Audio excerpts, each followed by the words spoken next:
Checking.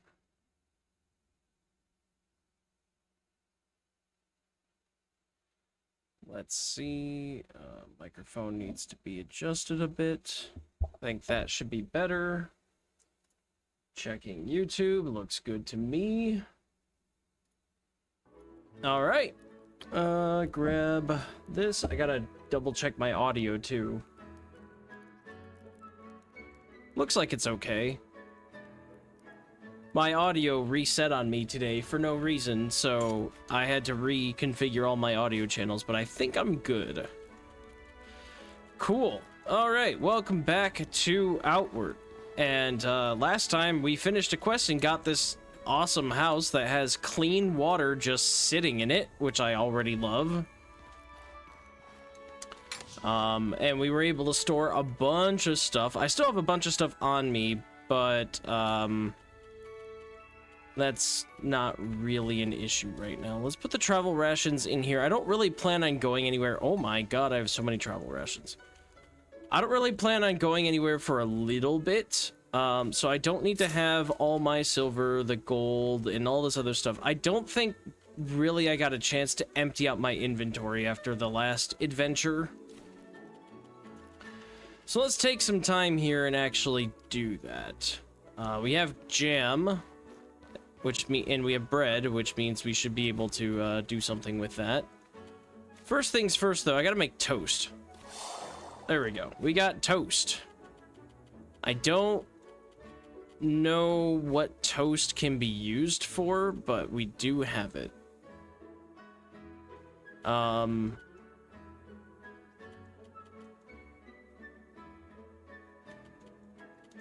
Let's see.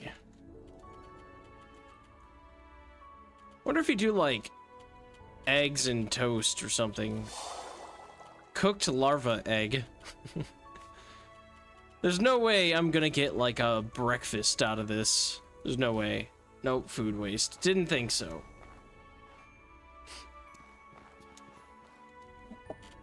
There we go.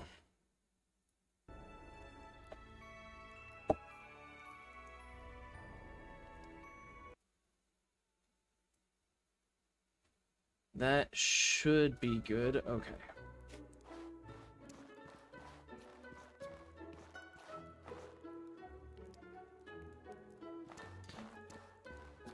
All right. We're gonna make the jam stuff. Why did I not think about that? There's the miner's omelet. Mineral tea should probably do that. Oh, pungent paste. I can actually make that. Nice. I got a lot of larva eggs. I must have killed a bunch of different bugs and stuff last time. Travel ration, I'm not too worried about. Bitter spicy tea, let's do it.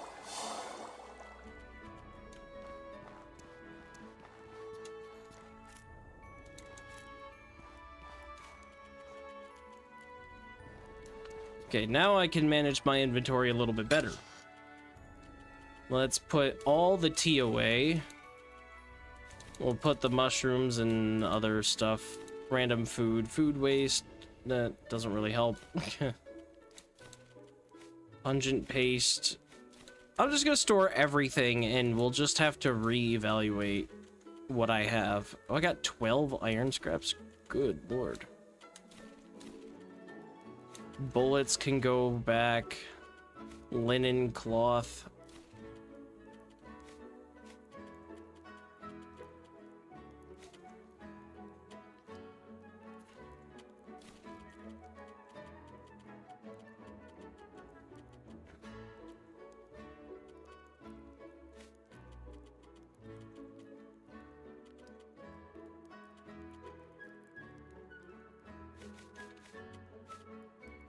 That's probably worth selling.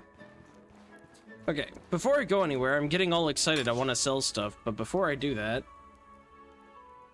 Outward 2 is so good, you already have 20 hours in it? Nice.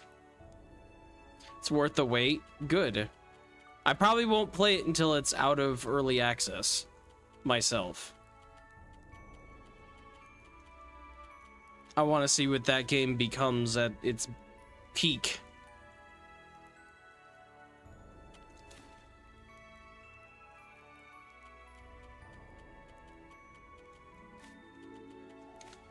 I mean, that's completely fair to not wait. I didn't wait for Subnautica 2. I'm just saying I think I'll wait for it because, while I like Outward 1, it's not like, you know, my favorite game or anything, so I think I can give it a little bit of time and I'll come back to it when it's all done, which will be, I think, even better experience, because Outward 1's great. I'm having a lot of fun with this.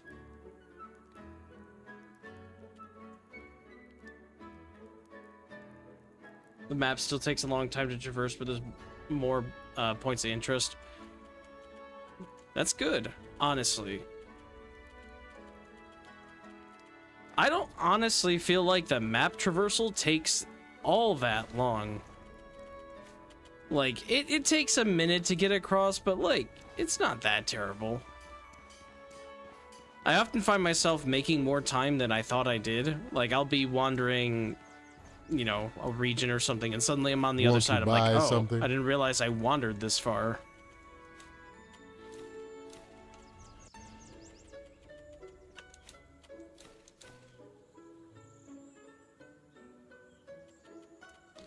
So if Outward 2 is similar to Outward 1 in that manner, then that's honestly a good thing.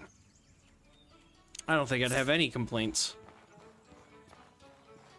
More points of interest is definitely a plus. This game has good, like, places you can explore, but a lot of them are just like, oh, it's a bandit camp, you know?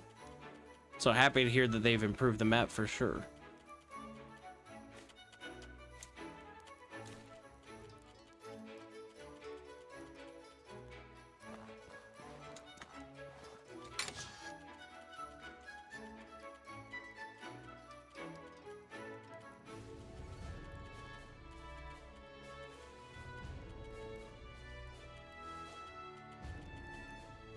Need one more horror chitin before I can make the horror bow. Take the jerky with me. I have too many travel rations. Some of them are about to spoil on me, so let's just take a good 10 of them. We'll sell those. Are most of the mechanics of Outward 2 the same as Outward 1? Like, travel rations to get from region to region and not really a fast travel system, magic taking a while to get into, that type of stuff. Hell yeah! Like the Gracie emote. There should be another one that gets done hopefully soon. That one took like an hour for it to process. I'm hoping this next Gracie emote, it's just a wave emote that I made. But I'm hoping that finishes soon.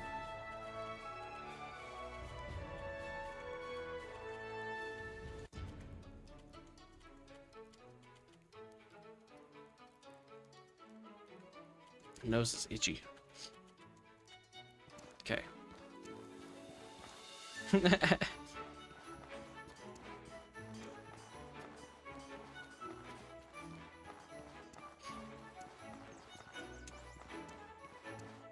Want to buy something? Here, have these almost spoiled travel rations. I love that you can convince anybody to buy anything from you. You can just be like, eh, I don't want these. Here, you take them.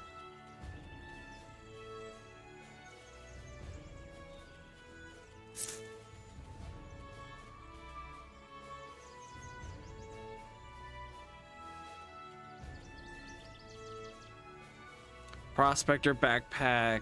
That's what I have. And then they have Trader backpack, which has even more, but slows down your movement.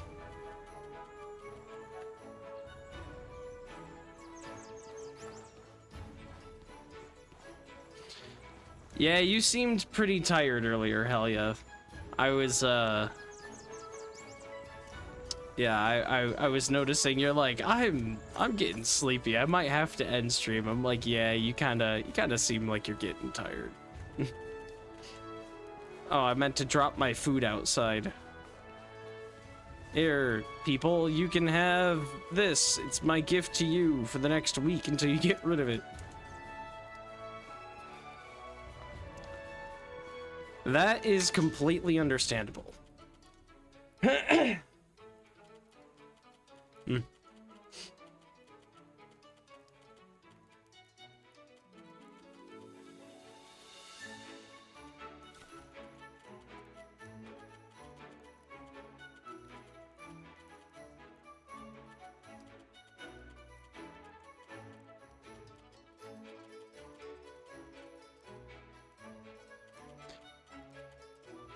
I don't think I have anything else. I just need some food on me.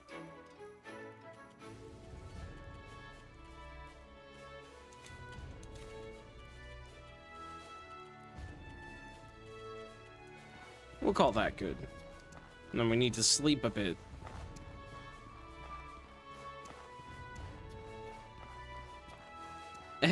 And me poisoning myself accidentally.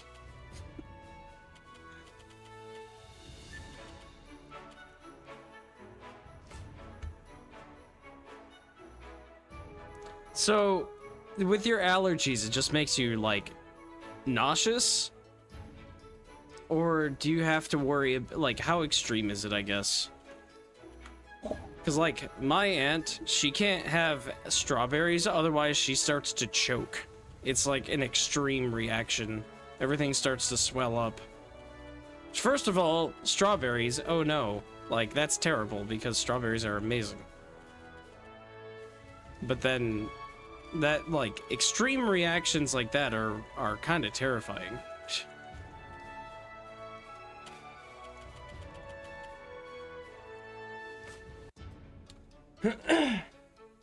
Yeah, the mushrooms. Yeah.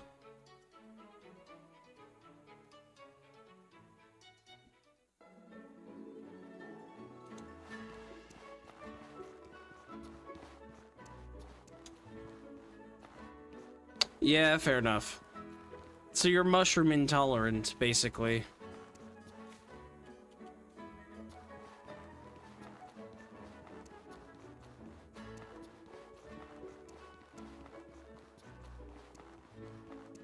Yeah, exactly. I will say that's the first I've ever heard of that. But, I mean, somebody has some sort of intolerance or allergy to something out there.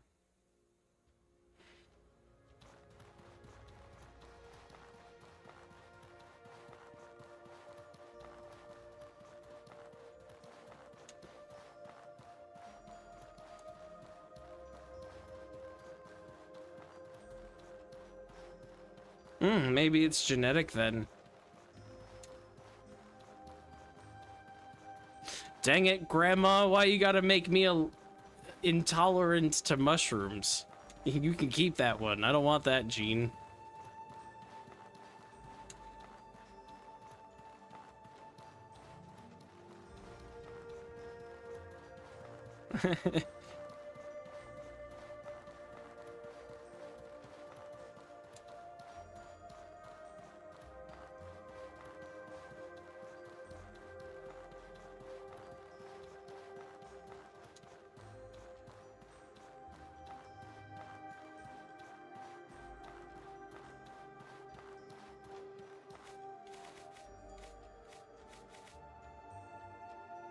Ah, interesting. So the different beds in this game give you different buffs. I like that a lot, actually.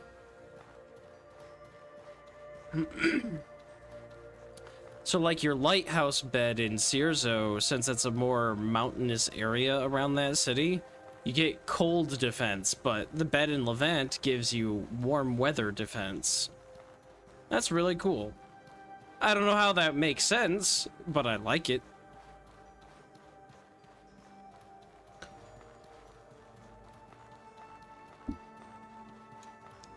Uh-oh. Uh-oh. Guest star, what are you doing over here? You're gonna make noise on my microphone. Who am I kidding? You're the main star of the show here, not me. Can you move your butt? I'm gonna bite your tail.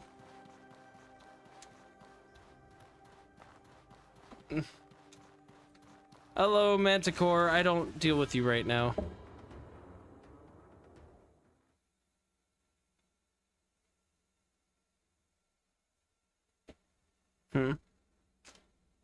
You want over here? Come here.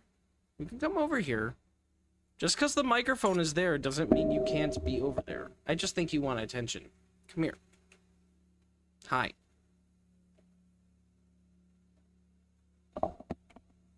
Yes, thank you for making noise and pushing the microphone closer.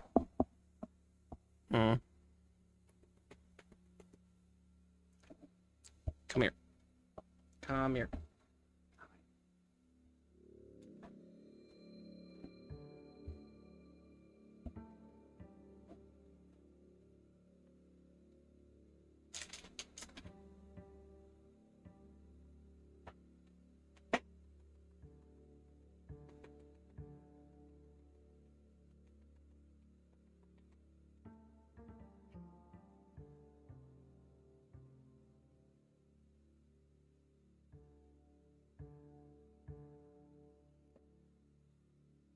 Do you want to be picked up? Probably not. I think you just want pets. That's what I think. I think you just want all the attention in the world. Yeah.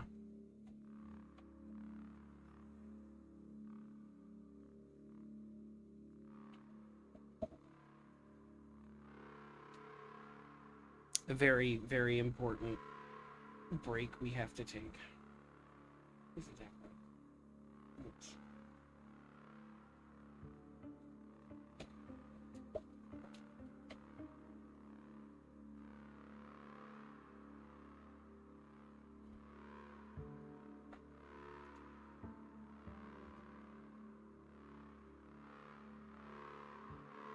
Don't chomp on me.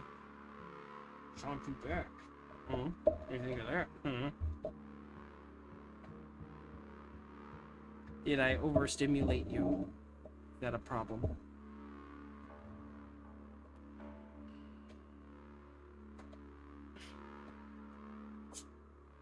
Bless you.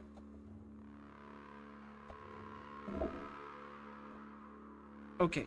So, you're gonna be good, right? You're gonna just chill out right there on top of the soundboard? Are you gonna mute me? Can't hear my game because you hit the mute button.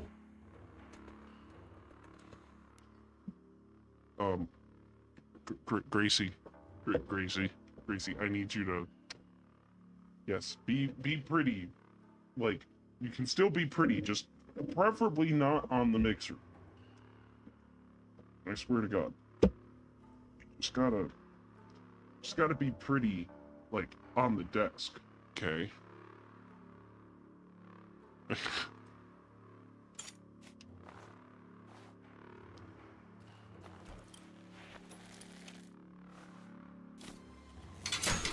Ow.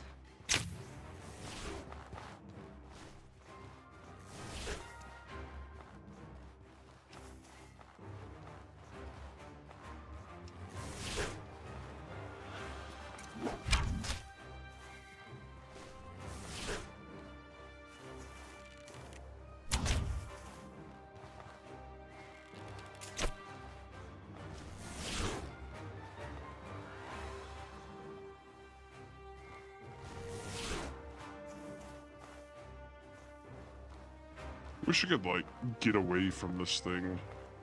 Just let it poison itself out. It's about gone. Couple more seconds, there we go. Seaweed from a electric desert shark. I love it. Tattered hood, simple tent, black worker boots.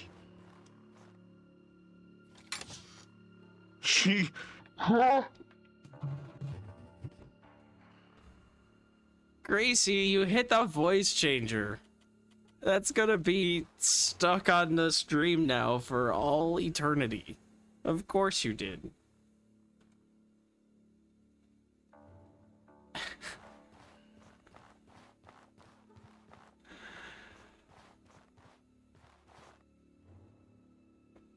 Well, you know, it's a fun thing. I can't I can't wait to hear this back.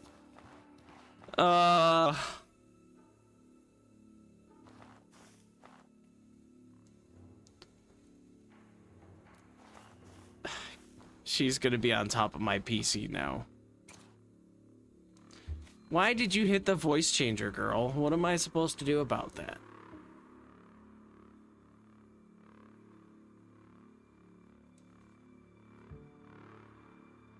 There, now it should be off.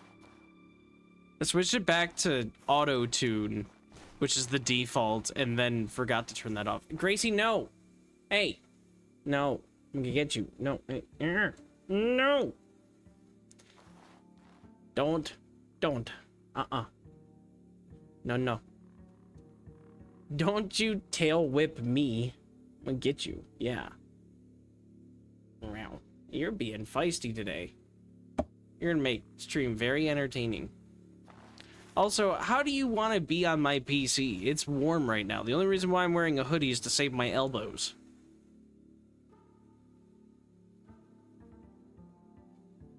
Why do you want to be on the PC? Am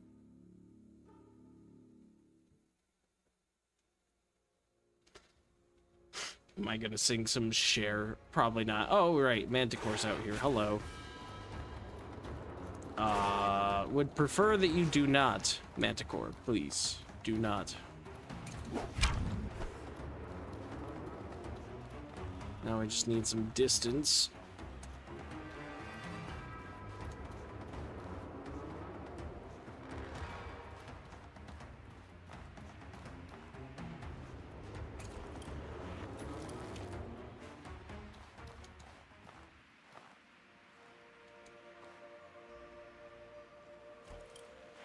As long as I can find my pressure plate traps.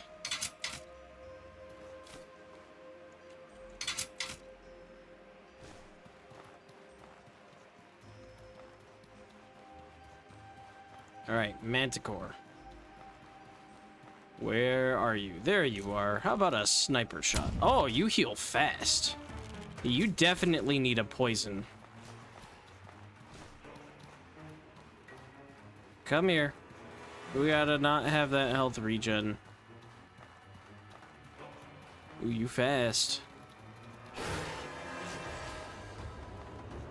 There we go.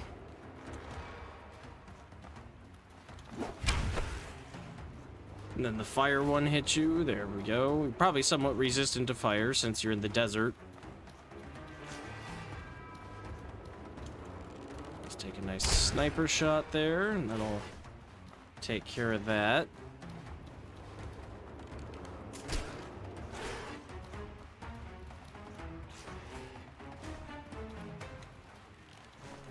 No.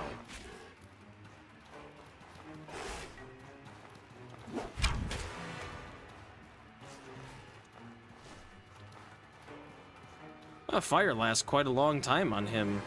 Maybe he's not resistant to fire. Couple more seconds. Just gotta dodge for a little bit here. And goodbye, Manticore. All right. Alpha. Oh, it was an alpha Manticore? Well, now. That really wasn't that bad. I haven't even gotten to eat my lunch yet. I was cooking some of it. It's just some honey chicken. And I ran out of time before stream started. Not that I can't go eat it now, but it was still cooking when I started. So, it's probably done and cooled off by now. Not like super cold. It probably just finished like 15 minutes ago. So, I'm gonna go eat that soon. Or rather, bring it back and have some. Probably.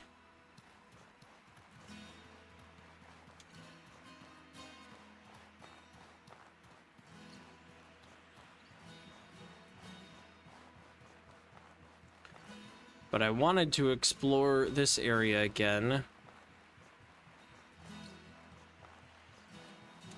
See if there's anything special. I don't think so. I think I got everything. Oh, ornate chest. I did not get everything. Okay. Yeah, as it turns out, it takes a little bit longer to make Gracie gifts than I wanted to because,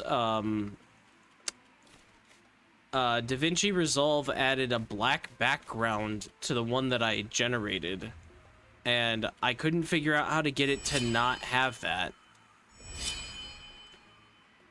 So, the only thing I could really do was, like, remake it. Then I uploaded it to Twitch, and then it was the wrong size. It didn't look good. So I had to go back and edit it, and then that was, like, re-rendering things, and then I had to find an online GIF creator that wouldn't add a weird black background to it, and I was reading that apparently it's a known issue with DaVinci, but it's small enough that it just hasn't really been fixed, I guess, because they give the PNG image a black background if you don't have anything else on the timeline. Like, it's not a black background if it's on, like, over a whatever, you know, video or something that you've got. But it's there if you have nothing. And I read, like, online that, oh yeah, you can fix that by changing one of these settings. And when I did that, it, like, so for the image of Gracie, the one that I am uploading right now, it, like, well, for all of them, I have to crop out all of the background stuff. Like, she'll be sitting in front of a chair, or she'll be, like, in front of the bed or whatever. I'm gonna crop that out. When I do that, I use a layer mask and then remove, mask the image appropriately. It makes it look a lot nicer. But it's like when I uploaded it to DaVinci, it just didn't understand the fact that there was a layer mask, even though I applied it, and, like, that's part of the image now. There must have been something in, I don't know, some sort of metadata or whatever, where when I changed the setting like the guides online suggested, it was, like, showing the image as if the layer mask was completely visible. I don't know, it was very odd. I've never seen that happen before. Even though I had, like, applied the layer mask in GIMP, it, like, just, I don't know. I don't understand it, but sure. And then I even, like, went to a different image editing program and, like, saved the image and converted it and, like, changed formats and stuff, and it still had it. So I don't know what the deal is.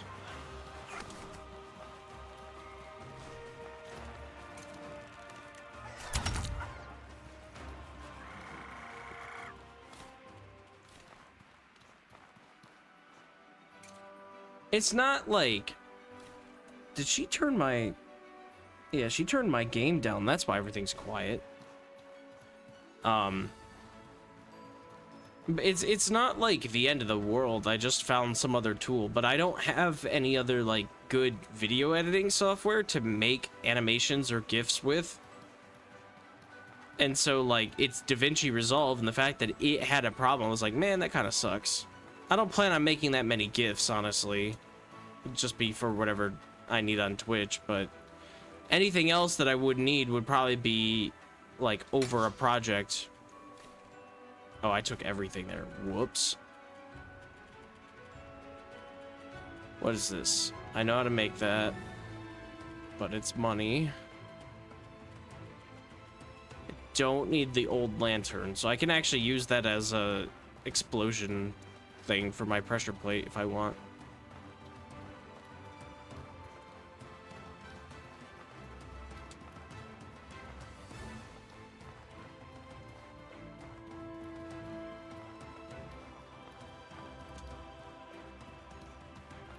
Okay, so where are we going?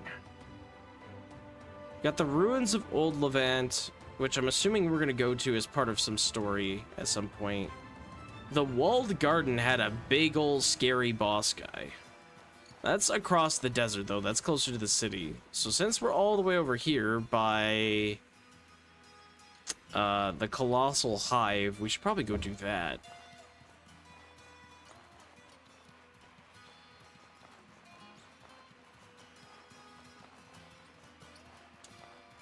Perfect timing. So there will be an ad break in 5 minutes, and I will probably go grab my food during that.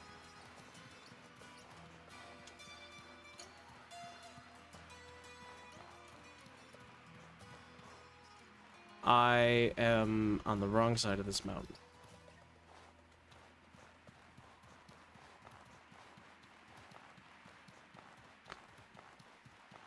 I've been told that this bug hive that I want to go to is quite the dungeon. It's quite difficult. You should be prepared before you go into it. I'm not the most prepared, but unless there's a drop down where you can't return back, I should be able to leave and go get some more stuff. I just kind of have to see what it's like.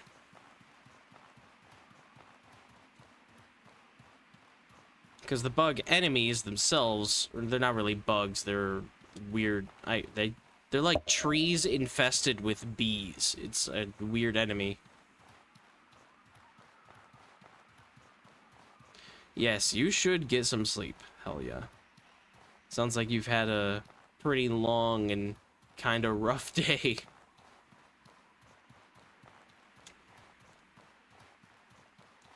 Though, in slightly good news, I think my streams are going to move up to an earlier time slot, but that is also unfortunate because I think that means on Fridays my time slot's going to conflict with yours.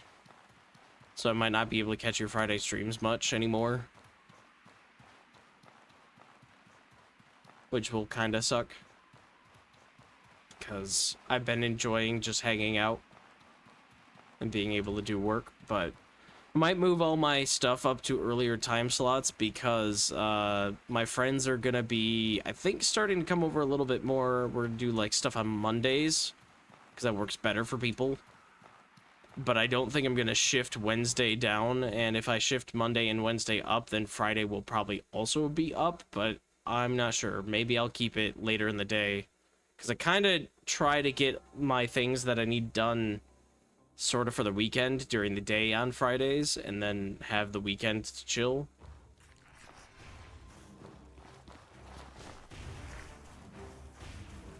So we shall see what I do, but I am debating on shifting my stream schedule again.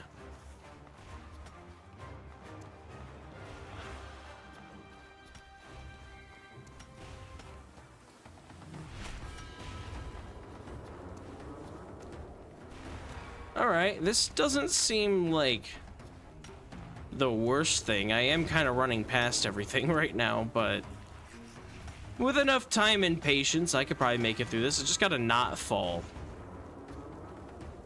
I think they're fighting each other down there, which is really good for me. I'll just take all that.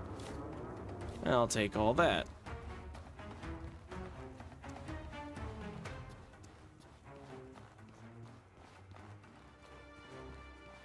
Did they win? I don't... Who won that exchange? There's no more explosions. I think the... whatever these beetles are called, I think they won. I don't know if any of them are coming my way.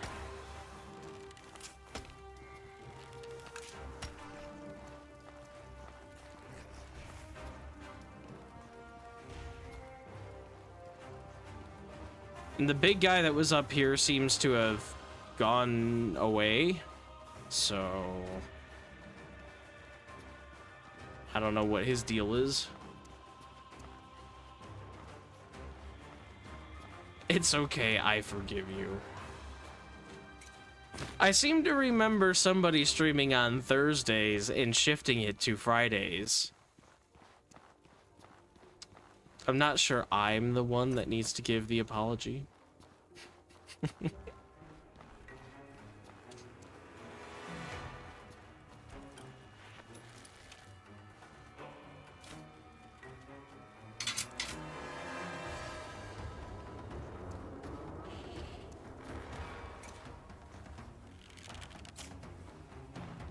How did I miss?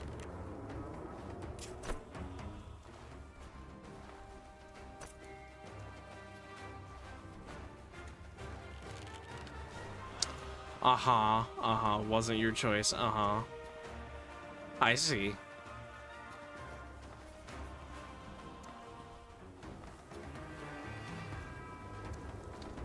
Alright, can these guys get up the ramp? They're just, like, refusing to.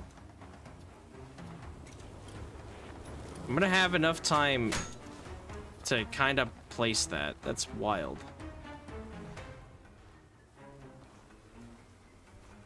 Once I get fiber ops, I'll stream whenever I want.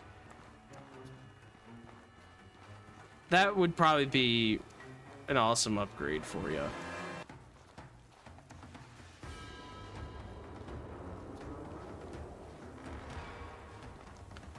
Alright guys, you're being kind of a pain. I'm gonna need you to make up your mind here. Ah, that hit me. Crap.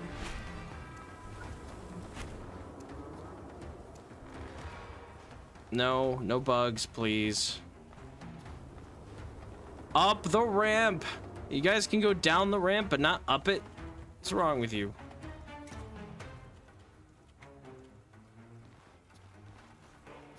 Okay, I'm just gonna sneak down here, place this, and then go back up.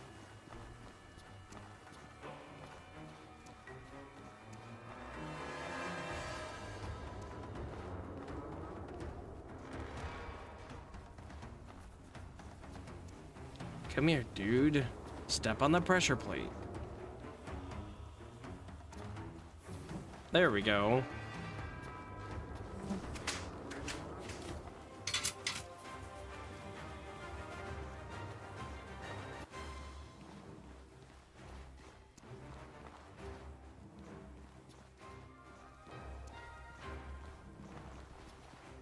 Okay, he's just gonna go away soon.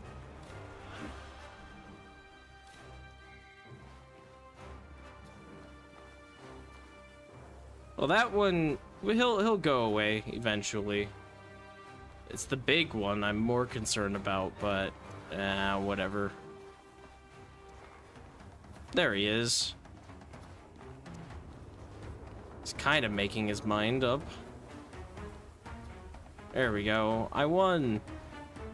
That one anyway. Hey, big guy. What you doing?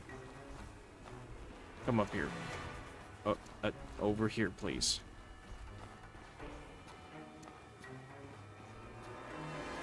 He didn't activate the trap? What do you mean? Ow. Oh, no, they are. It's just bugged. It did that thing that it did last time.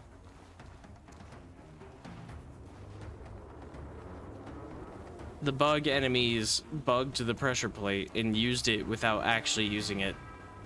It's a fun issue that I have.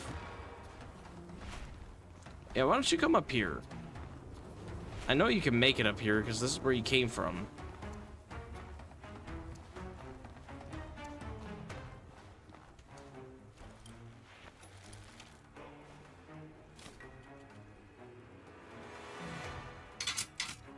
He just gives up. Hello? Guy.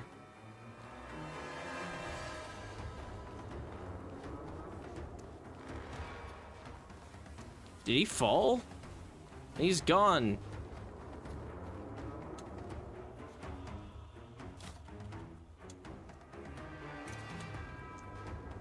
Okay, well, I'm not gonna stay in this hive forever. It does look like I can get back up, though, if I fall down there, so there's loot to be had, but I will save this for a later time when I have more traps available to me. I already did get some loot. Nothing super crazy, but I got some. Is that a web? I'm not gonna try to walk on that. That'd be ill-advised.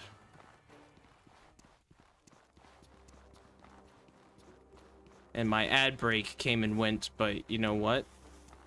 I'm gonna go get my food anyway. The next time frame will be when I get back to the city, which is, yes, on the other side of the map, but it shouldn't take too long to get there.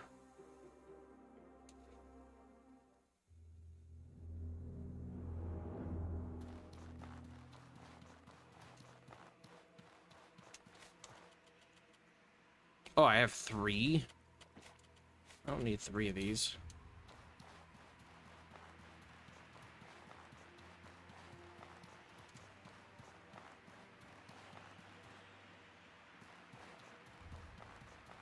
Oh, there's a caravan guy up there. What the heck?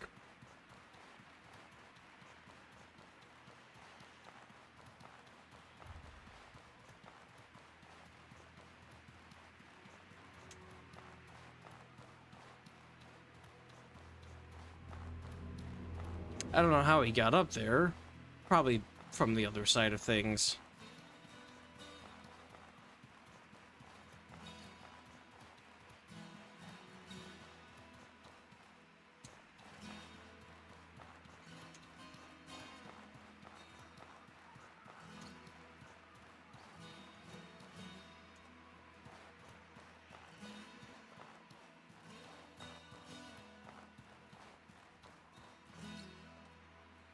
Okay. I had to make sure my lantern was off.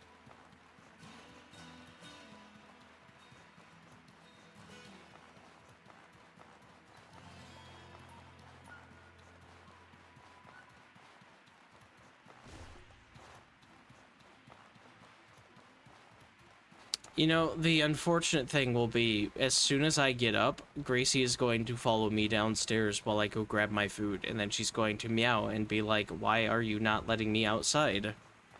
And I will be like, because it's rainy and you don't like it. And she will not understand.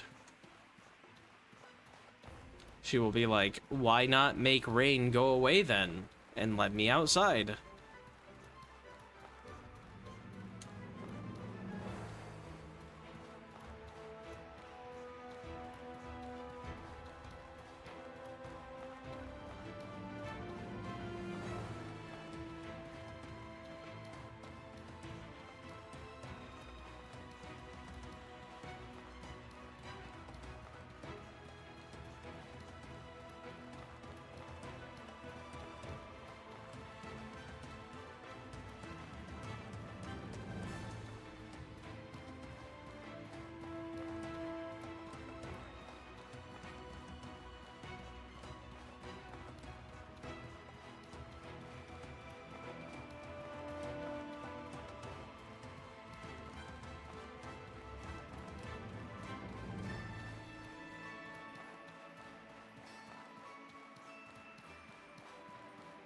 Also, you know what? I don't think my chat has been popping up on my screen because I think I may have removed that.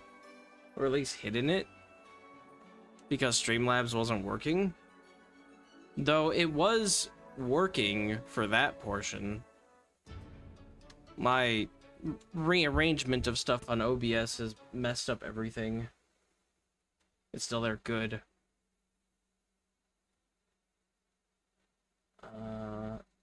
Over on this side, please. I had to move some stuff around. I don't really like that either. Why does nothing feel right? Why does no orientation of this feel good to me? Hey, there's the Gracie wave! Yay! It looks like the emote has been approved, finally.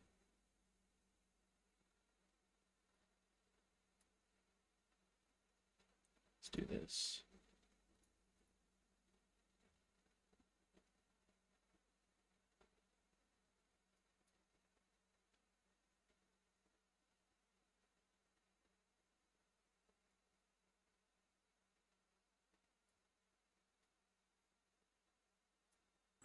Getting emotes approved took 3 weeks. Really? That sucks. I don't know why they have to go through an approval process. I mean, I get why, but you feel like there would be a better content detection system.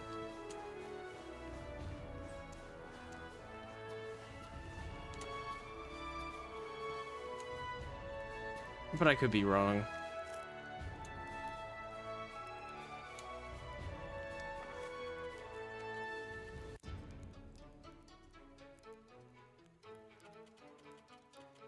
Okay, now that we're back at house, I'm going to get some food. And that means we're going to take a break. And that means Helia's going to go to bed. Probably, anyway.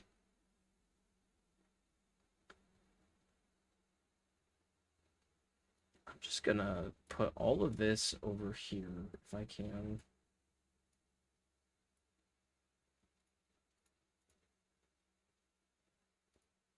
That would probably be easier.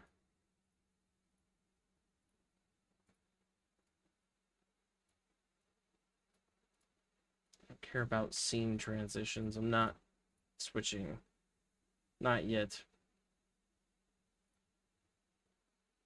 I will put up BRB, even though I will be here for a second.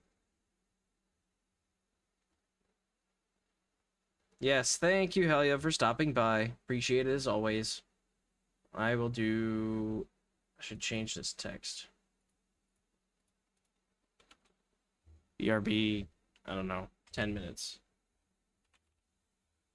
It's a little big. That's okay.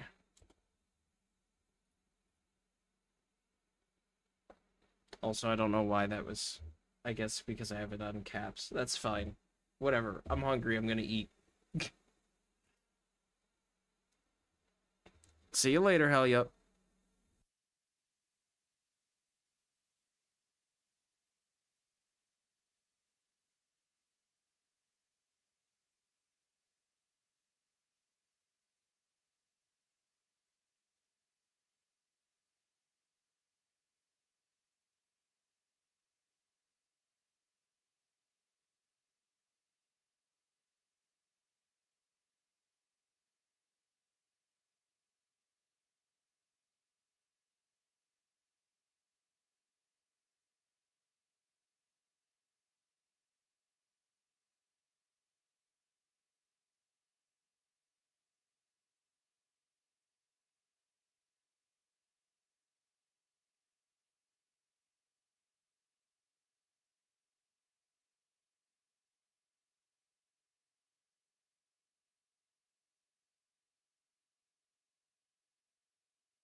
Want to buy something?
Yes!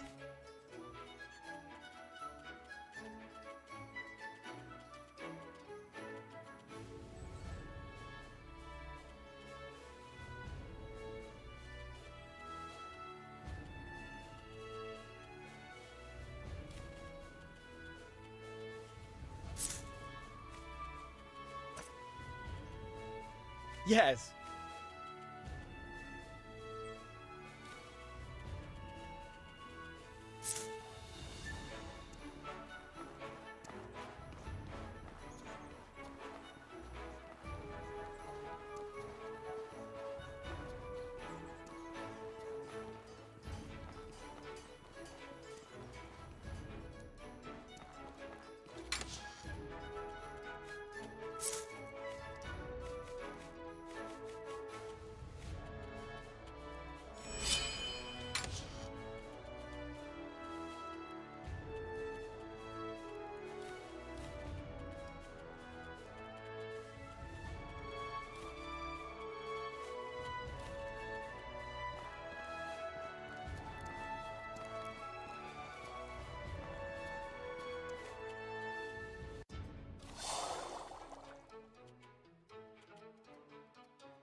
I am muted. Thank you.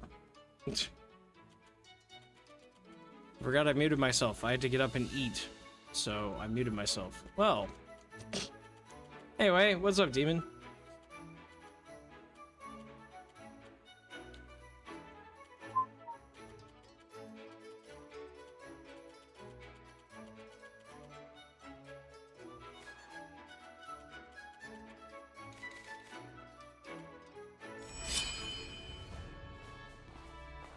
They did a patch for the beta so you can play it now. Nice.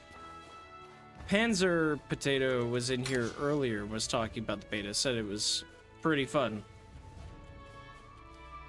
He was saying like he was really glad and binged it, already put like 20 hours into it, so sounds like people are having a lot of fun with it, which is awesome.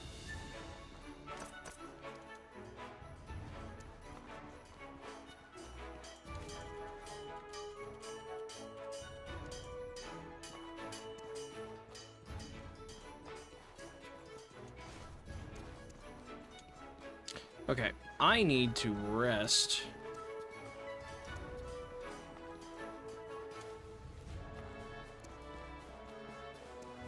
I have not been doing much of that. Rest. till morning, I suppose. I don't think I really need to repair much, but might as well, I guess.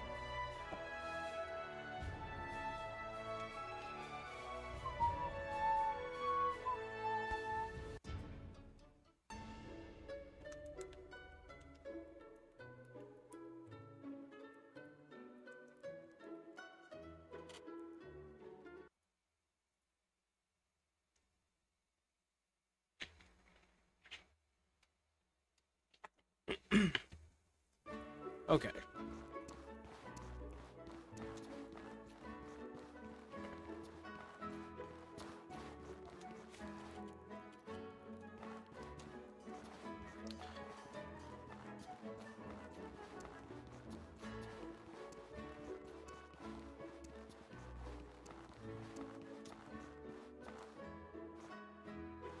Hello, fellow entomber.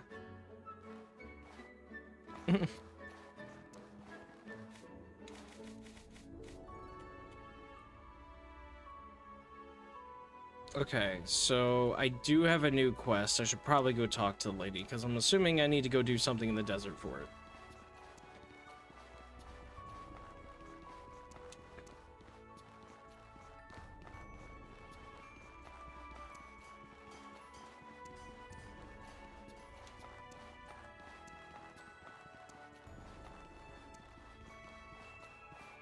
Make it. Our situation is getting desperate. The war has cut us off from the worst of the Sand Corsairs, as they call themselves. This, needs thinking about.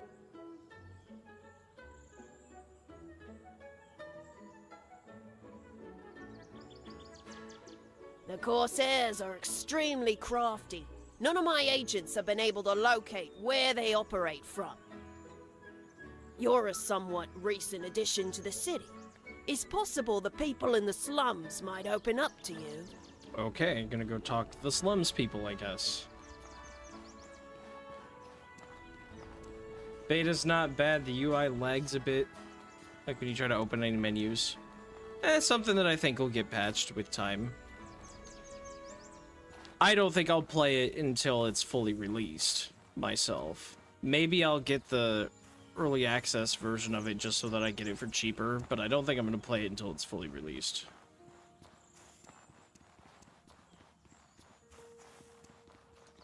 What can I do for you?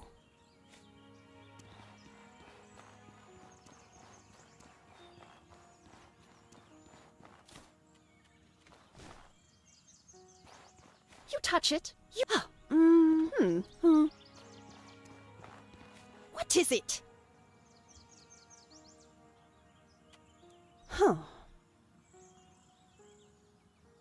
I'd love to give you silver, but I put all my silver away.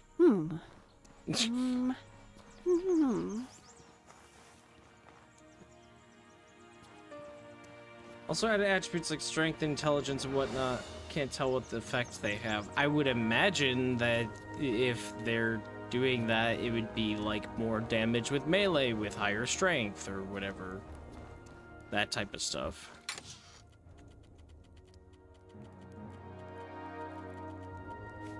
That would be my guess.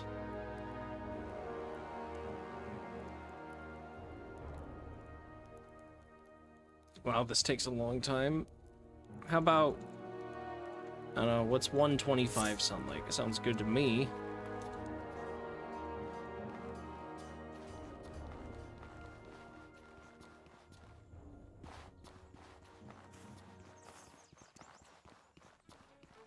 What is it? Huh. Well, it's kept. How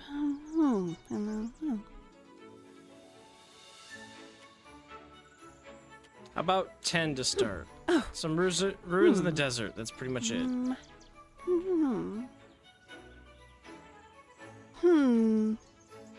Some guys squatting in some ruins not far from the city. At south of Levant, west of that sea of sand. Little canyon entrance along the mountain walls. Ruined towers at the end of it. Okay. Cool. I was gonna give 50 to start, but I figured it. Maybe you start with 10 and they're like, okay, like that gets them talking, and then you have to give them more to get them to still talk or something.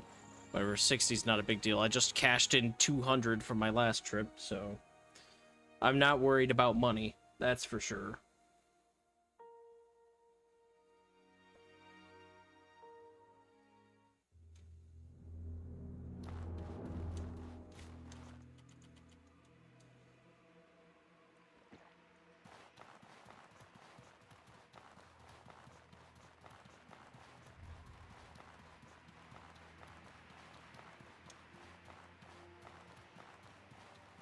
I'm going to assume this tower over here.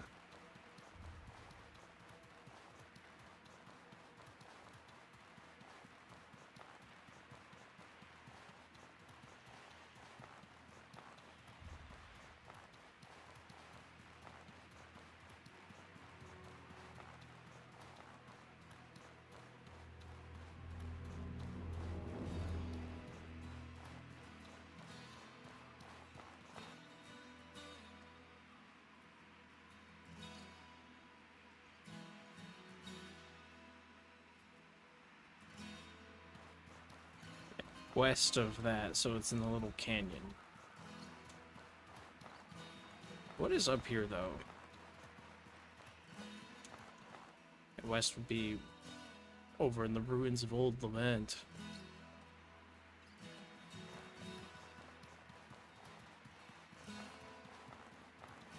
Salt. We take salt.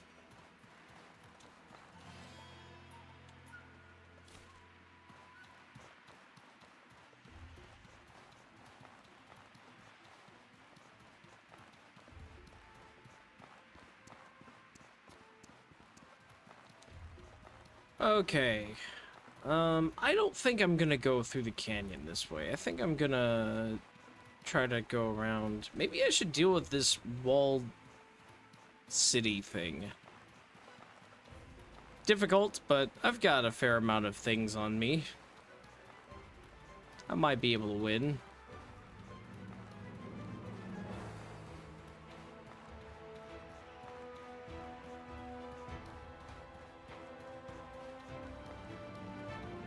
But maybe not now, though. Probably that way. Where's this bridge go? Over to the Cabal Wind Tower. I'm not going there yet. Not doing that.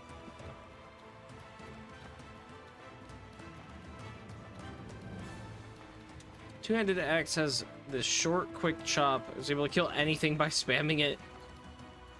Nice.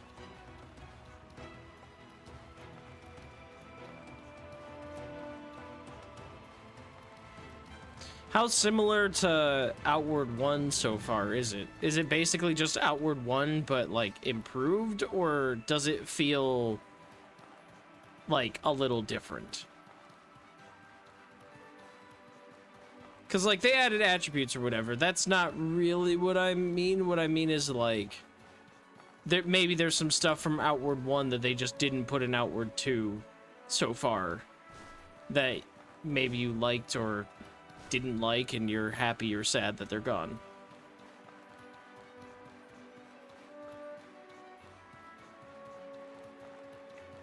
Sounds like crafting is most the same, so that's cool, and it's basically like Outward 1 but improved. That's good.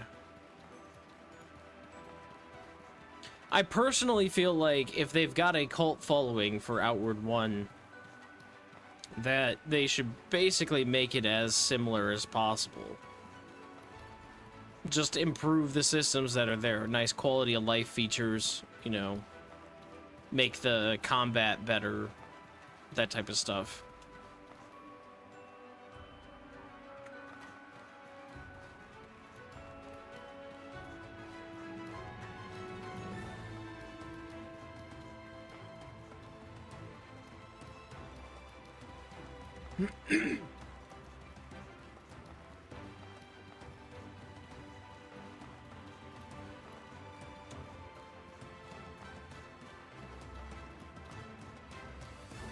Yeah, I think somebody mentioned that yeah, the bags have special dedicated inventory slots so that you can have like your essentials for travel that won't count against your actual gameplay, which is nice.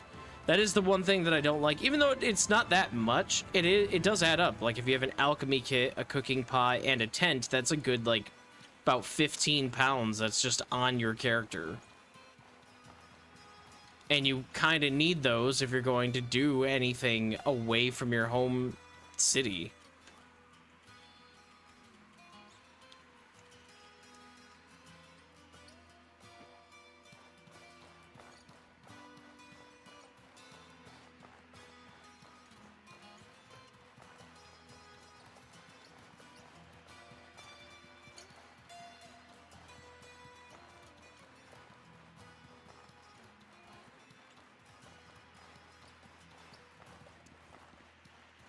Oh, there's a guy here. Hello, people.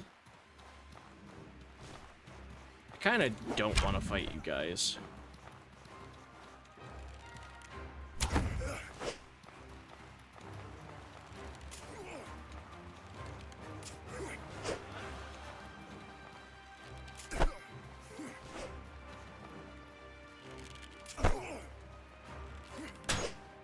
Oh, come on.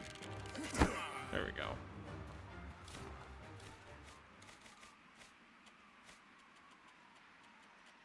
I didn't grab the spear. There we go.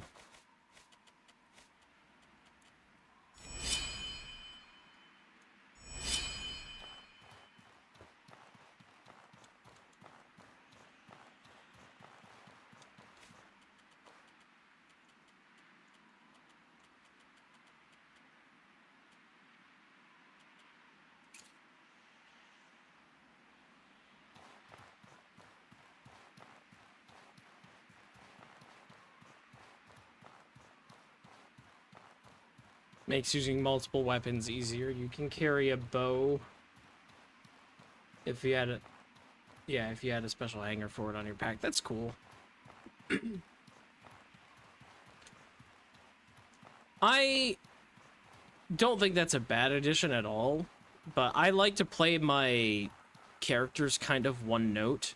Like this guy is kind of the archer rogue character. I don't really want to have other weapons for him personally. It's something that they did in Monster Hunter Wilds, where they were like, yeah, but you can have 2 hunter weapons on your character now. I'm like, I didn't do that. I really appreciated using one weapon. For me, it was dual blades. And so I was like, I'm only ever going to use dual blades. I don't care if they're not good against this monster. That's just not how I played Monster Hunter, which some people didn't enjoy. But like that was kind of my thing. I was like, look, I want to use this weapon, so I'm going to use this weapon, and if it's not good against said enemy, that's fine. I'll just get better at it. I was never one to like, this enemy is weak to this, so let me switch to that. I usually just tough it out and learn like mechanics and stuff. I'd rather learn that. That comes from lots of years of Souls experience, and I'd even say Zelda to some extent, because Link doesn't really get better. He gets other gear, and every boss has a weakness, but you still have moments where you have to fight the boss normally. You have to hit it with your sword, you have to block stuff with your shield, you have to whatever, and it's like... That's what I enjoyed from my games. So for me, I like the added thing of like, I don't need to know the weakness of every character. I like to be kind of one note. And I don't think they've changed anything about that. It's just, that's how I like to play. So if they had an extra slot, like any character can have a bow, I'd be like, cool, I'm still gonna be an archer. What can I do for you? Listen. Let's see. Their full ancient history working to preserve.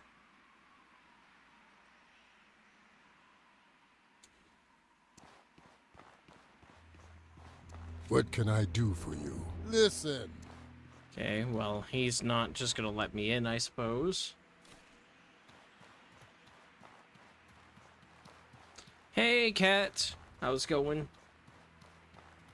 You can have 2 dual blades of different elements. That's what I do. Especially useful dual blades and a bow, where elements matter more. How's outwarding going? It's going pretty good. I finally feel like my character has made it to a spot where, like, I'm decent at things. I don't feel strong by any means, but I do feel like my character can actually compete with some of the higher level enemies and things now. Which is cool.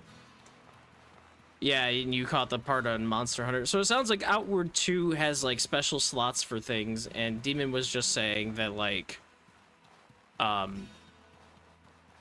you know, there might be, like, a special spot to put a bow on your character. Are these guys gonna attack me? I suppose they are. Okay, fine. You can have Lantern Trap, because I need to get rid of that lantern anyway. And then you can have Fire Trap, which probably won't work. Oh. Okay, there we go. The Lantern Trap didn't actually do an effect, it just did damage. That's kind of funny.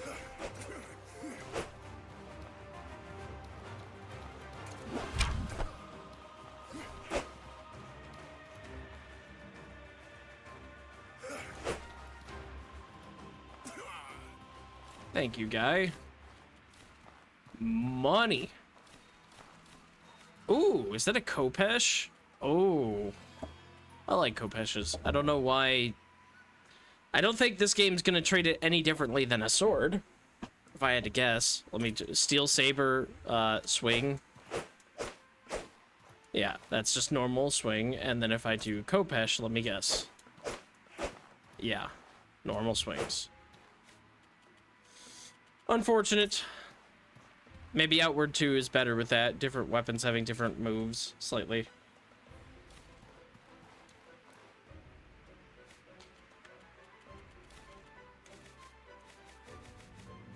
But yeah, I think you can kind of see, like, I think my build's kind of coming together now with this whole trap thing that I'm doing. Need more wood. Was able to take out 2 of those guys pretty efficiently. Which, it finally feels good to get to that point. Took a long time to get here. More spikes, more bandages, we'll take that. Absolutely.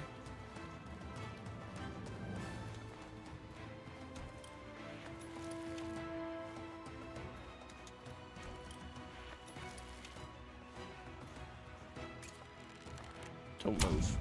There we go.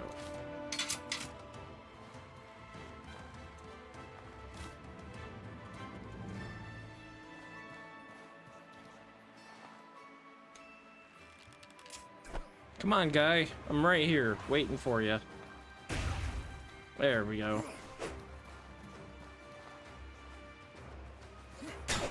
Ah, I'm getting a little cheeky with the enemies, but whatever. I'm having fun, that's what matters.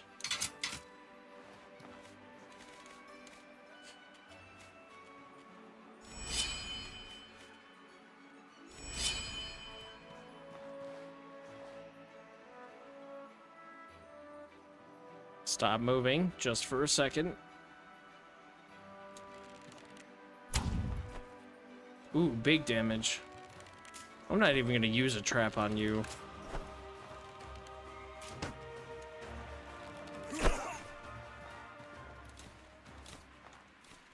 Another water skin, okay.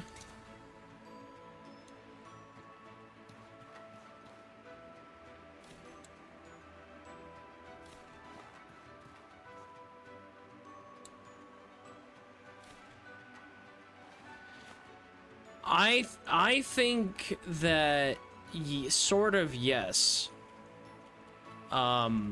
Sabers are curved weapons. Swords are straight swords for the most part. Kopeshes are different. You know, they're kind of a curved sword, but they're just different in how they are handled.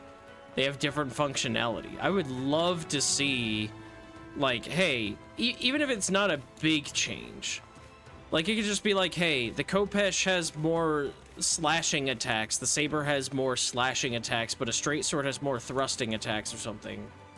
Not like only thrusts or only slashing, but like the move combinations would give more variety.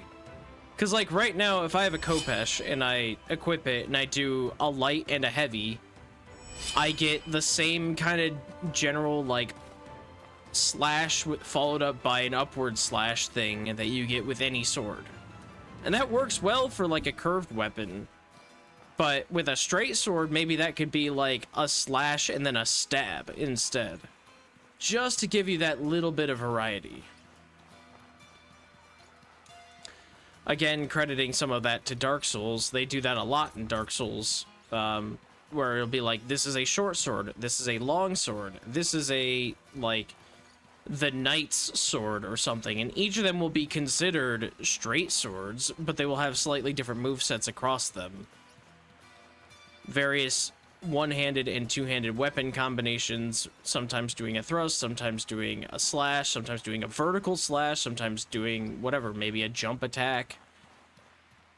Giving you that little bit of variety. Every straight sword should have pretty much the same moveset as every other straight sword. Every curved sword should have the same kind of moveset as almost every other curved sword, but it's very slight variations to allow you to pick your playstyle. But that game also has a problem of weapons bouncing off of walls, so sometimes a thrust is more beneficial than a slash because you can, you know, like hit a wall and you'll bounce off of it. Yeah, Outward just has swords, and that's what I'm saying. I would love for Outward 2 to have that differentiation. What can I do for you? No visitors around the excavation site.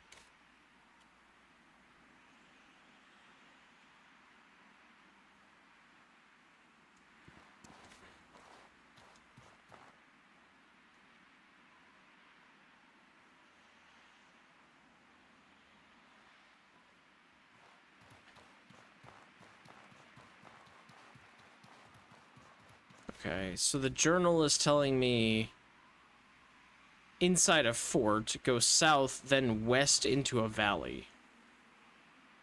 Yeah, so I should have gone here and then west. Like over here, I guess.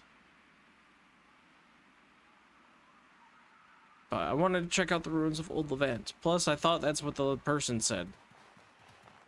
Was up where there's the sand sea or whatever, which is like this thing, since there's a ship. Unless they mean this area is also the sand sea. But, whatever. I'm exploring, and I've taken out some bandits, and that's obviously... Oh, hello. It's a giant with an electric,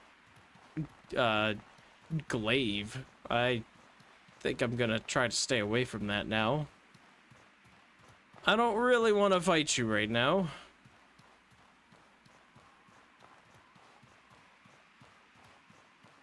Giant high monk, more like, how about no? Not right now. Save my arrows for the real battles. I can't wait to go back and sell these swords, though. They're gonna sell for a good price. More money. The loot goblin in me is totally ready and prepared for money. Goodbye, Waterskin. Nobody needs you anymore.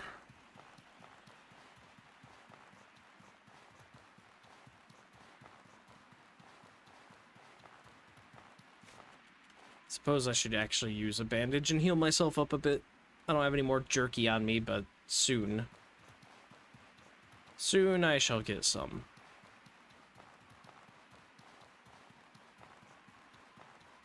It is very fun in this game, the different regions and the different resources that you get. Like, there's not really a source of meat here except for the birds. And I guess the manticores, but I've only ever seen 2 of them. One of them was an alpha.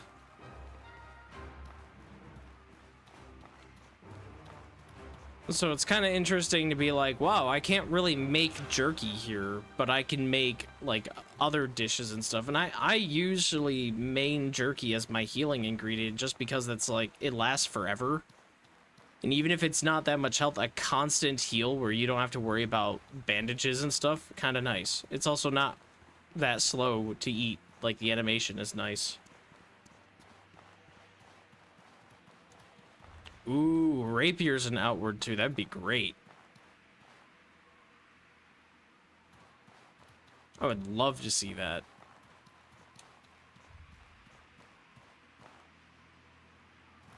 Bonk. I'll take a little bit of damage. It's fine.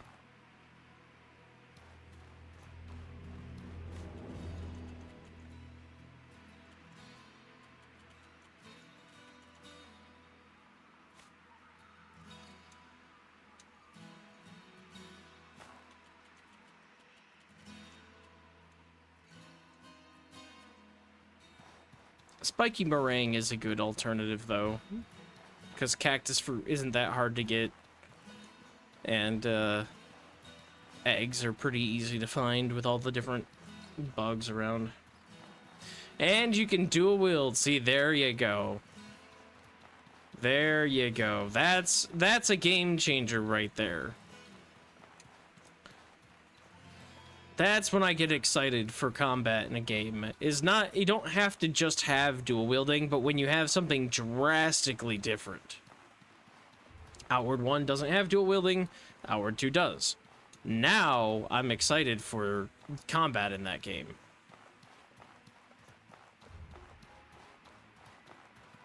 How about a sniper shot? Let's see how much damage you take. Good one. And then he's gonna dodge. That's fine. Run away if you will. I will get you eventually.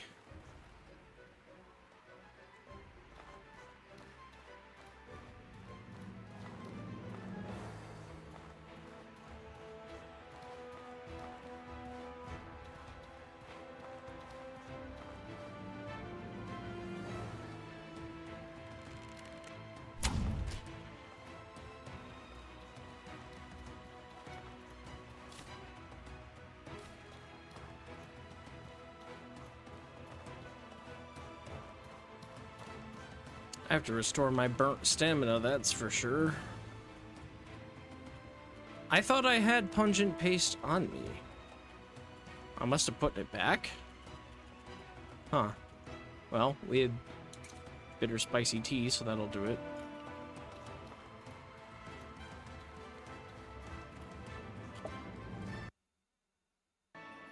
It's not like Dark Souls 2 power stancing could be useful to keep a faster weapon in the offhand or something. Or, you know, they keep having in this game daggers or offhand weapons. Well, I wonder if a dagger is actually a real offhand weapon. Not just a skill thing, but like, you can fight with it. 2 daggers, you know, rogue type of build thing. That'd be kind of cool.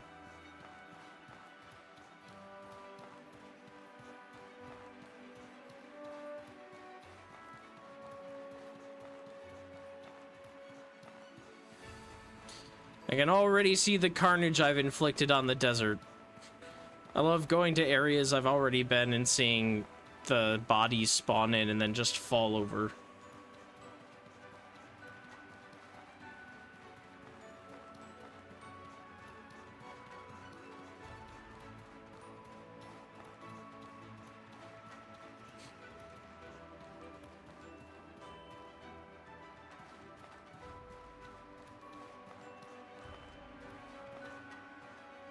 Oh, hello, guys. Don't mind me up here. I would fight you with the bow, but it would actually take more arrows than I really want to spend.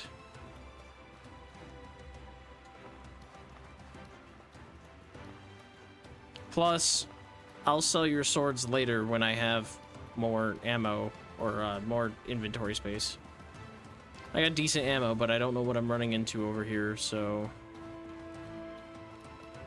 This is also just south. It's not really west. West would be the ancient ruins, which I don't think I've been to before. But I am curious about the glowing rocks right here. What's this all about?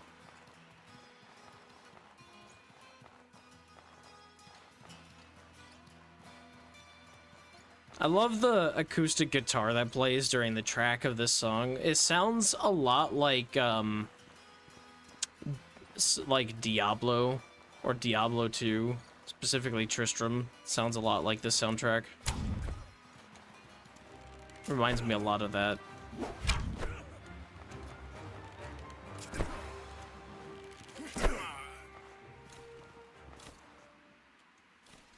Nice.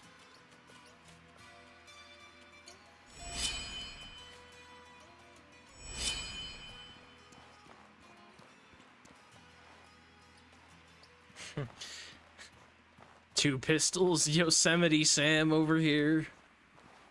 My favorite line from Yosemite Sam, he gets flustered at something. I don't remember what it is.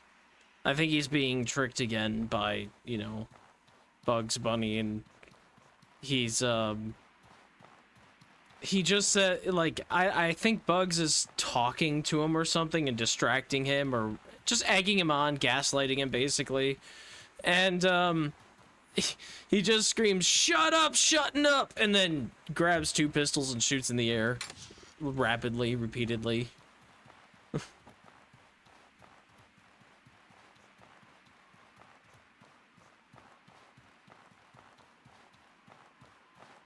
I have a YouTube chatter? Why is it not appearing on Streamlabs?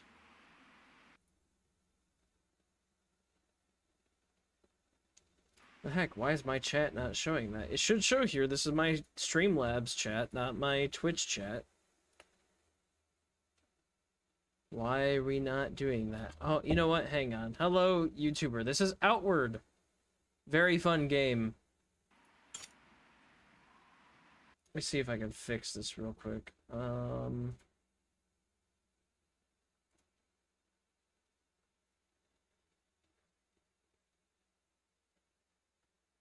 I had to like re-log in a weird way to get the chat to work again. So let's see.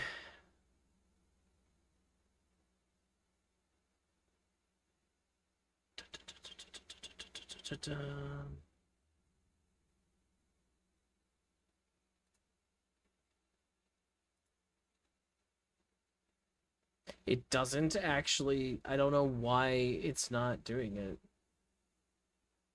That's weird.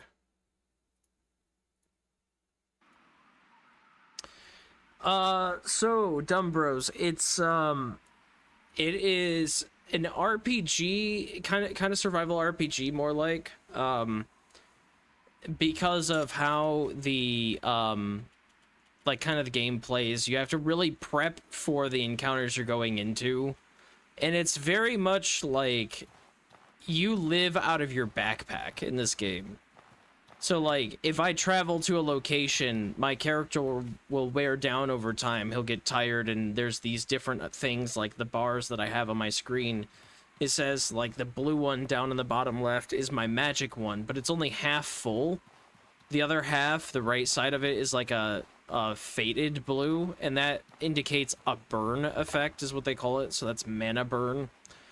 And the only way to restore that is with like certain drinks and stuff. Same thing with health and stamina, they'll get to that point too. Those you can sleep, but you can also drink certain drinks and like that type of stuff. So it's about like crafting and preparing and like kind of buffing yourself in advance for encounters that you're going to be getting into. You don't want to just wander into a dungeon. You want to have everything you need to succeed in that dungeon. And my particular character, he is a trap kind of roguish archer character. I like to do archery in a lot of my games. If a game has a bow and arrow, that's kind of my thing. And so he is kind of the trickster-esque character. So I've spent pretty much all my time so far dedicating my build to like being able to roll and run pretty fast, you know, finding better bows and arrows and stuff, upgrading them. I got these pressure plate traps that I can deploy It's kind of hard to see in the sand there, but there's a little square outline. There's other types of traps and stuff, and so I make all the ammo for that, and basically am building into that, trying to prep for encounters before I get into them, if I can help it. Normally with your backpack, it's heavy enough that it would give you a slow roll, but I have a perk that I got, so I don't have to shed the backpack like this to fight and roll. I can just have it on me at all times and still roll just fine. So you can really customize your character and build into these crazy and different builds. The survival elements of it are just enough, and it's in a fun way. So it's not survival like, oh, you have a food and health meter and all these other things you have to worry about. It's just stamina, and food restores stamina, and then these effects last a long time. So I'm actually still under the effect of something I ate, which was a while ago. Health recovery, I still have it for another minute. But that was probably like, I don't know, 6 minutes ago or something is when I ate it. So the food lasts a long time. So it's all about going into battle prepared. I really like it. It's very fun. That is not what I want.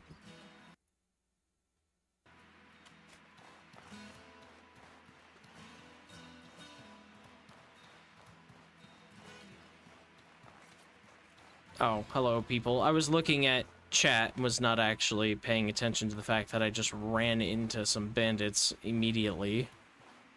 That's okay. Let's find a good spot for a pressure plate and see if we can't get that set up. Somewhere I can actually find it. It's not really a great spot for it.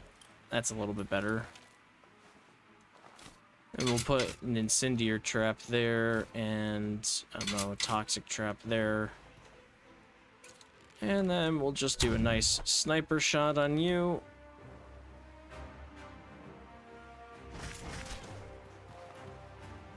Okay, why don't you come over here and fight me?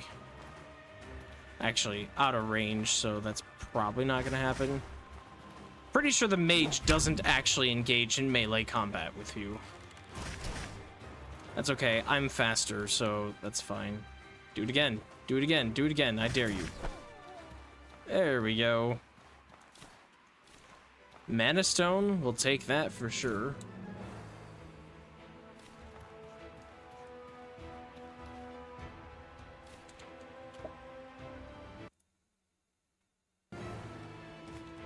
It leans into the survival RPG on the gameplay side. The main story interesting. Ha. You liked my Subnautica starving video, my Starvnautica playthrough. It was a great time. Thanks for watching that. Thanks for commenting on that. It's very fun. I enjoy survival games and RPGs, so Outward is kind of a fun combination of those two elements. The story so far is somewhat interesting. I don't know where it's gonna go, because I haven't actually, like, beaten this game before. I played it with some friends a few years ago, and we never finished it together. I think we fell off of it, dropped it for, like, 6 months, and then they went back and finished it without me. Something like that. Because I'm pretty sure they beat it, but I never did. So, I'm playing through it on my own here. You can co-op with one other person, and I think you can have, with mods, like 4 people or something like that. Maybe that's part of the base game. But the story so far basically is your character, the way the laws of, like, this governing council, kind of the whole, like, whoever's in charge works, is they have, like, a way of dealing with crimes committed by your family. So, say your ancestor, you know, murders somebody.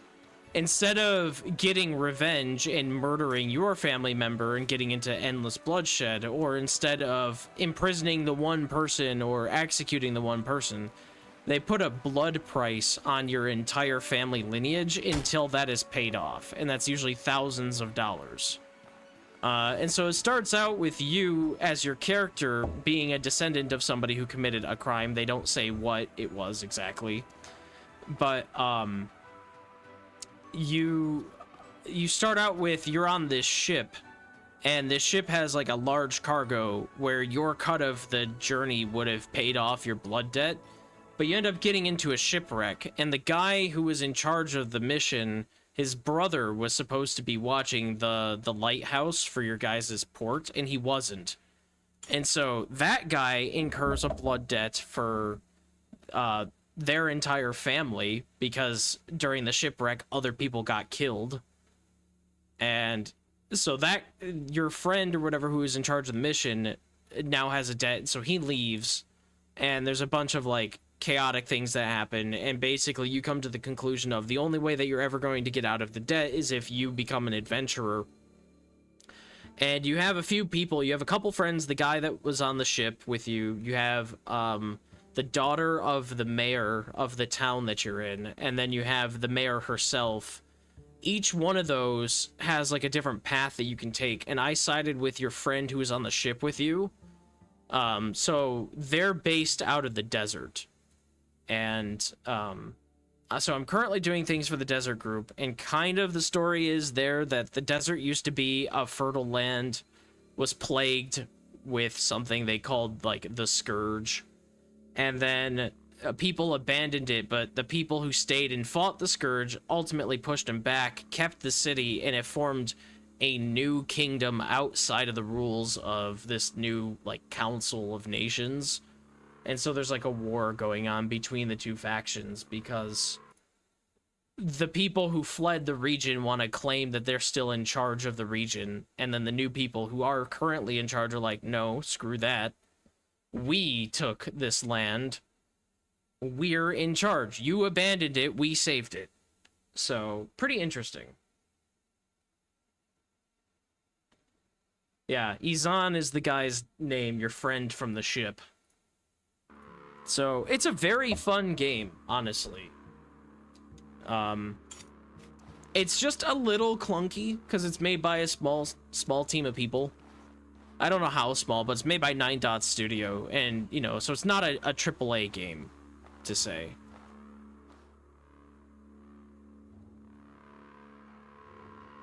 How much is it? It goes on sale pretty regularly. What was it, Demon? On sale for, like, $5 not that long ago?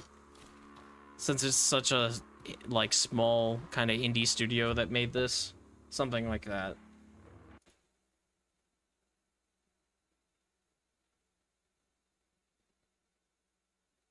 Yeah, $5 almost every big Steam sale if you play on PC. Otherwise, I think it's normally, I don't know, $20 or something. It's not that much. $30 for the full definitive edition. Let's see. Yeah, it is currently $40 for a full definitive edition right now on Steam, on sale for $4.79 US dollars. $4.79. So,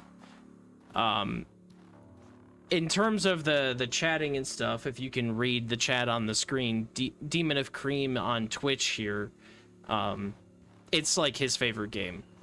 I could see this being somebody's favorite game. You could definitely sink dozens of hours into it. It's just gonna take some time to get into it, you know? You say you like Skyrim and Subnautica, you like Fallout. I'd say this is kind of a mixture of, like, Dark Souls, kind of, but then also, like, a lot of survival elements, and there is some Bethesda, like, Skyrim-esque stuff that you have to deal with, so it's kind of a combination like those 3 games. And the story is kind of long, but it's really not. I haven't done that much story. That's just, like, the whole exposition that they give you in the very beginning. What are you doing here? I should be asking that. What's a Blue Chamber tribesman doing out working with the Sand Corsairs? Not happening. Also, the voice acting isn't very long.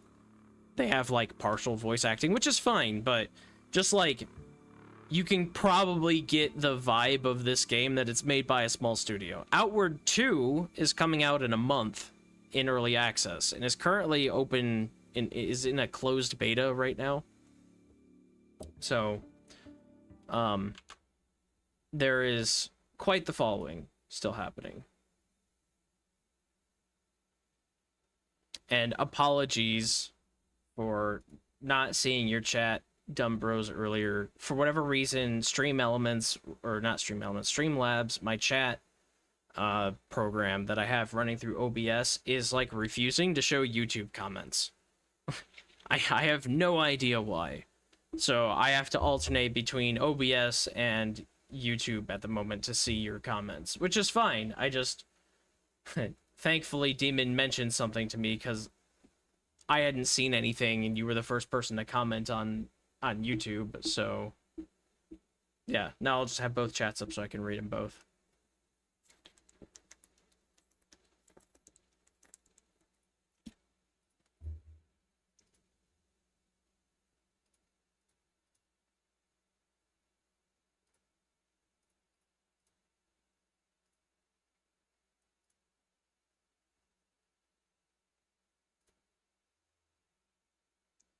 Okay, back to the game. Let's see. Let me put the cap on my water, otherwise my cat will jump up here and knock it over or something like that. She's actually somewhere being good, probably. It's a little rainy out there, so she might be hiding, sleeping under a bed or something. None of your business. Now, you will turn around and walk away. We have orders to kill anyone who interferes with our operation. I'd rather not spill the blood of someone from my old hometown. Well, bro, just don't do bad things. This is my new hometown. You'll tell me where the Sand Corsairs operate from, or things will get violent. Someone's about to get it. Old Levant ruins. Gee, who would have thought? You can't possibly stop them alone, and now we have to kill you. Good luck.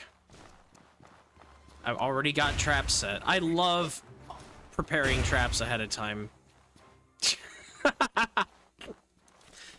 Amazing. God, this reminds me of Knights of the Old Republic 2. I think I've told this story before, but there's a scene where you have to use your not Han Solo-esque character's name's Atten to fight two Twi'lek bounty hunters that are after your main character. And as a kid, when I played that game, I never really understood like the attributes and skills and that whole system. And I never really cared about any of the characters other than my character. So Atten was really weak. And he had to fight these two assassins on his own as part of the story. And I remember I couldn't beat them legitimately, so I loaded a previous save, went in there, planted a bunch of mines on the floor. And then when I played and got to that scene again, the assassins jumped back to, like, it was like in a cantina, so they were at the bar, and they were running towards Atten, and they blew up all the mines and died, and then fight was over. The easiest fight against the assassins ever. It's basically what I did there.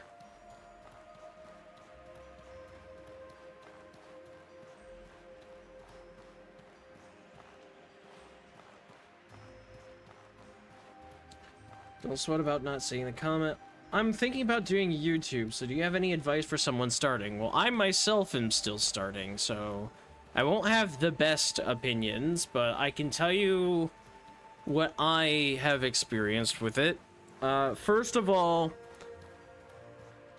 like, know your video editing stuff. You don't have to be an expert in video editing. I know I'm not, but like, put some time into video editing. Make your videos that you're putting on YouTube a decent quality. It doesn't have to be amazing, but spend time on it. Work on new animations here and there. You know, put together a video. Don't get too long. My videos, I try to keep about 40 minutes or so. Anywhere from about 30 to 40 minutes is what I kind of aim for. But, like, make them a decent length and entertaining. Because you want... What did I just pick up? Sorry, I got distracted by... I picked something up. Doesn't matter. you know, so I'd say roughly 30 to 40 minutes long. It depends, I guess, on what type of content you're doing. If you're gonna get into gaming content, like I've tried to, just pick your niche and go for it. You know, I started out this channel with Vintage Story, which I still play Vintage Story, and I still upload content, and I streamed Vintage Story for a really long time, doing a no map challenge of that game. And my first video did incredibly well. I will admit I got lucky on my first video. It got tens of thousands of views in just a few days. And that would be my Vintage Story Arctic Challenge video. That is now like at, I don't know, 130,000 views. I kind of stopped. Oh man, I got cold again. Oh well.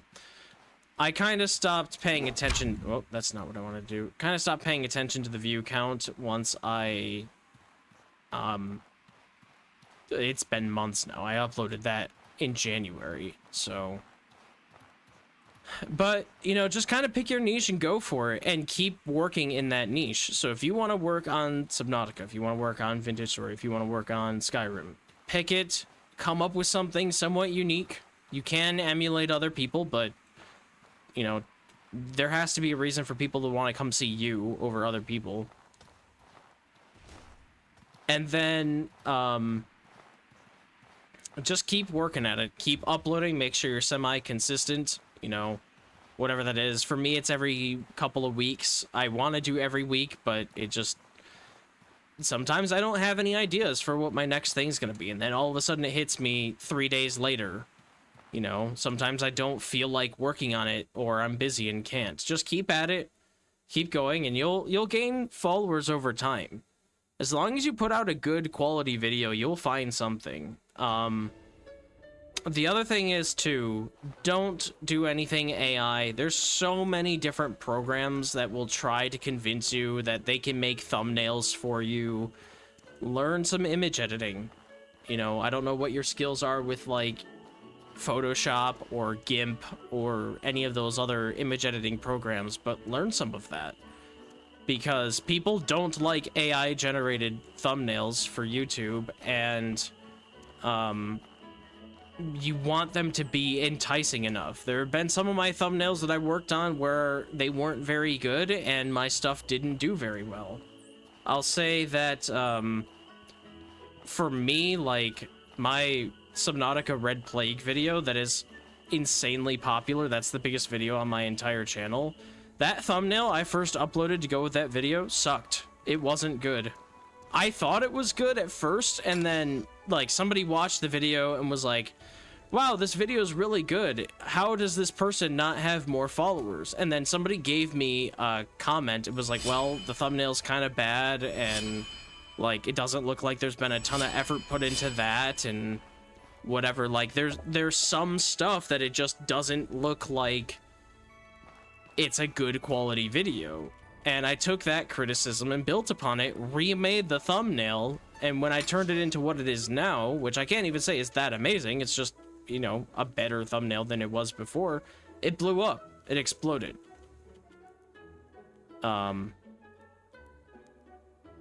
So you just kind of have to find your niche, stick with it, and build your skills. Get into image editing, get into video editing, and have a desire to grow and learn and just constantly get better. I would recommend too, for video editing, use DaVinci Resolve. It's pretty good. It works probably as good as Adobe Premiere. I haven't really used Premiere in forever, but there are some bugs occasionally, and you'll have to work around them. But Want to buy something? they're very, very small bugs, and you don't have a subscription fee. It's completely free to use for a long time, like forever, basically. If you do decide that you want to pay for it, you pay a one-time fee. I haven't paid for it yet, and I've been able to make everything I've ever wanted to, so. Can I help you? and interact and engage with your community. You know, try to comment on posts, and if you stream or whatever, maybe throw in a little bit of a something at the end that's like, yeah, I stream, come watch me over here if you want. That's how I got some of the Twitch people that I have now. A lot of people don't watch me on Twitch, but I have, you know, like 3,000 followers right now on YouTube. For one reason or another, they just don't hop over here. You'll never make it on just Twitch. And you'll never make it on just streaming. Streaming is something that you do to engage with your community and to, like, form those ties with each other so that they want to come interact with you. Videos will help you grow that audience, and then eventually, hopefully, you'll get a steady point where you'll have enough people watching you live stream, if that's what you want to get into, like me, that you can have a YouTube community and a streaming community, separate groups. I don't know how half the people that watch me now on stream found me originally, but I'm assuming most of them are through YouTube.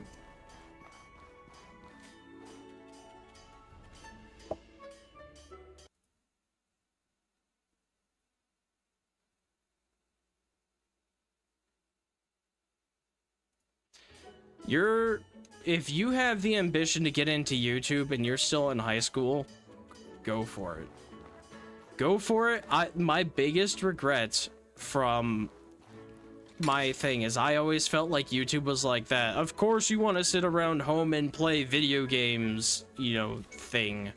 There was kind of a stigma attached to it.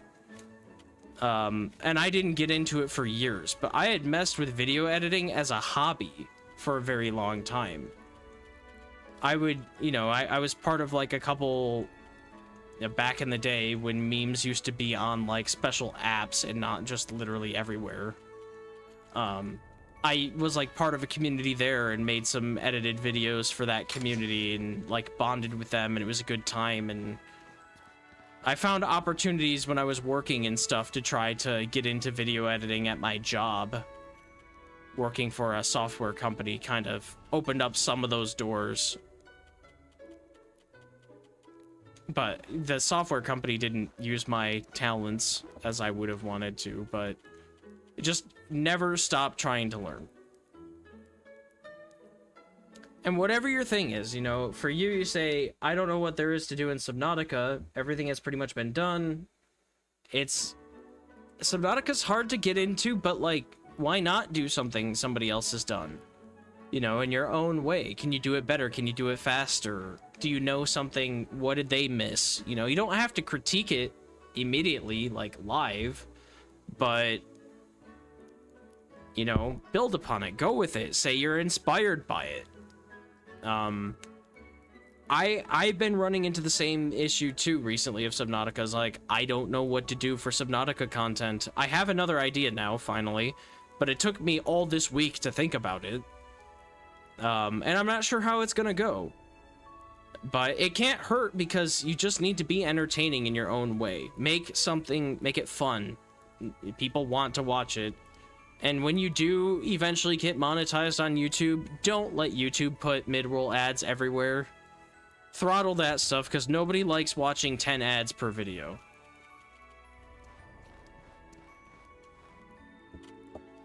Let me go see what Demon said. Sorry, Demon. I got on a mini rant there. The gaming channels that do the best these days are challenge runs and friends that game together regularly. All the challenge run guys take each other's ideas all the time. That is true. That's absolutely true. And they kind of, like, you don't have to be original. You just kind of want to take something and add on to it. So I do Subnautica challenge runs. That's kind of my new thing that I've gotten into. But I do survival game challenge runs in general. My challenge runs started with Vintage Story. And I'm still working on them right now. It's just... you just have to kind of get into it and go for it. Try not to copy somebody one for one. Just try to do it a little bit different, a little bit better. Like, I did the starvation challenge for Subnautica. if you wanted to, you could be like, I took this guy's idea and decided to do my own challenge. So I'm going to do that challenge, but also X, Y, Z, whatever. I start in the Lost River. You know, you could do something crazy like that. I spawn in the void. Whatever, like, go from there. It's the same run, a little bit more difficult, a little bit different. You know, it doesn't even have to be more difficult, just different. The next challenge I really wanted to do for Subnautica was never breathing the surface air. To have basically a toxic air environment so that I had to use my O2 tanks constantly, even when I was on the Aurora. But there's not a mod for toxic air. Though one of the YouTubers on there had a mod where it was like Subnautica's hardest mod ever, and I think it was custom made for him for content purposes. Want to buy something?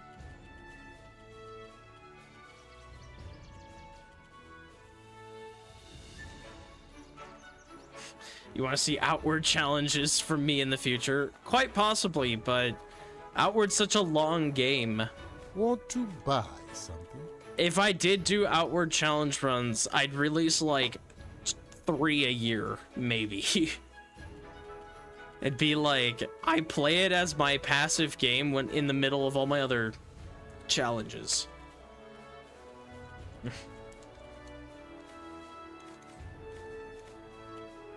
Outward, but I have every disease.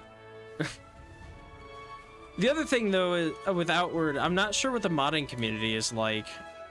Because, it might be hard to do a variety of challenges based off of just the vanilla game. I'm not sure.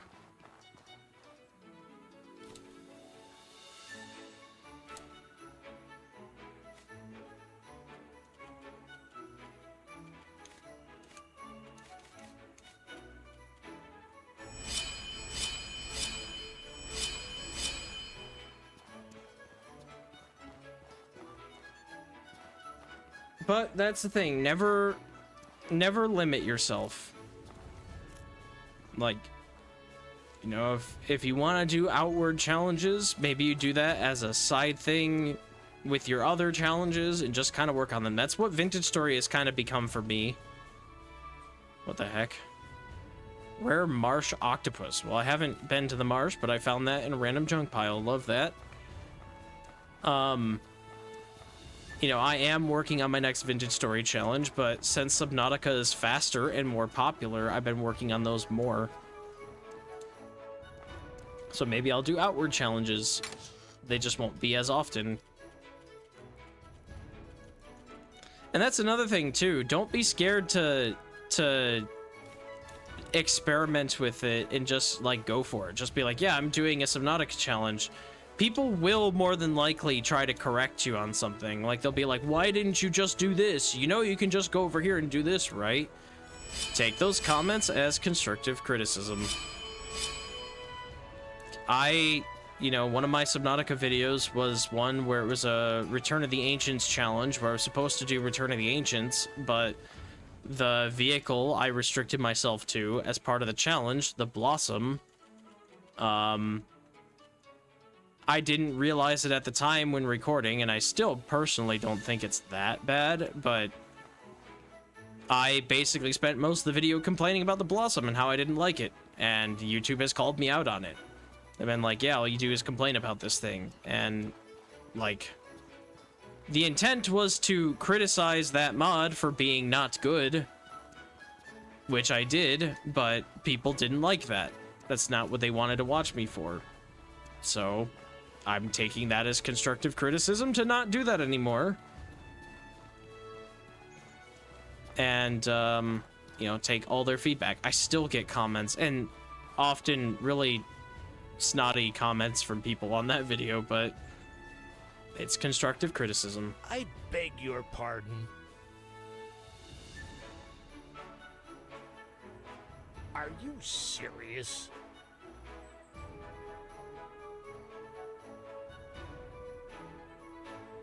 Oh, you could talk to your friend to get mission stuff?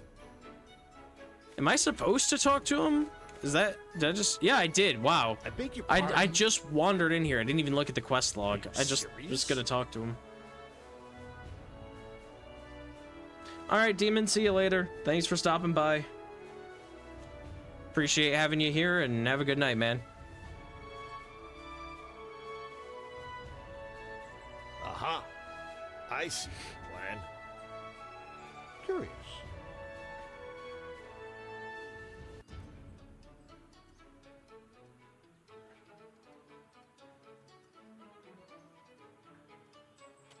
That should work.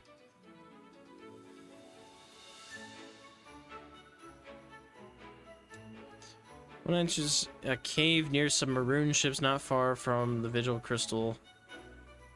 Here, I took this key from the Corsair I killed the other day. It might be one of the doors inside the slide. Okay, you'll need it. Cool.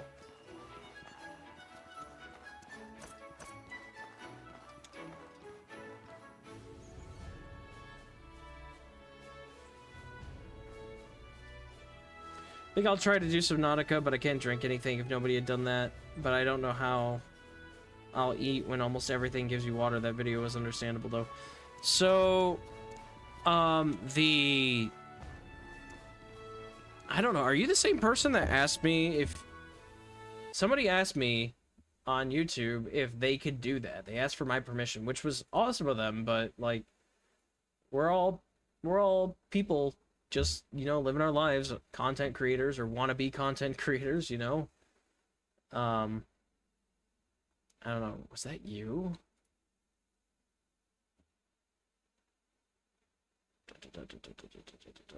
Somebody commented it. And I already commented back.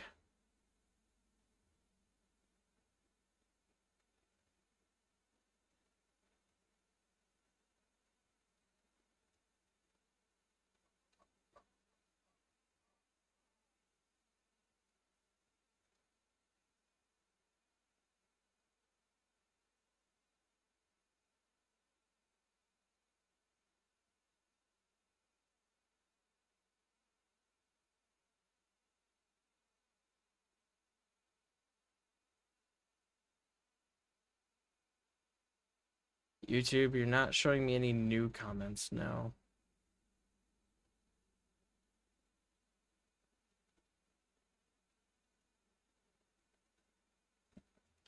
Hang on. Probably be able to find it if I go into here instead. Pause the game.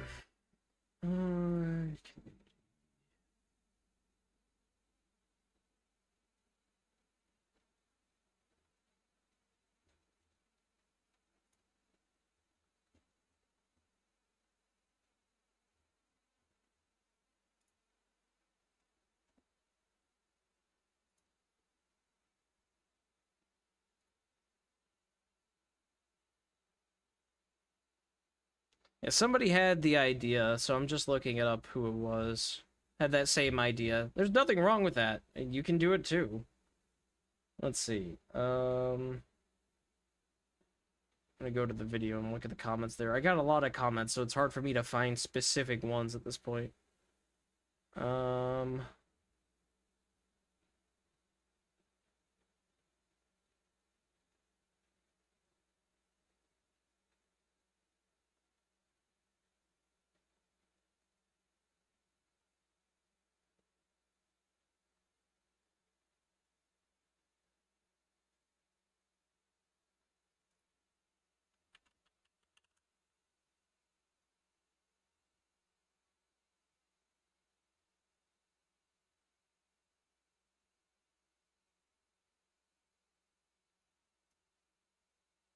Anyway, without taking too much time, it doesn't really matter. The point is that I can give you hints on how to do that. I've already thought about it myself, because I will probably do that video myself sometime, and it's completely okay to do a video like that.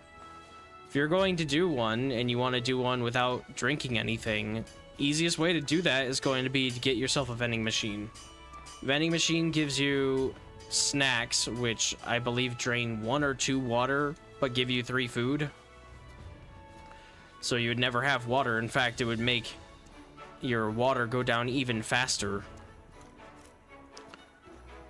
But I don't think that would be really much more difficult, honestly. It'd probably still be easier than the no food one, because you wouldn't have to get water filtration or anything like that. You just have to get a vending machine, you're set. Then you can start playing the rest of the game. And vending machines aren't that hard to get, so yeah, that would be the route that I would go myself. Just get a vending machine. Maybe you have the nutrient blocks in the game that you can eat, because that gives you plus 75 food and no water. And just go from there. I think what made my run of the no food, I won't say special, but like a little bit more different, is I added on a couple extra things, like not being able to eat any fish. I mean, that was food anyway, so that wouldn't have helped, but like I didn't harm any fish. I didn't make bleach because I didn't want to harm the table coral, or not table coral, but the tube coral. I had to get the table coral though. That was the unfortunate thing. It's just how that game works. You can't beat it without it. So like I gave myself exceptions, but I added more rules to try to make things more interesting too. And you know, like I went pretty much vehicle-less, unless you include the Sea Glide, then that was with that vehicle. But you know, I kind of one-upped it a little bit and kept adding a little bit more to the challenge to make it more difficult. So it's not just no food, but it's also no food and no other vehicles, really.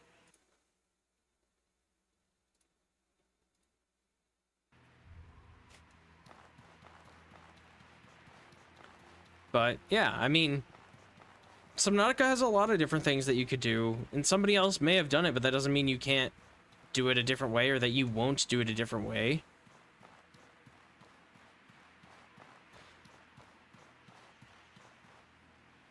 Did things respawn? They may have. It's been a bit.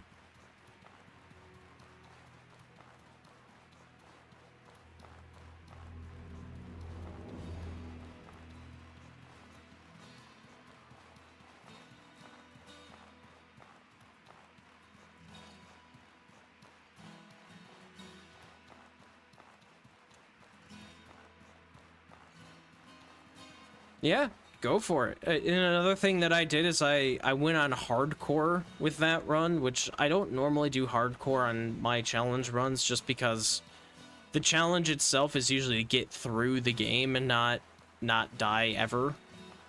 But that run in particular, running it on hardcore, I think helped, because people would be like, well, if you're just gonna die, then your hunger will come back. And, you know, that's a way that you could exploit it. And at that point, you might as well just play freedom mode or whatever. It just wouldn't seem that impressive to people. So I tried to go one up and do hardcore on top of that. Showed my failures too. It's okay to show attempts that you failed as long as they build into the overall story. You failed, so what'd you do about it? You know?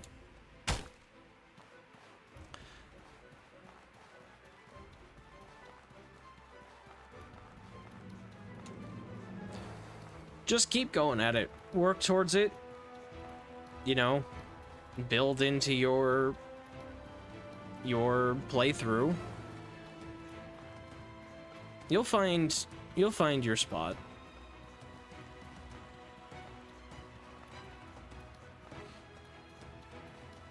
And if you're handy with it, you know, you may consider making your own mods for the thing, even if it's something simple. It might not even be a mod, it might just be an edited file. Deleting structures or whatever, but that involves getting a bunch of other things set up, like coding environments and stuff like that.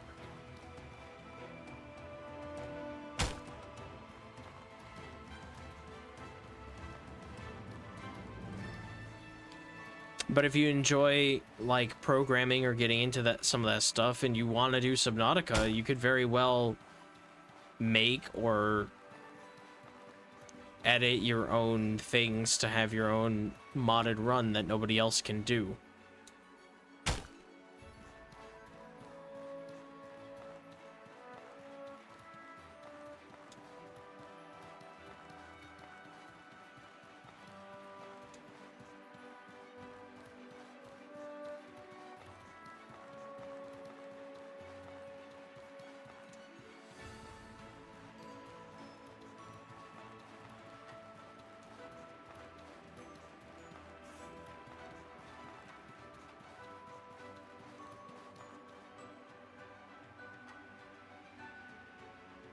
Let's see, so... They said there was a tunnel northwest of the ship, I believe.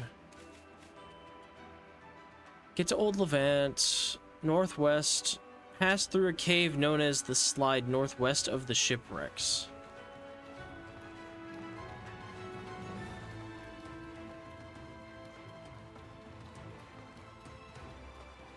Up here, maybe?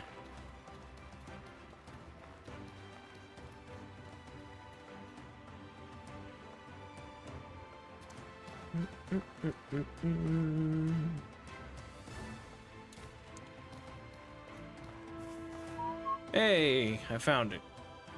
Alright, let's see what this is all about.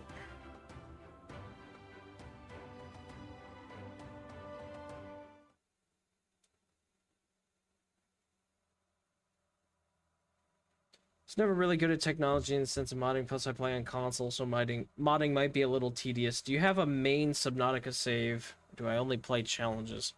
So, I have played and beaten Subnautica a lot. Probably 24 times. So I don't have a main save anymore. I don't go back and continuously play the game after I beat it. I just start another file. In these days, I tend to do challenge runs, unless I feel like a casual playthrough, but now that I've been making content, I pretty much only do challenge runs of Subnautica.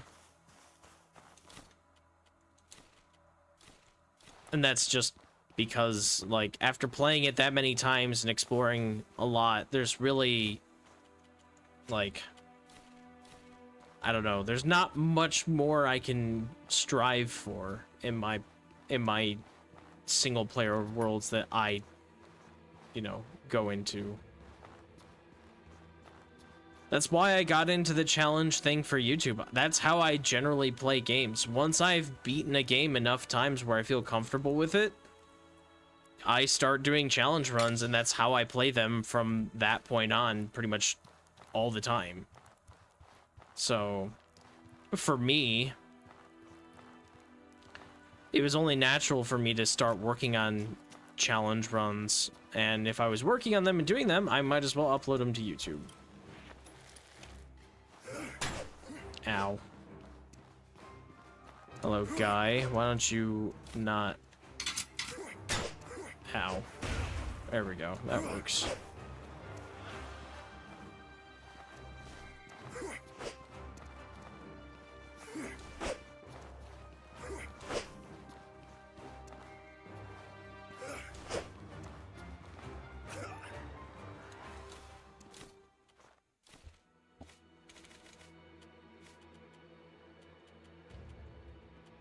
Iron Claymore. Ooh.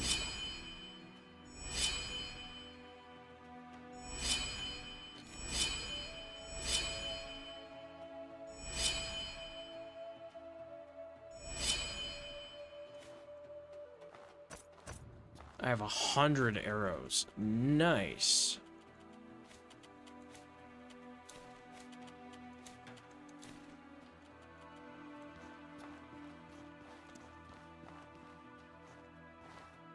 Now we're moving. We'll have some real ammo to do some real fights with. Come here, guy.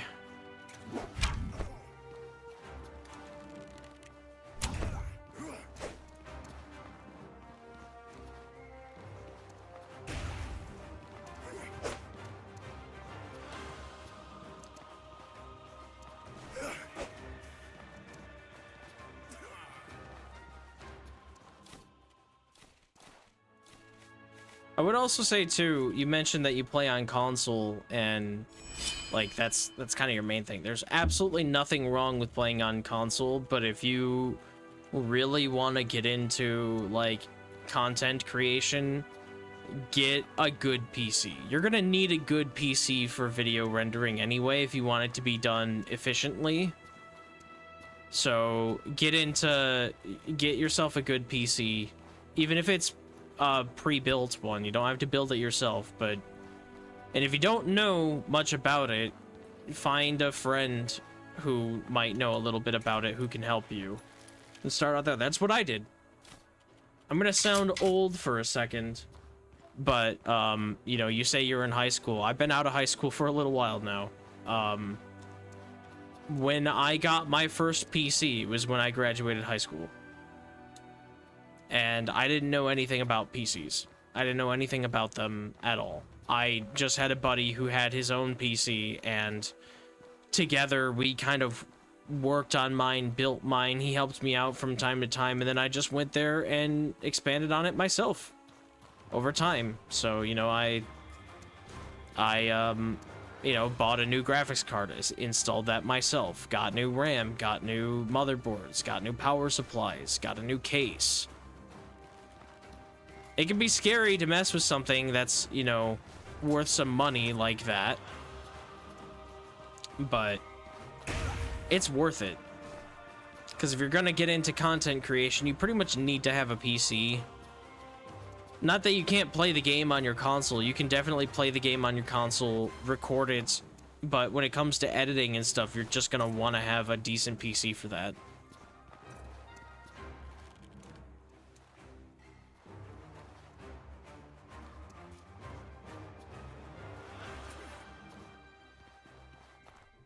Recurve bow, desert archer, hello. Oh, hello, Juniper. What's going on? I gotta hide this. Apparently, I'm gonna have an ad break in 5 minutes on Twitch. Did I watch a tutorial from YouTube while building the PC?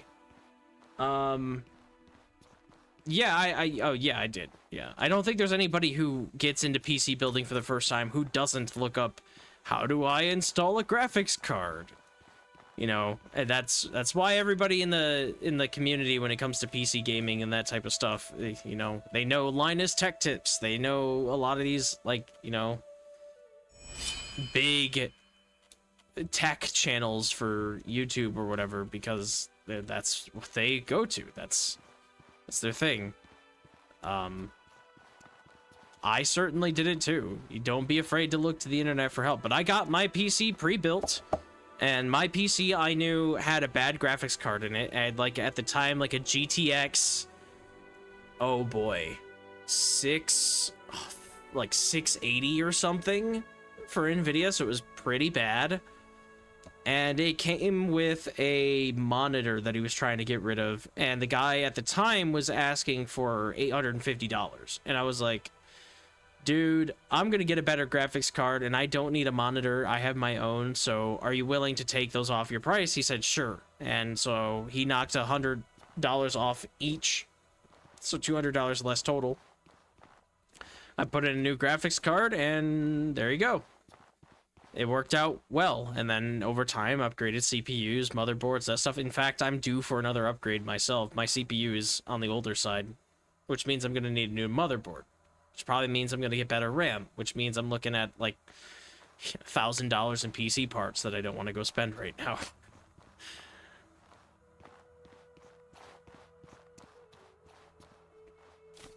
But I also had help from my best friend, too. He was the more techie of the two of us, and he had worked on his own PC, so he was able to help when I was like, I don't know how this works. He was like, yeah, you just, you know, do this. Whatever. He had some tips. When I first got it, like, I sent him the part list of what I had, what the components were, and then I, you know, I showed it to him. He's like, yeah, that's not a bad PC. And then I took it over to his house when I wanted to put the new graphics card in, and we put it in together.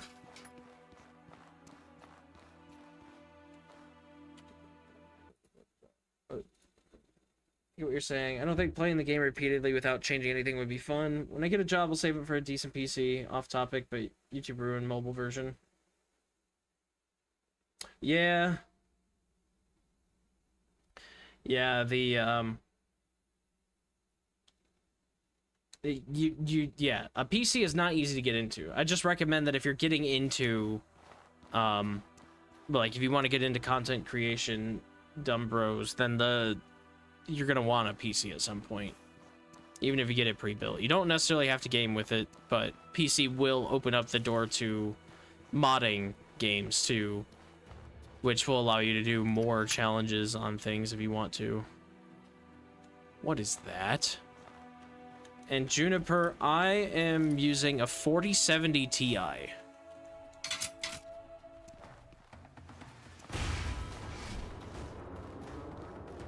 Ooh, I think this is gonna be money for me. I need this. It'll give me a nice upgrade for my bow. Come here, dude. Let's go this way. Not only will he have great resources for me. Oh, he hit that one. Nice. Nice, nice. Can I throw this lever? Will that lock him down here? Lever, lever, lever, lever. Where are you? I can't. Dang. That's okay. Yeah, I went out and got a 4070 Ti. I was gonna debate on getting that or getting like a 4090 at the time. Then there were rumors of the 50 series cards coming out, and I was like, I was talking to a lot of my buddies, and I was like, should I just wait and get like the best of the best card? Because I knew I was gonna have to upgrade my motherboard and a bunch of other stuff if I did that. Or I could kind of go a little bit longer on what I currently had. My friends were like, well, dude, like, at the card I had before the 4070 Ti was a 1070. And they're like, so, how long... Oh, I guess there's an ad break. I should probably wait. I should probably wait to finish that sentence. I wasn't paying attention to the clock. But, yeah, let's take out this guy first. Then I can continue my monologue. I'm not paying attention as well as I should be anyway. This guy's a big guy. He needs to... There we go. I win. Wait 60 seconds and we'll go from there. Horror chitin! Yes! Give me that. I see a poison bow in my future. Slowly heals the common cold. I already have that, but yeah, that's fine. Give me spiny meringue. Welcome back, Juniper. So yeah, the graphics card I had before my 4070 Ti was a 1070, and I played on that for a very, very long time before upgrading.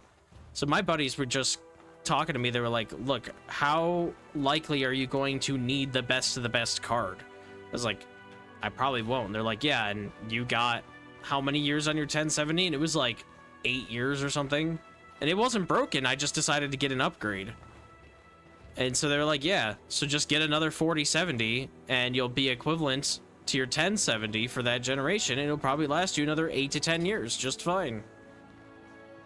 So that's what I decided to do. And I don't regret the 4070 Ti at all. Great card. I've had no problems with it.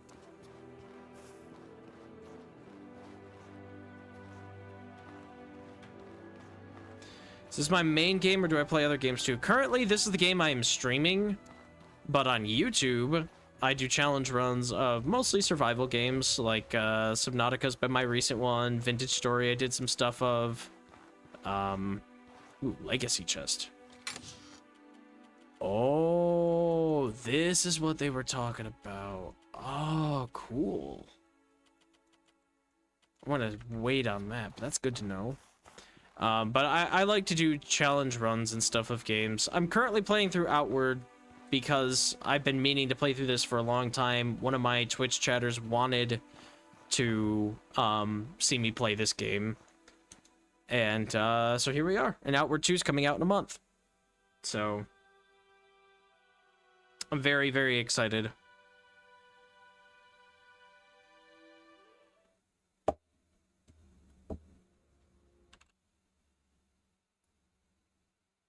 Oh, see you later, dumb bros. Have a good night.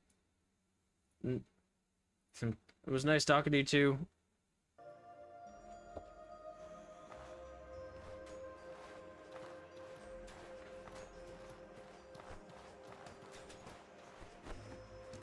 You know what? Give me 1 second. I gotta go grab a bot real quick. I had to unsubscribe from it, and now I have to resubscribe. It's been a minute.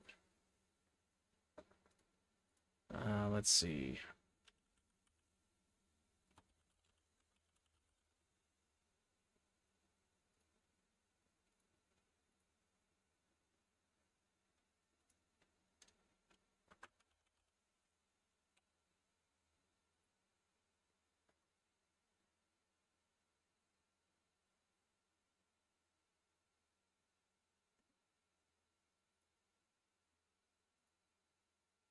Redo this real quick.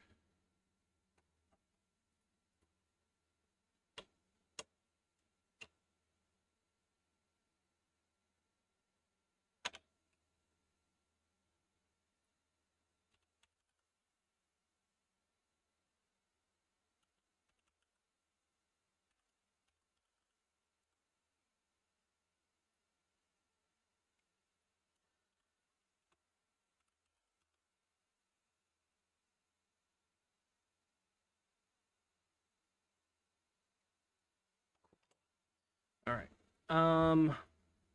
Our players really leave town like they're going on a month-long journey. They kind of, I mean, what I've got on my stuff here is all been mostly loot. You know, I didn't bring half of this stuff. I brought the pressure plate traps and the charges for the pressure plate traps. A tent, which honestly I could have just stored in my house, but I bring the tent with me so that I can sleep. The fur boots for the cold weather if I run into too much. It helps. Most of this has been loot. And I do need to get back into town soon, but I've been out now for like the last, I don't know, hour or so. Or half an hour, something like that. Unlock, unlock. There we go.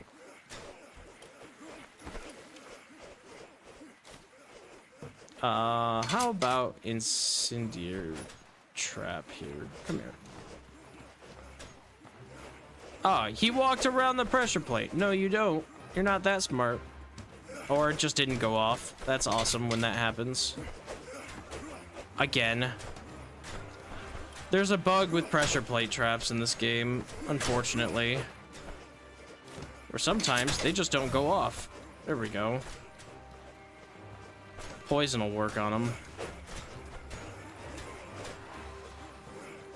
Like, they go off, it consumes the charge, but I don't get any of the benefit out of it. We'll just wait for him to go away. There we go.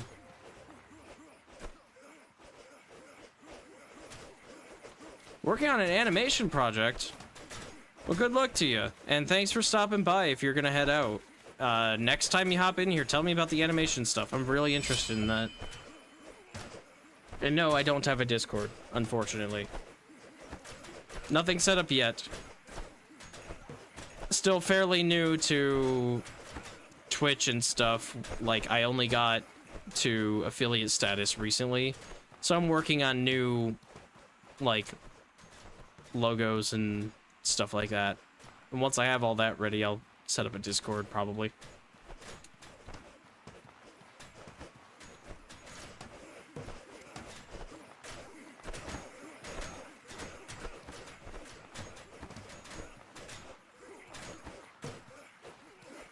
These guys ever die?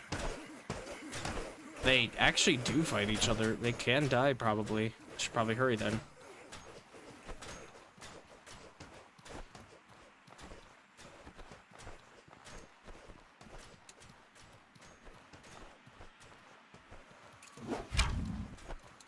Focus on this dude.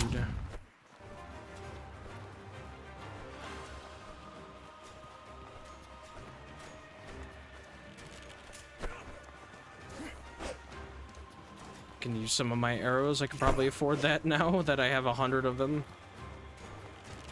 I'm fat rolling though. That's okay. Let's craft this stuff real quick.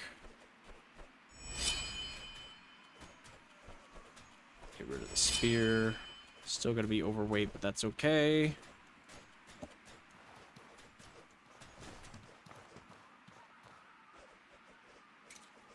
See you later, Juniper.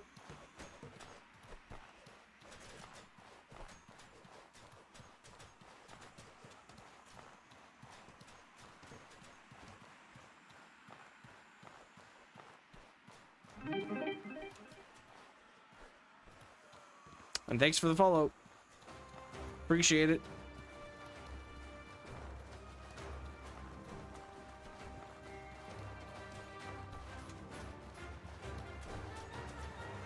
Hey, what's the deal with this guy? Oh, my pressure plates are all the way back here, right?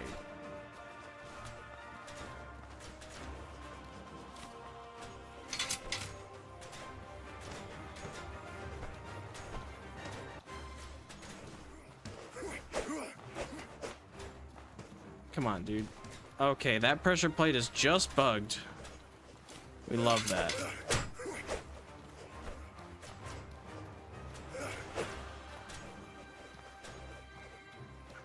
There's gotta be something about them setting it off when they're too close or something. Like, I don't know.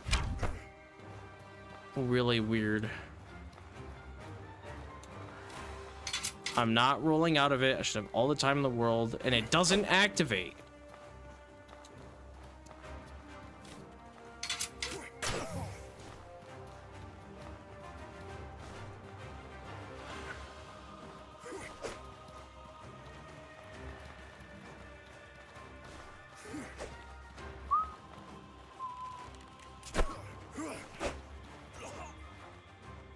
We're gonna take that one apart.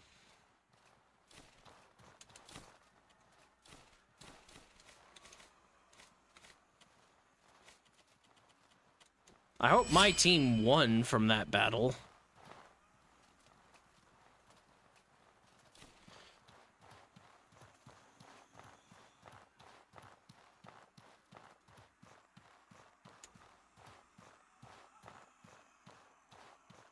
I'm hearing some creepy sounds up here.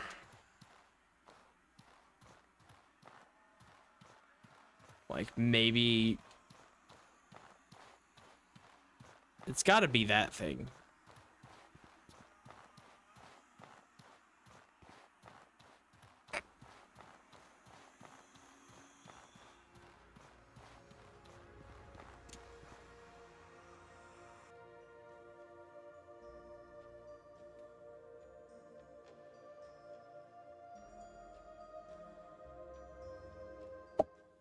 Switch back over to YouTube stream here real quick.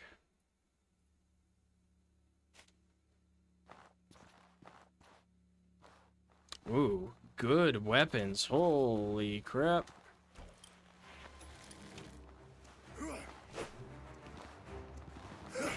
Oh, how about no? It's fine. Come on. That's not gonna blow up. Why do you never blow up?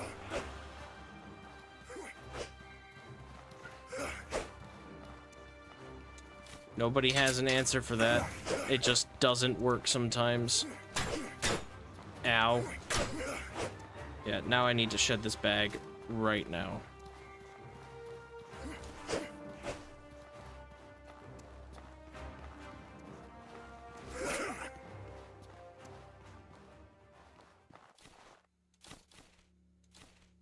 Rations, spears, loot. Way over encumbered.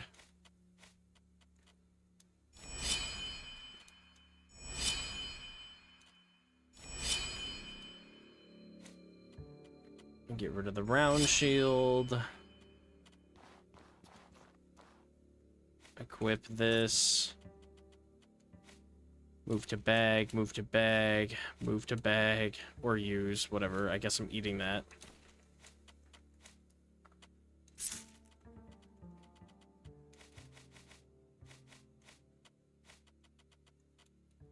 Tunics, get rid of those. Boots, get rid of those.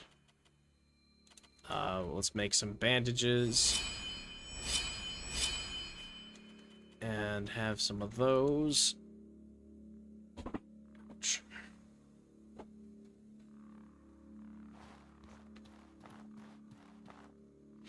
And you must be the leader.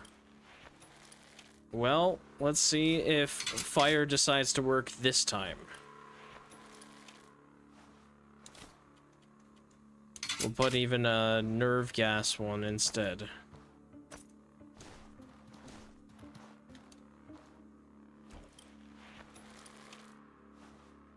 And we'll put a toxic one here. And this one will get also a toxic one since none of the others want to work. Hello, leader. Zagus? What now? Bow, Levantine rat. You stand before the rightful king of Abrasar. I am Zagus, Chamber Lord of Old Levant, Lord of the Sand Corsairs. So you're leader of these murderous thugs. That's what you're saying. Now listen close. I do what I must to restore the rightful legacy of the Abrasar Plains.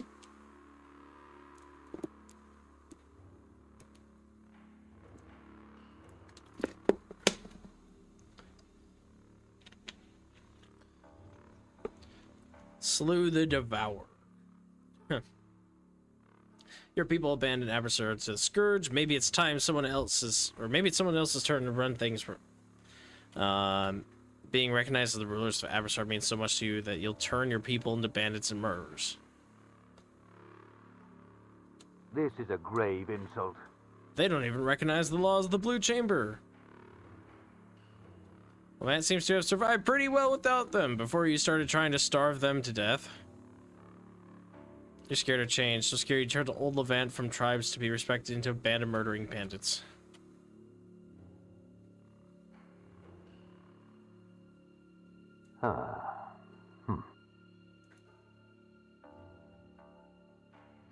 Would not be the one to extinguish that legacy. I'd rather die than let Old Levant be destroyed. Then the only way my people will be safe is to kill you. Or then surrender honorably. Take responsibility for your actions and end this conflict. Ooh, this is troubling. You're right. I don't want to admit it, but you're right. There's no point in championing the old ideals, or the ideals of Old Levant if there's no one left to look upon them. I will surrender. I will call off my warriors. Heck yeah, you will. Even though I kind of want your gear. I kind of want to do the fight, but you know what? We'll take it. We'll take it. We'll do the peaceful good guy thing. The often more boring way.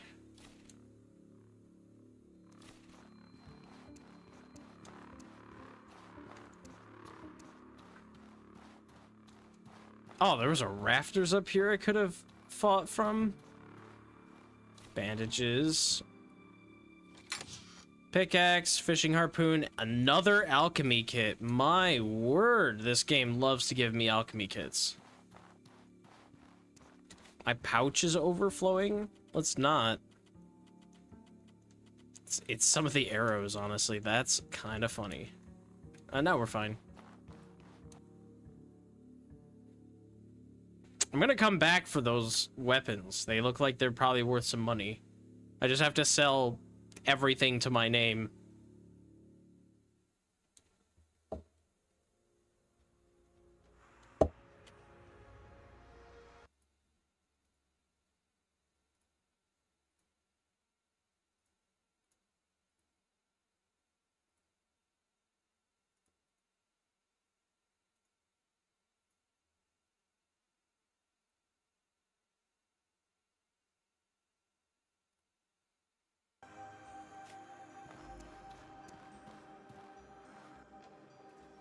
Great work.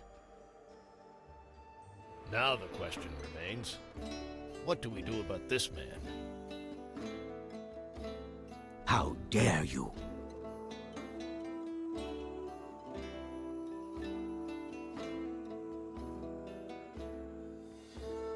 I think we ought to make an example of you.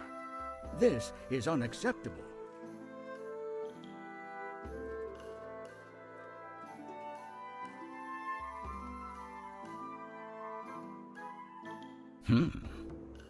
You want a personal favor in exchange for your silence. Very well. What kind of favor are we talking about? Double your food deliveries. People are starving. The kind we get to decide on whatever we needed. I mean, the good guy here would probably say the food.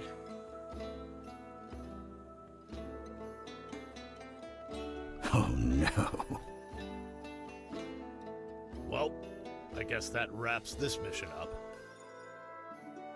Now, report to Cyrene over here. Yeah, she's literally right here. I'm amazed you got their leader to surrender. Put him on trial, I suppose. It's barely a formality at this point, though. You've earned this. Yeah, I'm coming back with you. Send me to town because I can't move.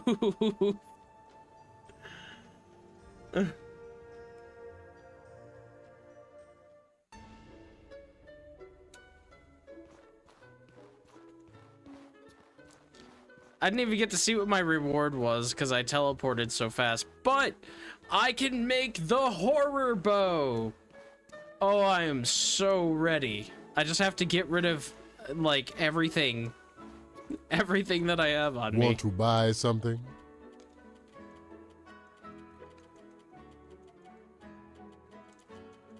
I'm making so much money off of this stuff. Wild.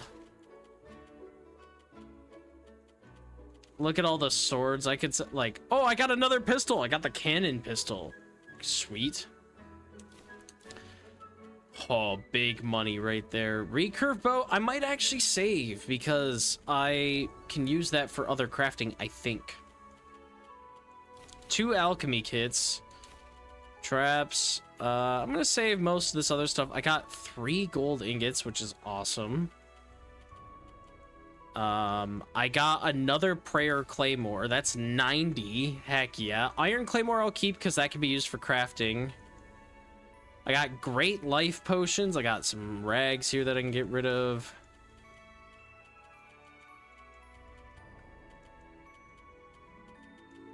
Wow. 349 on top of that. Big money.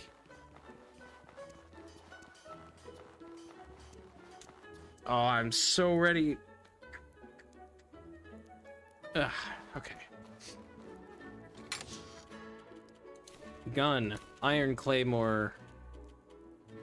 We need the... Let's see. It was horror chitin, the warbow, which I have. Occult remains. It was just 1. And then I think that means...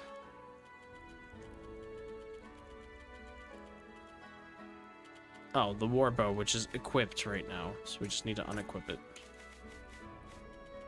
And who can make the horror bow? This guy. Yeah, give me that.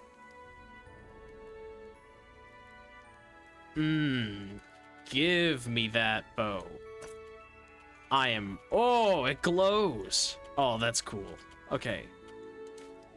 We're just gonna put that right there. Should be good. Oh, look at that thing. It's beautiful. Oh, yeah. I love that it glows, too. And it does actually emit a little bit of light. That is so cool. And I got an achievement for crafting this thing, because I'm amazing. And I can stash a good, I don't know, let's say 600 of this. Nice. Nice. Put the money in here. I probably won't need the key, but it doesn't really weigh much, and I'm gonna go back there, so I should probably keep it. Okay, I need to go through my food real quick and make some travel rations, even though I have a bunch. I could probably sell everything I have so that I can make more. I can make some alpha jerky, which I want. I'm just gonna grab all my food.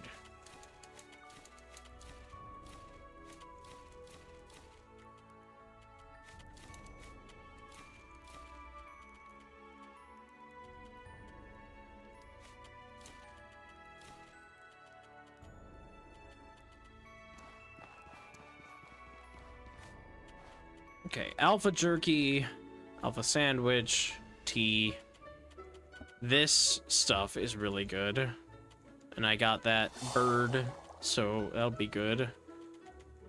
We're gonna do alpha jerky.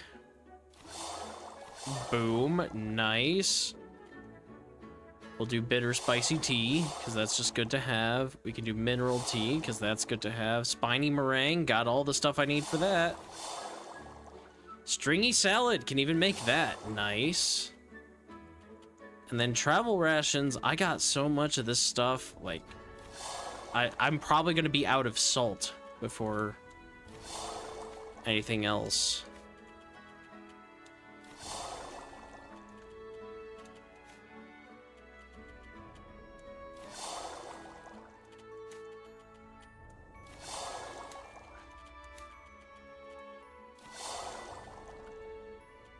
Bag overweight from the travel rations.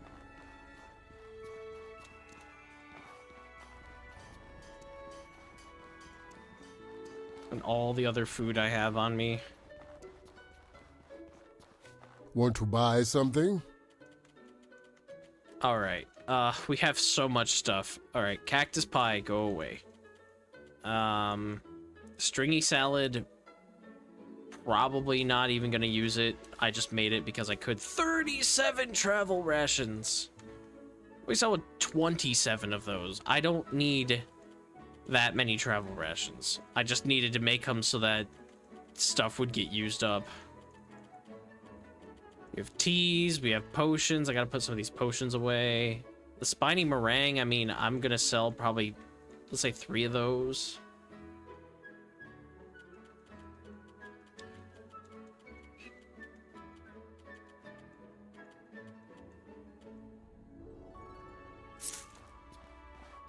Another 129 silver in just food. Actually insane.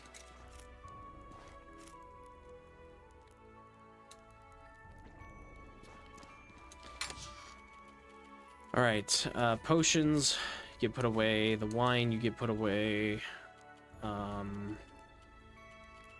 Actually, the wine could be used for some alchemy, I think. So I'm gonna grab... I didn't mean to grab the manticore tail. I'm gonna grab thick oil. I don't think I have much for salt anymore.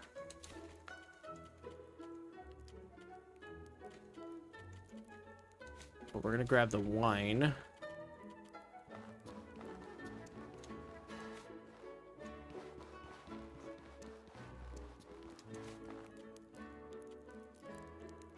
Nerve gas, yes. I want to make some of that.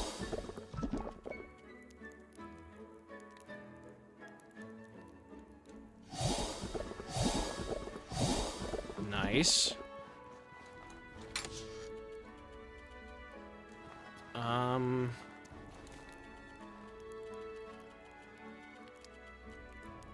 Occult remains, mana stone, and that makes dark varnish. That might actually be worth it. Mana stone, because I have some occult remains too. Occult remains here, mana stone, wine. Is that everything I needed? Yes. Boom. That's probably worth some stuff.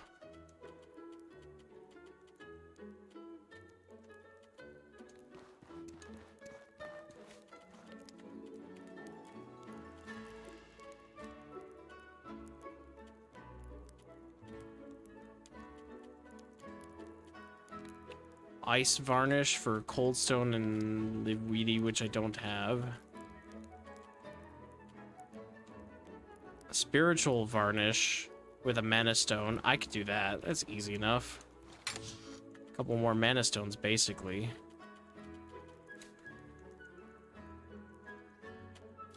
I'll just do that. I'll help use up some of this wine that I don't plan on using for pretty much anything else right now. Mist potion, easy enough to make some of those. I have a lot of those eyes.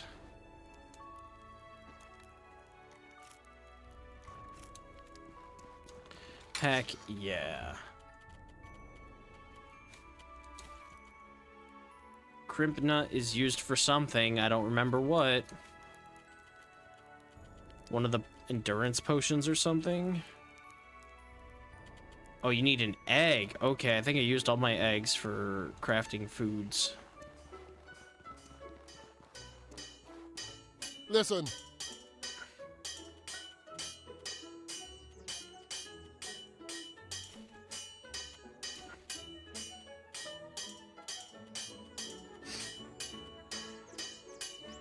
$18 of these? Yeah, we're gonna get rid of those now. Another 132. What can I make now? Thorny Claymore, Golem Rapier. That would be fun. Manticore Great Mace, Mantis Great Pick.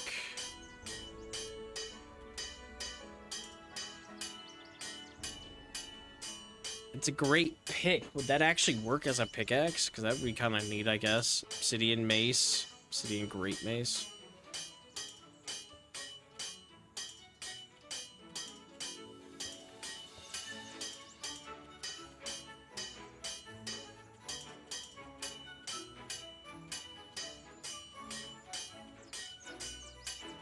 I don't think you have anything else I care about. What about you? How can I help you? Fragment Bomb? Bone Pistol? Obsidian Pistol? Palladium Spikes. I know how to make those, I just haven't yet. But I'll take the other recipes. No more guessing on that, that'd be cool.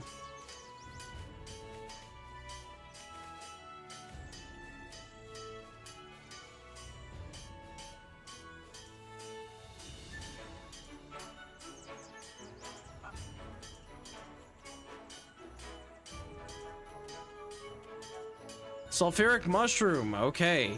I've seen some of those around, so now I know how to make those. Good.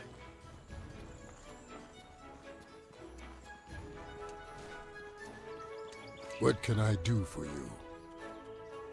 I kind of want your skill, but now that I got the bow, I could probably leave here for the time being anyway. I just have to go,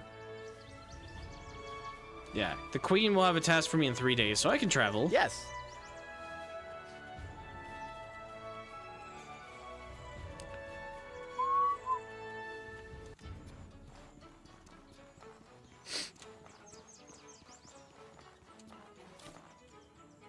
Oh, a free lantern. More bombs, say less. What's in here? Oh, I didn't even notice this room. That's cool.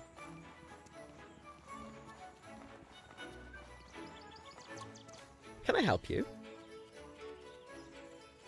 What you got? Bread of the Wild. Well, we'll grab that. Cactus pie, dry mushroom bar, needle tea.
You think you did most of the oh, Sleepy's here. Hello.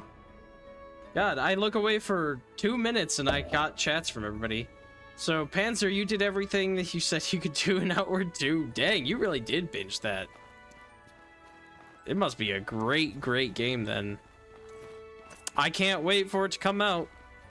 I'll wait for it in full release, but I'm excited for it now. Can't wait for the rest of the regions. Nice.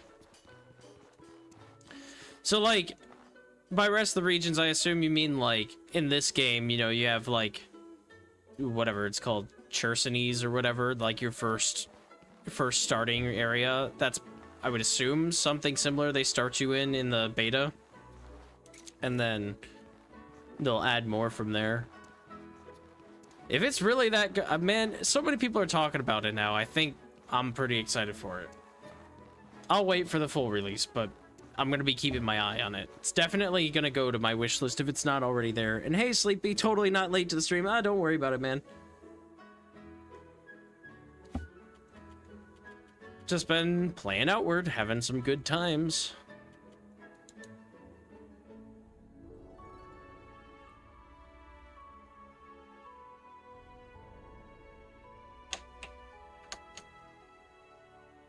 I completed part of a, like, main quest, and I talked down a bandit lord, which I think, unfortunately, by talking him down, I probably didn't get his gear. Because I had him surrender himself, and he had a cool-looking sword and some cool-looking armor. And I don't know if I would have gotten the armor, but it looked like there was some stuff I could have gotten. But I chose not to fight him. Chose to have him surrender.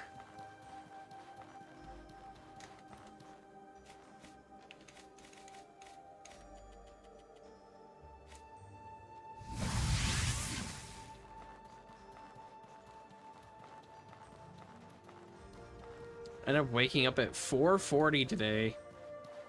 Sleep schedule's crying. Oof. I can't say my sleep schedule's that much better.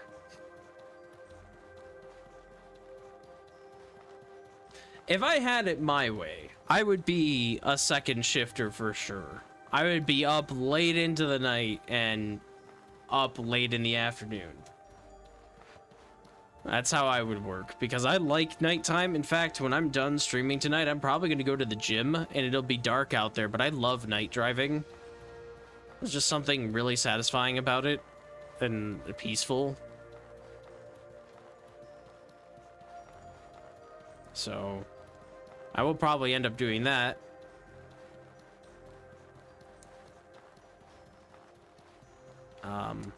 But yeah, like, the only reason why I don't is I have other things that keep me occupied. Like, I have to, you know, tomorrow I'm gonna go help my mom with some stuff, and we're gonna do that in the afternoon, and then in the evening, usually I have D&D on some of the weekdays, so it's like that stuff keeps me occupied for a little while. It's like, yeah, that's at 7 p.m. Well, I don't really want to be getting up at like 5 and then hopping into D&D. I could, but nah, when the rest of the world operates on a day shift schedule, unfortunately, the people who like night shift don't get to live night shift.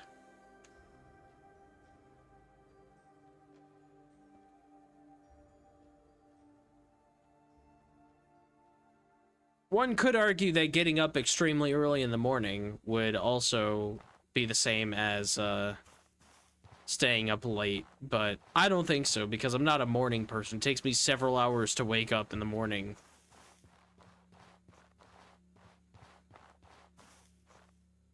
So I wouldn't get anything done, and I'd miss out on the best part of the day.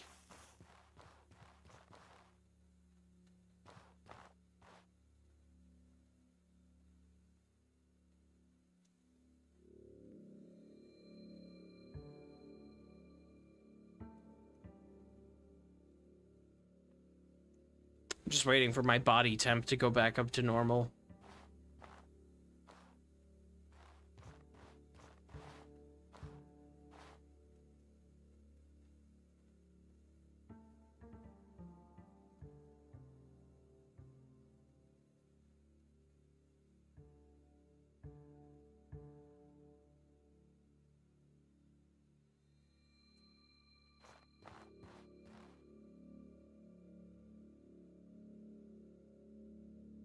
That should be pretty good.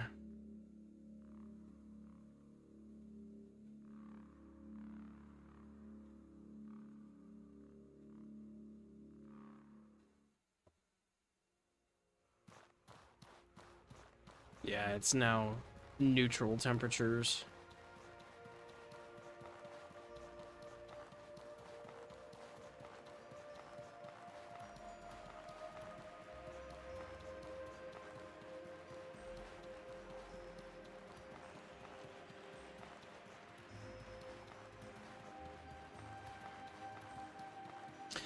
I got a cool new bow, Sleepy.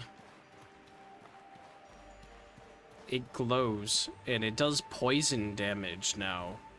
I'm very excited about it. I haven't used it yet. So we'll see how good this is.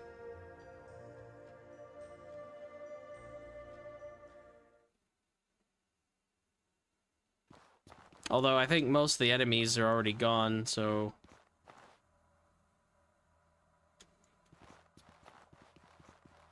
Because I was already in here for part of the quest. I don't need a water skin. I'm coming back to gather all the loot that I had to leave behind because I didn't have the carrying capacity. Let's go back this way, actually. I think there was another way I could have gone. Maybe there are some guys.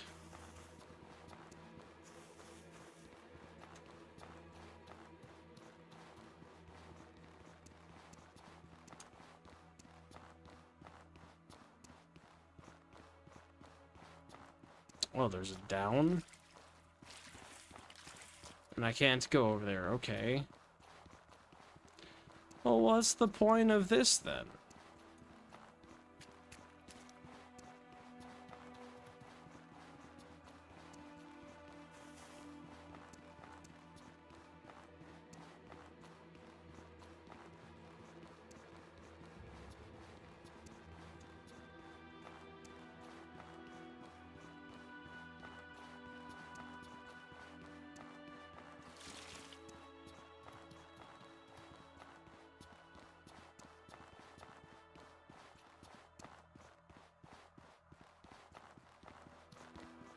Ooh, wait a minute. Okay, no. Just a body in mangled pieces because the horror got him.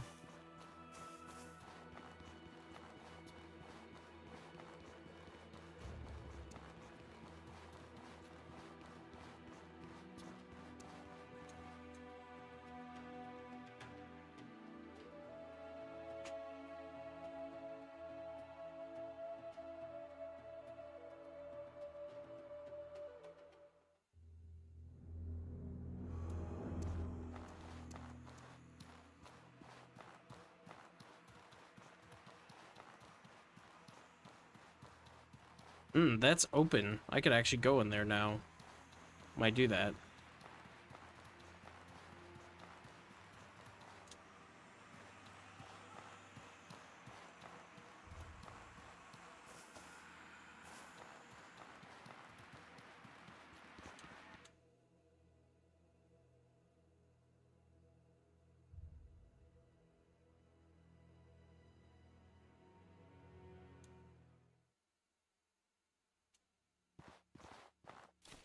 Yeah, I'll be taking these brutal weapons now. Bag overweight, but man, they look... Brutal great mace, brutal spear. They're probably worth some money.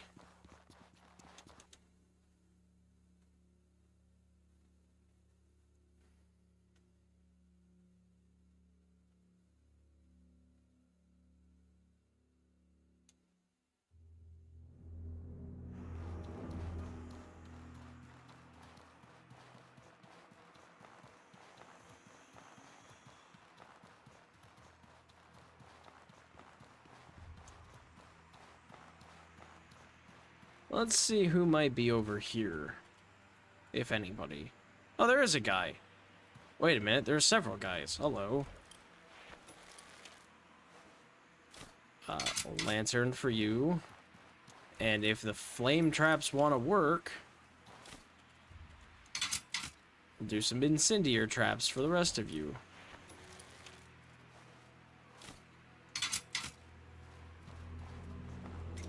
you. Don't move. There we go.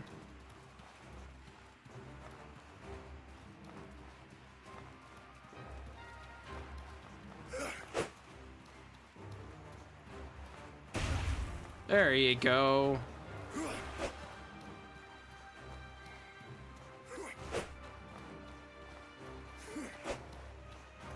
Guy, you're just gonna fall over. You're fine.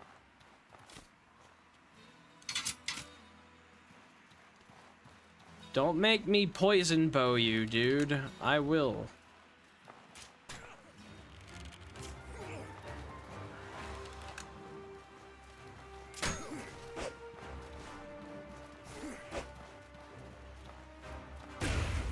Nice. Why don't you hit this one too? Just for fun. Okay, that one didn't go off for some reason.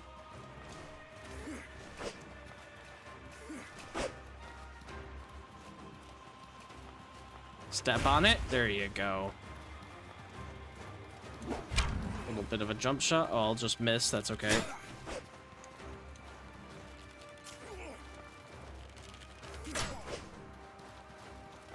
How many shots do I have to hit to make you poisoned? Not that many. Like 4. Nice.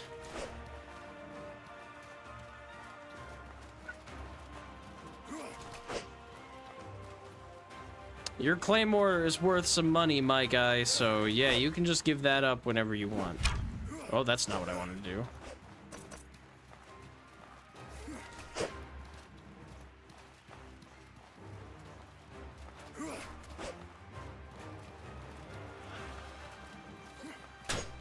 Okay, getting cheeky.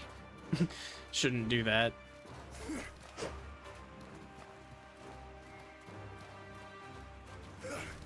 Yeah, the poison is just as effective as my nerve gas bombs, which is great. So if I really wanted to, I could focus on not nerve gas, but toxic gas bombs. So if I really wanted to, I could ditch making those. But the problem is that the fire charges don't want to explode half the time.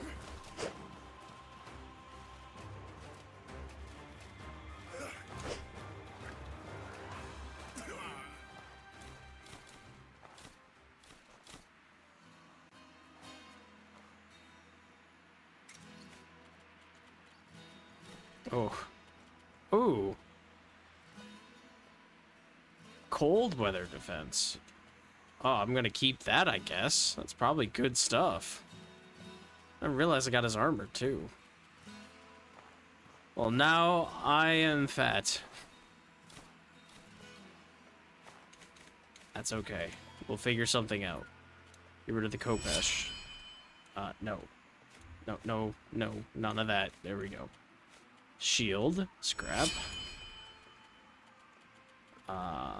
Get rid of the iron spikes. Once again, get rid of these.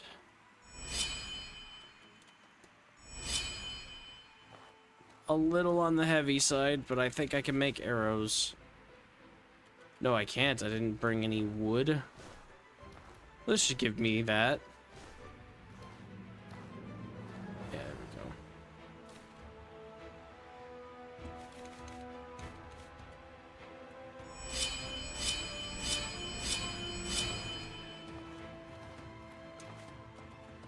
I gotta see how much these weapons are for. Oh, we got a mask too. I don't think I got everybody though. That's kind of the problem.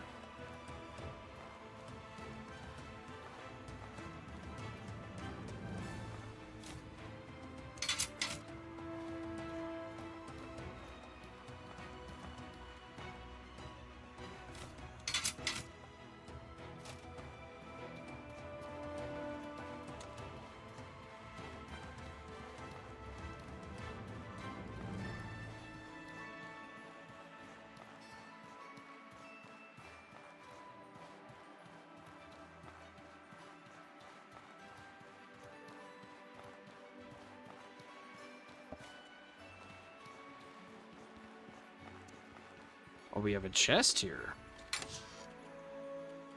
Oh, Oh my god, more stuff.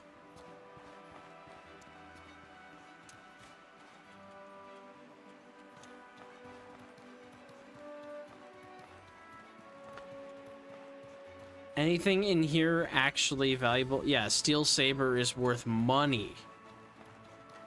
Dang. I can't carry anything.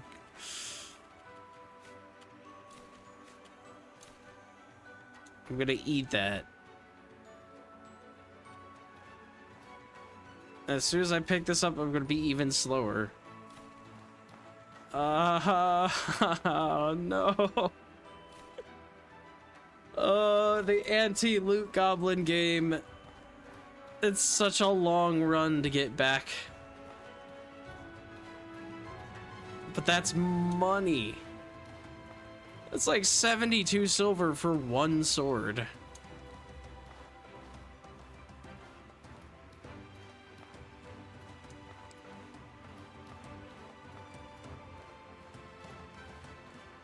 I have some epic desert walking music. Because that's what this is gonna be.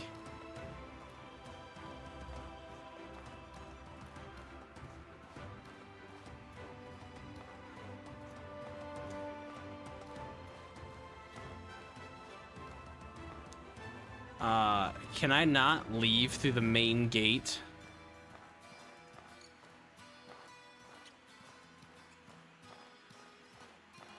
I would love to walk through this gate. Please let me through.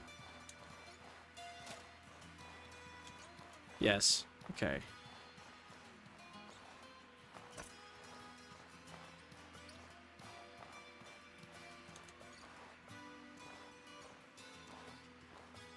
It's still gonna be a long, long walk back to Levant.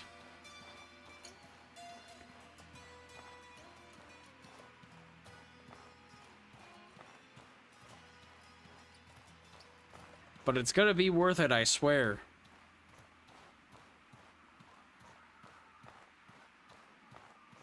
I actually don't know that for sure. Because I don't know what these brutal great axe, great mace, and brutal spear are all worth. Plus this dude's coat is 10 pounds. And he had a prayer claymore, which I know that's 90. That's good money right there.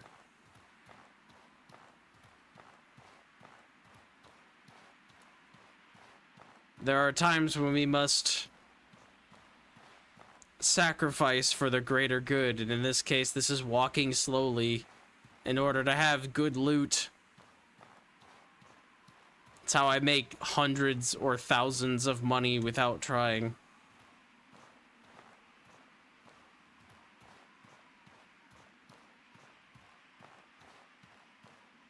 This game penalizes you for being a loot goblin, but to that I say, nay, I will be loot goblin, and there's nothing you can say that will change my mind.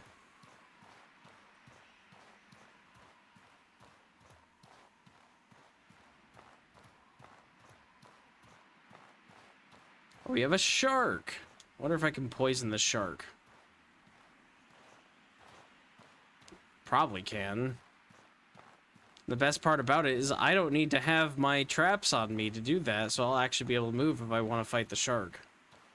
That does mean getting more loot from a thing that I don't need to get loot from. Just need to try to get down safely, which this is relatively safe.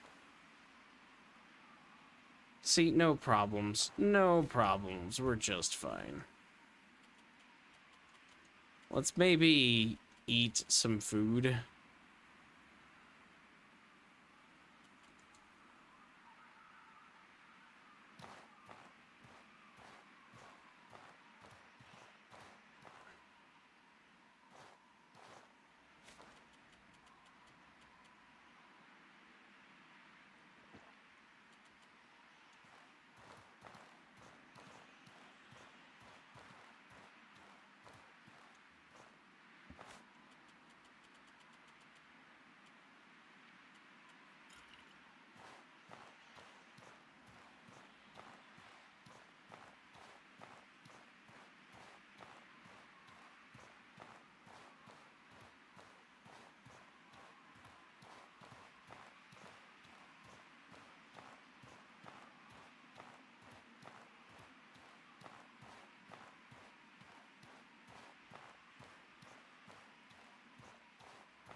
with this food that I've eaten, I can keep the sprint button down, kind of.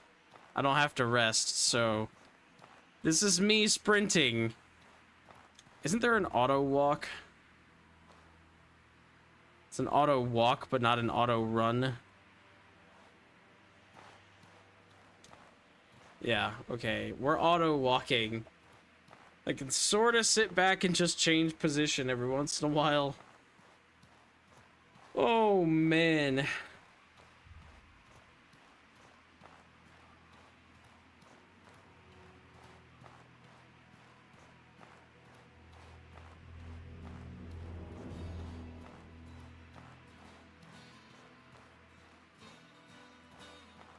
Slight turn. Okay. No. Do that. Then we just have to turn the camera a little bit. Okay.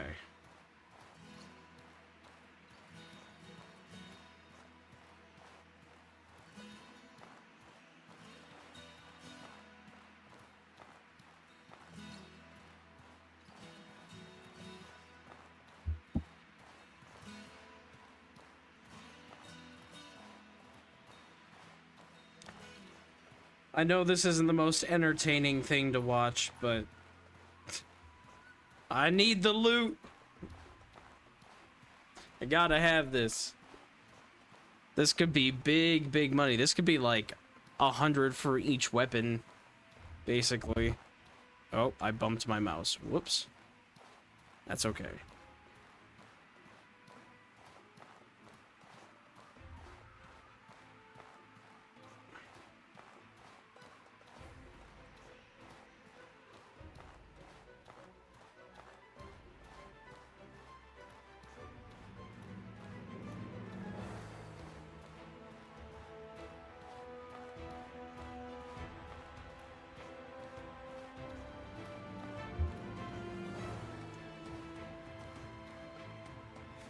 Okay, I think my food is worn off.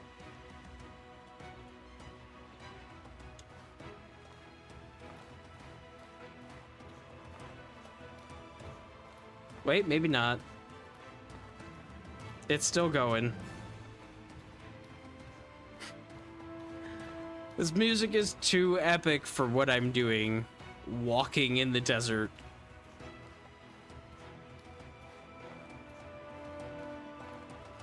I do want to avoid that mantis, though. Unless it's already dead, but I don't think it is. No, it's not.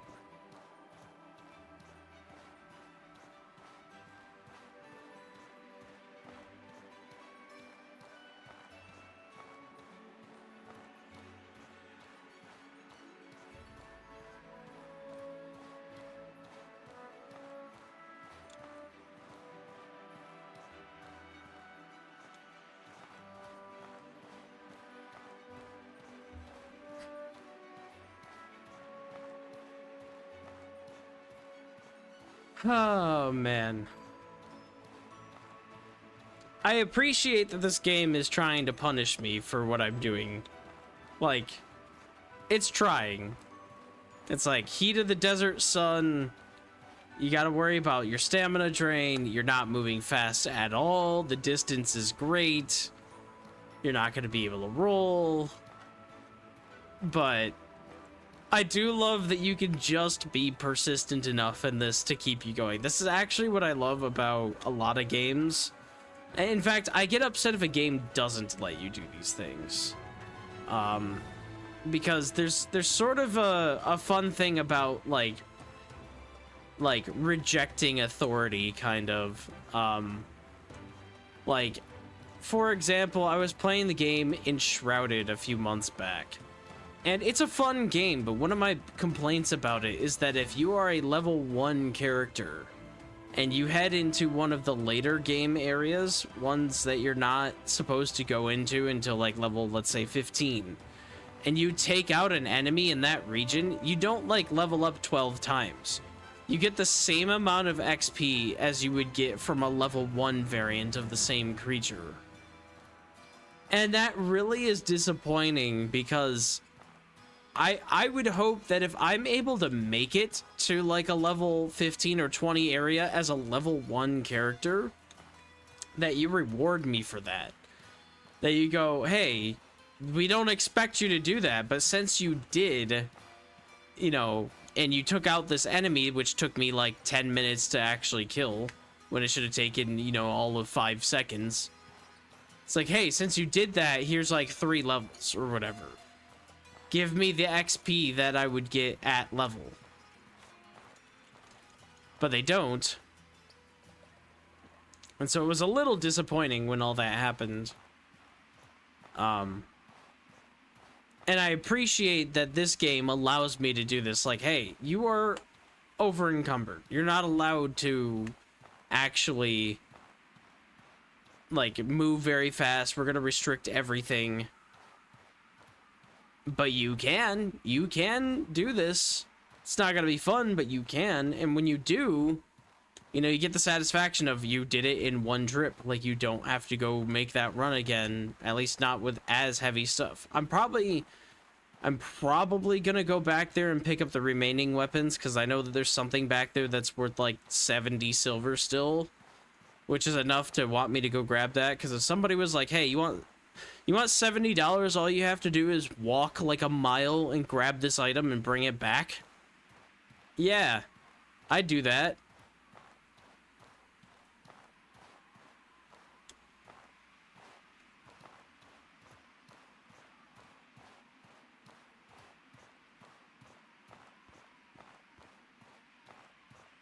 Honestly, that's the fun thing about video games too. I wish that we could do this in real life, that you could basically sell anything to anyone because there's value in the item. Maybe you don't get the best price on it, but you can sell it.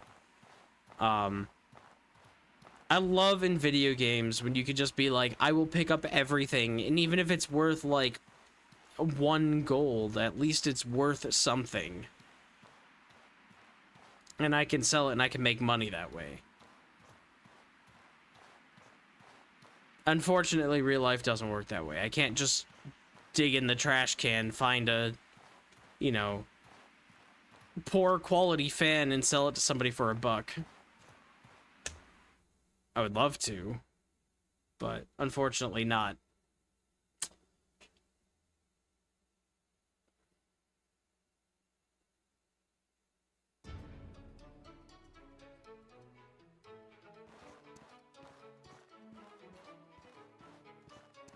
All right, we just have a little bit further to go. We just have to get up here and go to the left.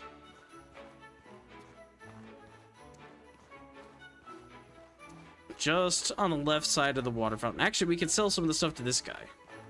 What's up, dude? Help you? Yeah, you can tell me. Yeah, 90 apiece. Money. Worth it. In fact, I don't... Part of me doesn't want to even sell it, but I can make better maces and stuff. Look at 243 for that coat. Are you kidding me? Bro, that coat is amazing. Want to buy something?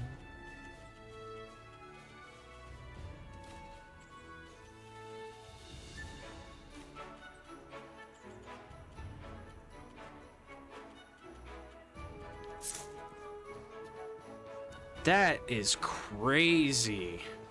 I never would have guessed it was worth that much. What the heck?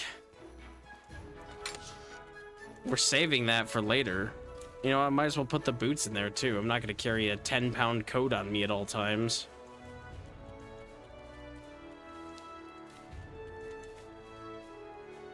I can store like 500 of this. Sure, whatever, close enough.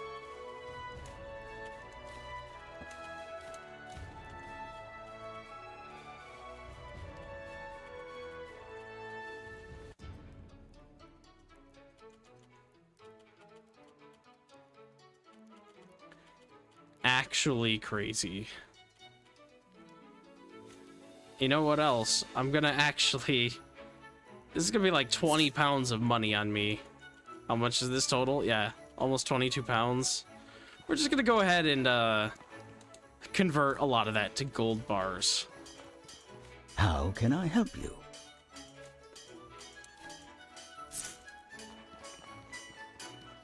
Listen.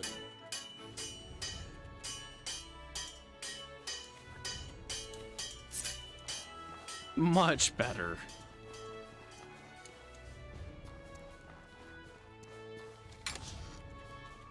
$16 gold bars. Wow.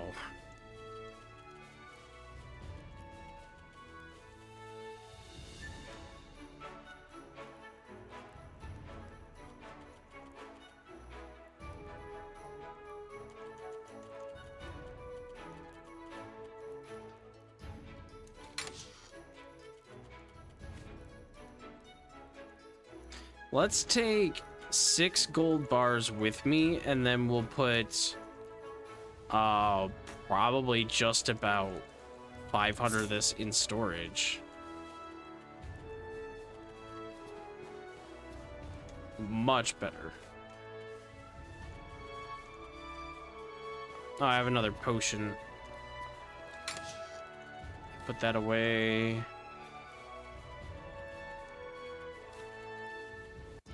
Okay, I just have to grab some more, whatever weapons. You know what? Before I go, first of all, grab more water. Keep forgetting to do that. And then we'll put the tent away for a second. Because I just got to run across the desert, grab the other weapons, come back. In fact, most of that I'm probably just going to convert into arrows anyway. And then I can store some of these arrows, and I'll actually have a surplus of arrows for the first time ever.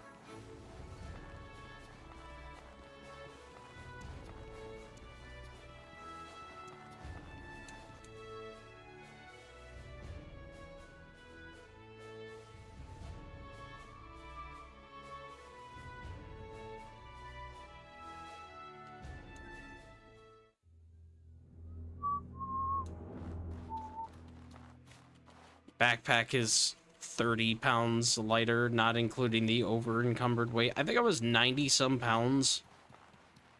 Now we're down to 40, so I sold and stored 50 pounds of gear. Actually crazy.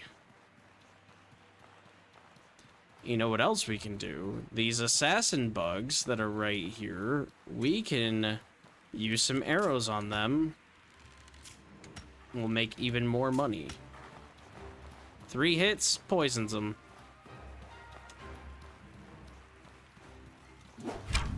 I didn't want to hit that one, but that's okay.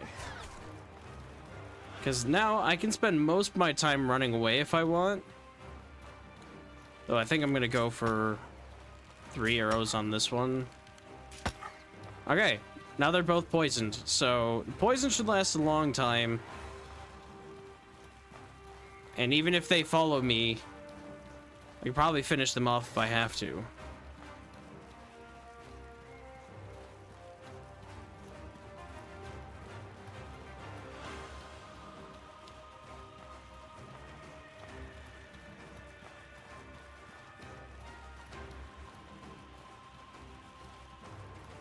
Oh, we've got another bird.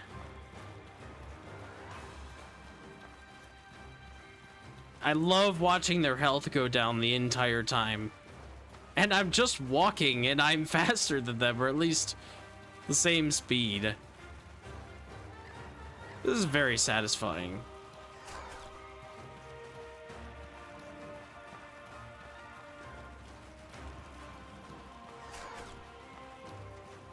Come on, assassin bug, what are you doing?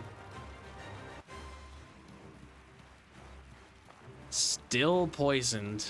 God, this is such a good weapon. If you're willing to play the patient long game, such a good weapon. I don't think it's poisoned anymore though, so we'll just give it a quick jump shot. And then for this, we can give a sniper shot.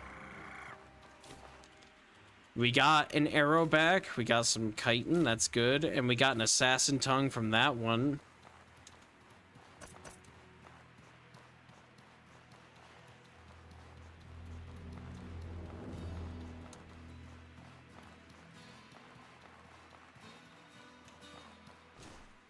For a cost of like 4 arrows if I get the sniper shot in on him. 4 arrows gives me enough to basically take down one of these bugs. And then I might even get an arrow back, but I get stuff that's like 18 silver worth for the tongue, I think is what it was. That might have been the inflated prices, but still. If I give this bug a sniper shot, it might even be 3 arrows if I do sniper shot first and then a couple normal ones. Now it's poisoned at half health and I bet it'll finish it off. And I have to go this way anyway, so you know what the heck, why not? Why not drag it along and loot it as soon as it falls over?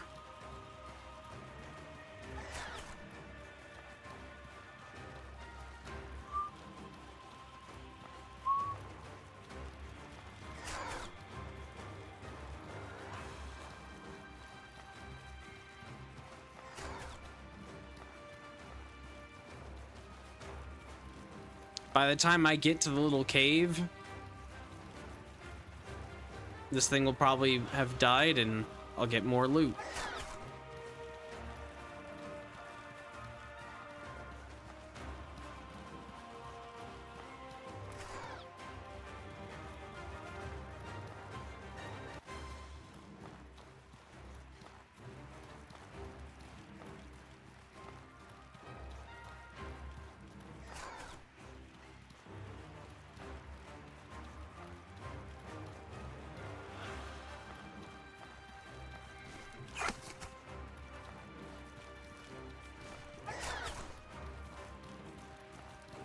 I just want to see if 3 arrows can actually win. I think it will. Yeah. 3 arrows and I get 1 back, and the loot I get from it is more than enough to buy me more arrows. It's 30 silver for a bundle of arrows of 15. And that loot there was like 20 if I were to just sell it straight as is.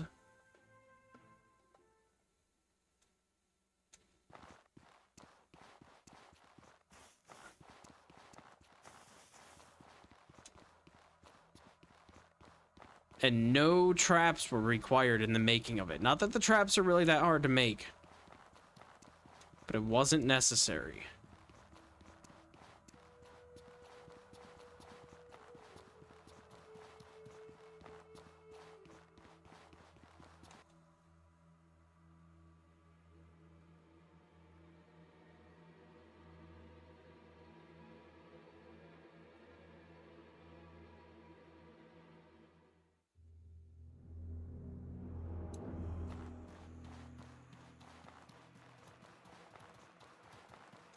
I'm pretty sure there was a guy in green robes that I could also fight.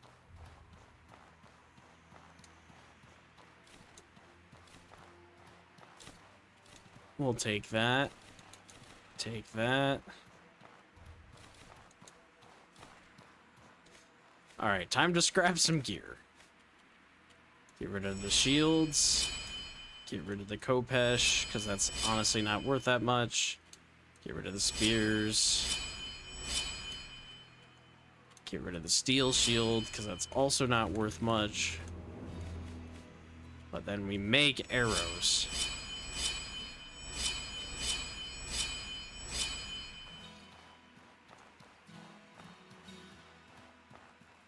Oh, there's another weapon over here.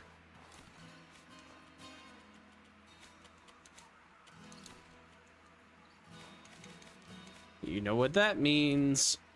More metal scrap. And I don't even know if I'll make arrows out of this one.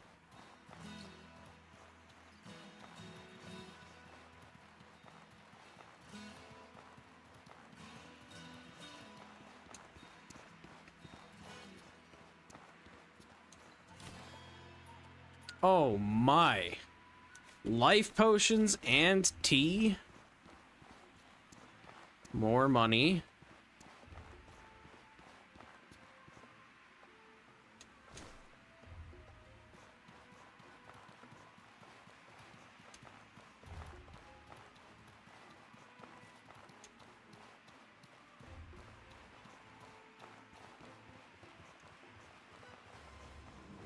Oh, hello.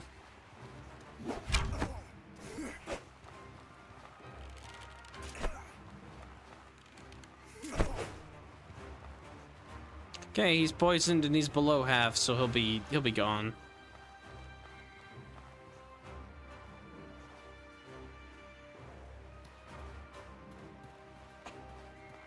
I'm actually going to profit arrows.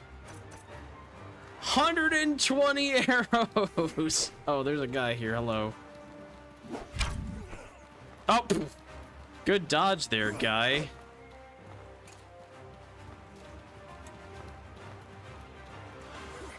What do you mean no compatible ammo?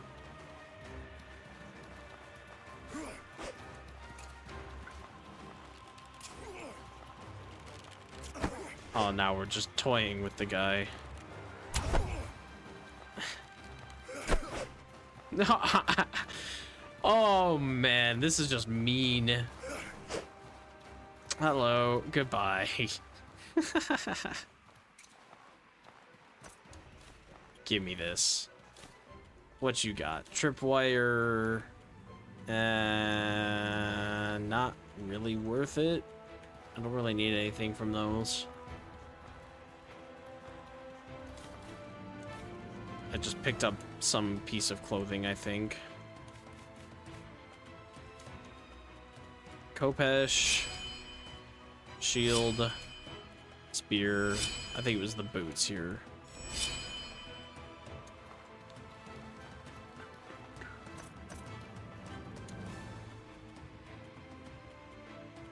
Actually crazy.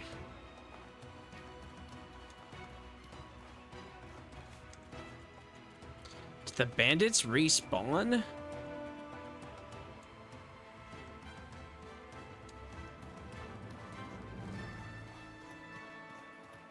There's so many bandits here.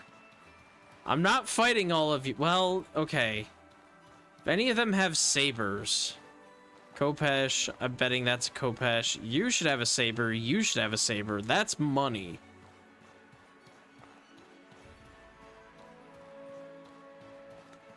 And these guys are a little bit tankier, so rather than trying to dodge them, we'll just try to set up a couple pressure plate traps for a lot of their stuff.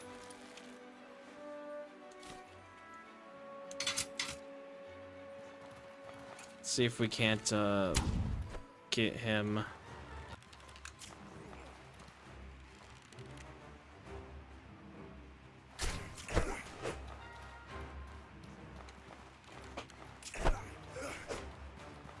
Yeah, okay, he's poisoned now.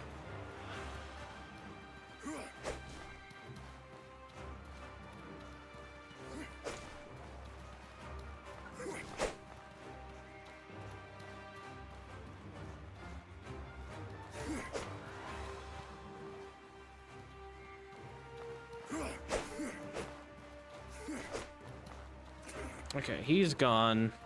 We'll pick this back up.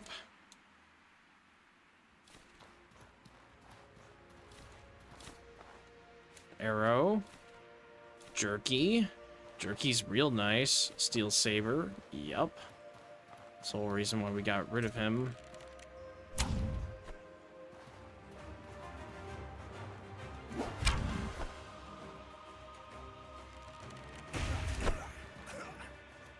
All right. Arrow, iron spike, and cloth. Disable pressure plate trap.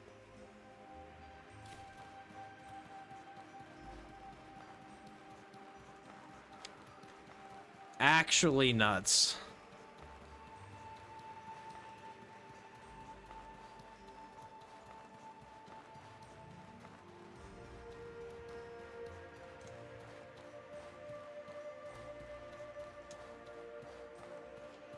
Might even be able to get the shark this time on our way over here.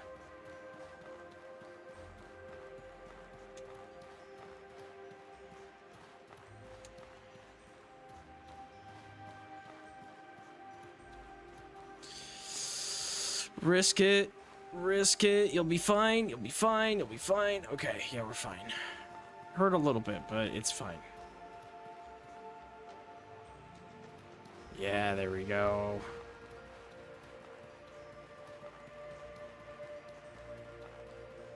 Any electric sharks that want to get poisoned?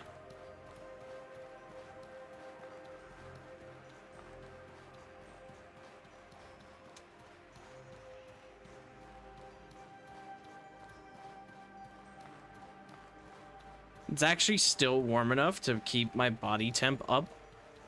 That's kind of crazy. It's pretty late into the evening. Would expect it to still be hot. It should be cold by now, I would think.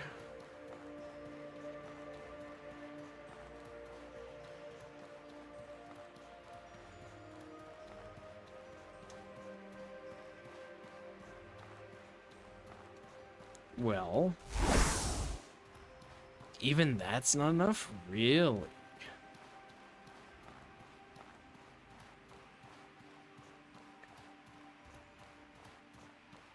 I guess we drink water then. Wouldn't have ever guessed that.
Want to buy something? I have made this guy go broke because of all the stuff I sell him. 22 for a shield is not bad, but 72 for the saber is actually crazy. Do you have anything I want, guy? Because I'm not gonna take a loss on this. I think I've been selling him everything, so I could take a gold ingot in exchange. That's fine. I still receive 160 and can sell more yet. Oh, I feel like I'm cheating. This is actually crazy. I really don't need these health potions. They're not that hard to make. I've got some too.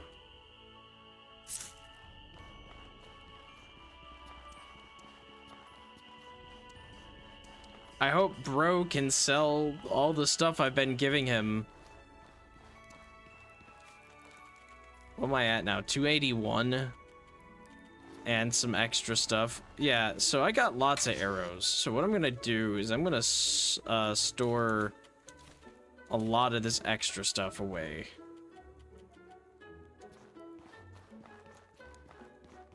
I think where are the crimp nuts? I need those.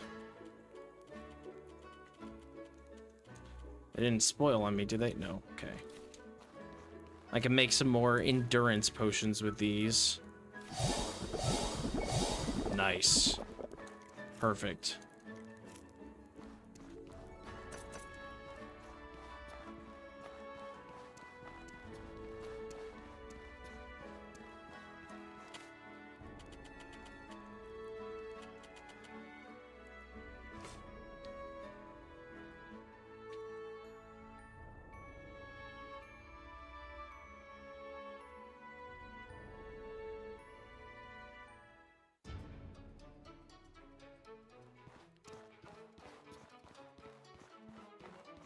Okay, now, just as I'm probably about...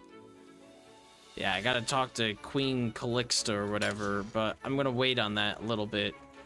Because I'm gonna grab my tent. So cooking pot. For basic food stuff. And where's my tent?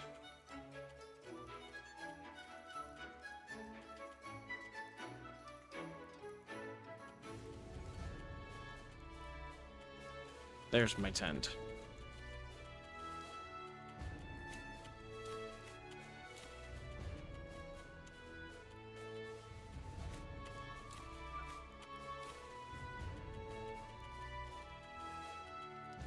Okay. I think we're just gonna go to the slums. We're gonna pay some money to Pigeon Eye since I'm loaded right now. And then we're gonna try to get to the Hallowed Marsh, I think.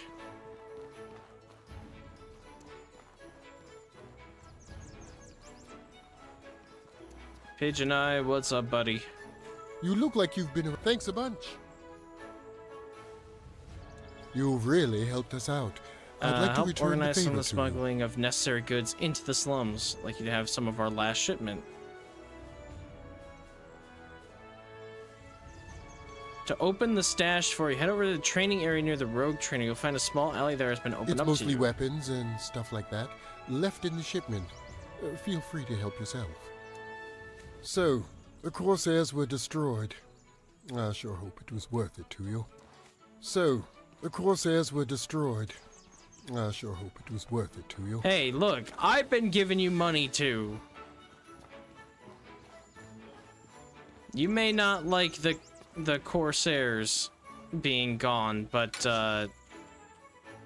don't discount who's been giving you all this money either. Cannon pistol, that's worth some money too.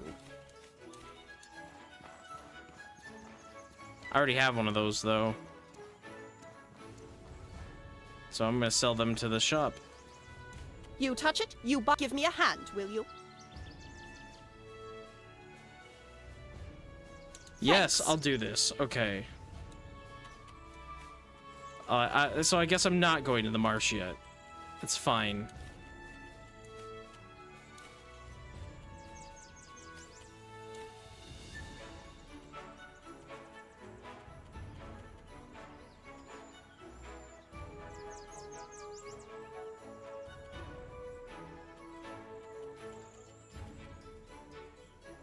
Do I take blue sand?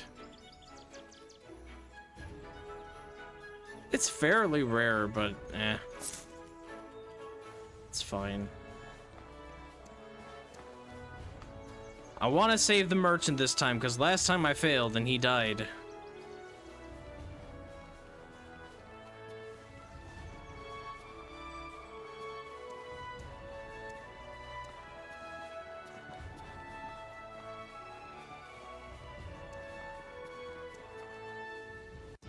Where in the desert could he be? I have no clue. Last time I got distracted and failed and he died, so let's hopefully not fail this one.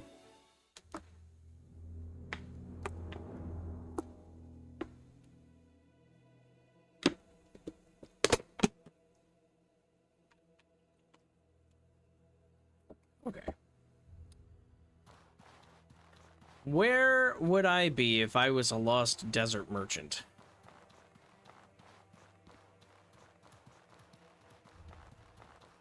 I guess we just start over here and we sweep all the way around.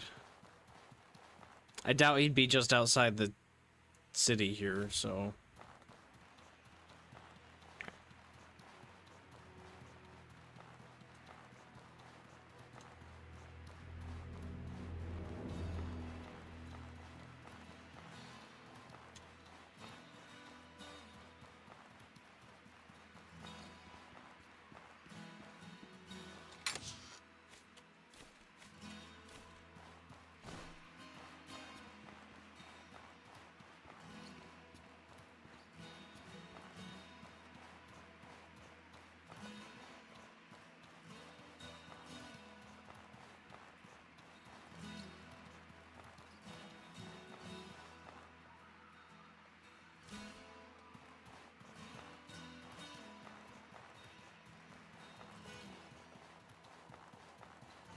130 arrows.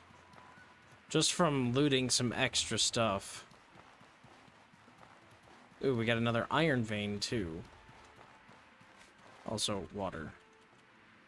Let's not forget that.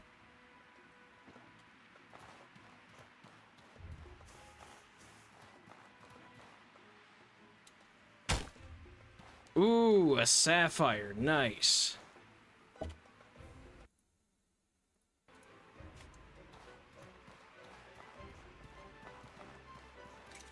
Sniper shot. Oh, yeah, you're gonna be easy to take out.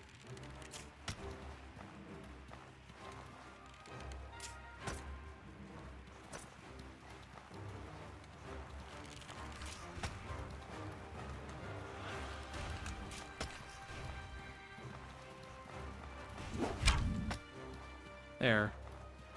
Now we just wait for them to pass out on their own and loot them later. For a handful of arrows, not bad.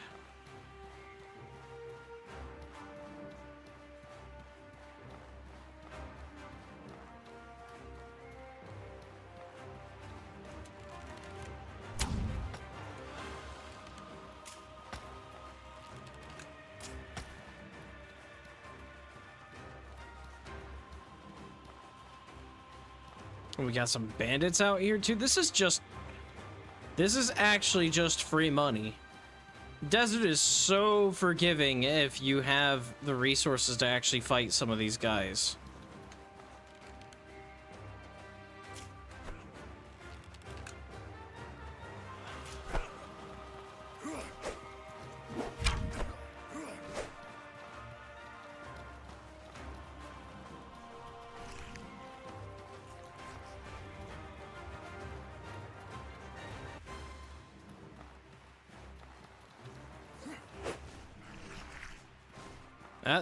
That beetle fell.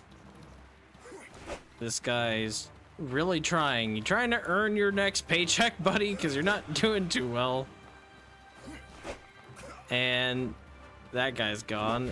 Green dude's following me. He's really trying. But we'll give him a sniper shot to weaken him. And we'll give him a couple normal shots to help out.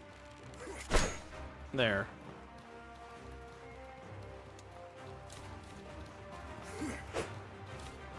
Oh, yes. Oh, yeah. Money.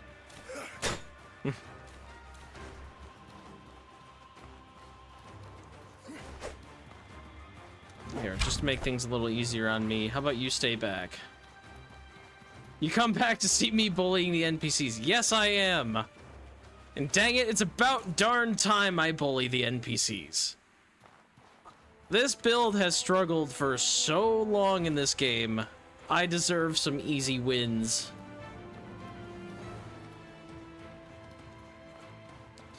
I just got this cool bow. This horror bow, they call it. Because it's made by these creatures, or made from these creatures called horrors. It inflicts poison on an enemy after 3 shots, basically. So, with the combination of things that I have, I can slow an enemy, hit him with a high damage shot, and then on a 3rd arrow, poison him, and then just kind of wait it out. If I can do half damage with my arrows, by the time the poison's inflicted, I can literally just sit there and wait from that point forward. Like, this Mantis, I won't be able to just sit and wait on him, but he is poisoned now. So just like a couple more high power shots, because he's resistant to physical damage. It's just a couple more high power shots, and that's a free kill. I'll just drag him up to the city with me, because he's going to want to follow me anyway. So we'll just do a nice jump shot to slow him down. And then we'll do a sniper shot since he's slow. And he's taking the poison damage, then we just walk up the stairs.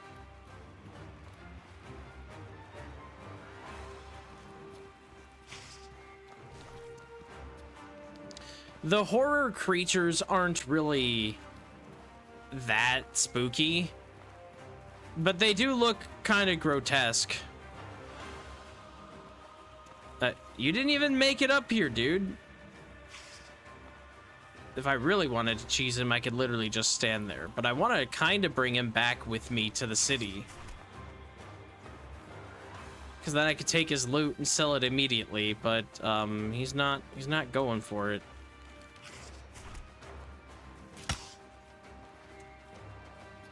He's probably about ready to fall over here in about, I'd guess, 10 seconds.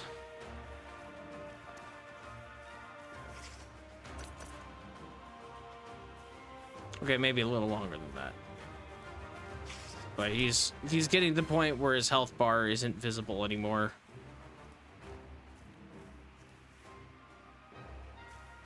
Oh, did the poison run out? I think the poison ran out. Okay, one more arrow. There. Oh my god, I got an aquamarine from him too. Money. This is insane.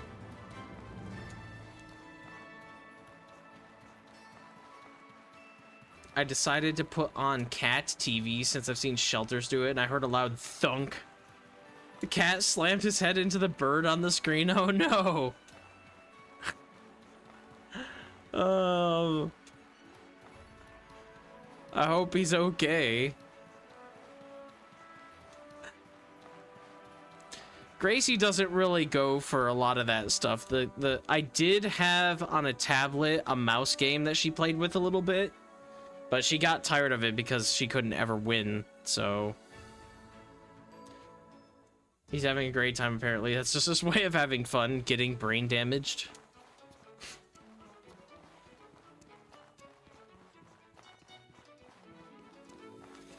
That small little encounter with the various bugs outside.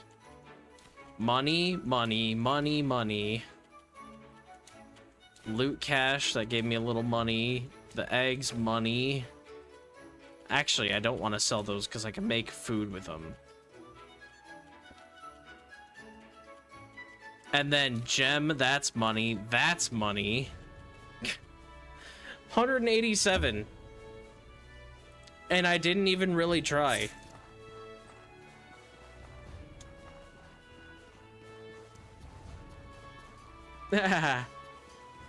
Brain damage, not to be mean, but you need to have one first. Fair enough. Spiny meringue. Boom. Needle tea. Boom.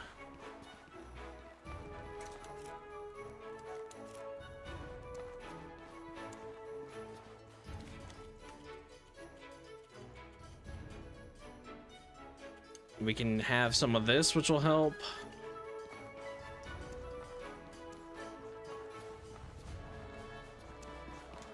Oh, let's not get stuck on that.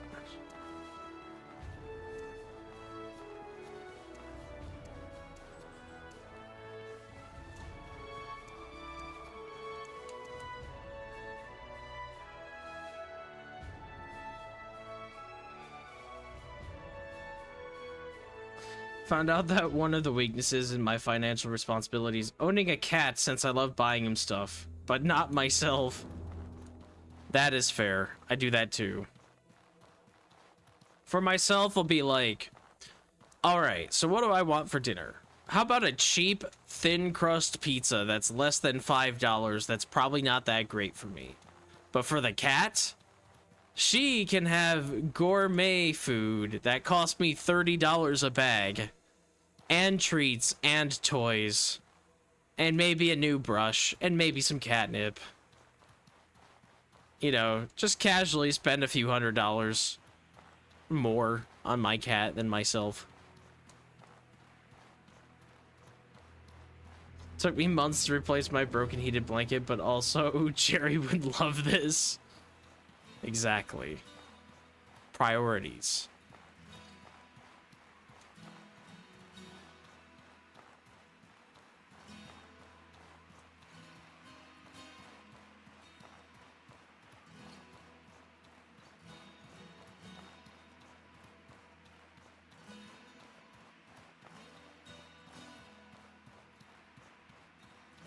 YouTube's being weird.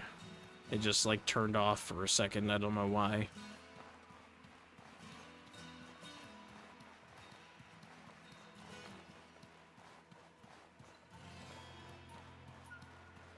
I don't actually want to fight every bandit that I run into. As much fun as it is to mess with them, I am trying to solve a quest.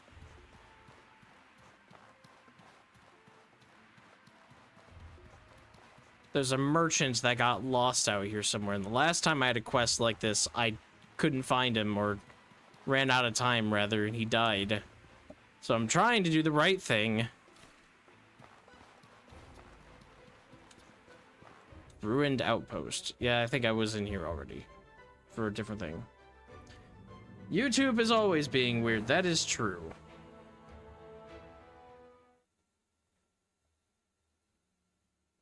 It says, YouTube is not receiving enough video from me. Oh, these guys are back? Wait a minute. But they're dead on the floor, too. We're just gonna leave now. I don't need to fight you guys. Yeah, that's the thing. YouTube's like, oh, the quality's poor. And I'm looking at Twitch right now, and Twitch is like, you're fine. You're golden. You're good. Not to mention the quality on YouTube is worse. And it lags behind the Twitch stream, for sure. And it says that the stream quality on YouTube was poor. And I have that set to be low latency, which means it looks a little worse. But it's supposed to be, you know, more in time with Twitch. But on Twitch, I don't have low latency mode, and I'm fine. It's just kind of better quality than YouTube. So what game's coming after Outward, or do I not plan that out? So Outward, I don't know how long it'll take me to complete Outward. I'm gonna guess it'll probably be Outward for the remainder of this month. After Outward, I've been thinking a little bit, but somewhat casually. I'm not entirely sure. Because in the next couple of months, Subnautica 2 should be getting some updates, but I don't think they're going to be big enough for me to want to play that as like a stream thing, like main it for a while. I don't see it being done with it for, like, I kind of want to play that again when it's done. Though they are planning a big patch sometime in the future. They haven't said, because they have early access. I think they call it early access 1.1 and then 1.2, and both of those are like quality of life and small bug fixes, and some other like smaller features. But then they have one that just says sometime in the future, and they're talking about, like, for that we're adding like entire new regions to the game. So maybe I'd play that again when it gets to that point. But I don't think that's going to be before I finish Outward. So I'm thinking, personally, a game that could waste hours and hours and hours and hours of my life might be Ark. But if I start Ark, there's a good chance that I won't... I'll be playing that like I played Vintage Story. That might be like a year-long game. And there's nothing wrong with that. But Ark is an addiction. I don't even... Like, I love Ark, and I've played a good chunk of it, but I haven't actually beaten many of the bosses or much of the story, and I still have 1,000 hours in that.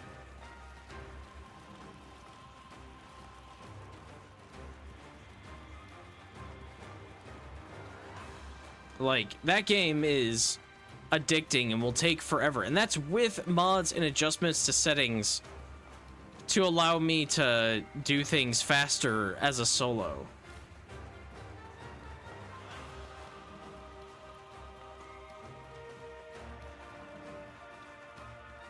Ornate chest that's empty. Okay. There's no escape here. Goodbye, Mantis. We're just not gonna get hit by you. Playing Ark is a lifestyle. It kinda is. I don't think I want to be an Ark content creator. Like, maybe I would be, but there's already a ton of Ark content creators. And I'm not sure there's much I'm gonna be able to do to really I don't know. I've seen some crazy Ark content creators that have done some really crazy, like, challenge runs of Ark. There's one Ghoul with Gruel who runs, like, really crazy, stupid challenges where it'll be like, enemies do 100 times damage to me, or they're, you know, like 1,000 times faster than base game or whatever, like, and he'll try to play the game that way, and I can't even imagine how long it takes him to do that.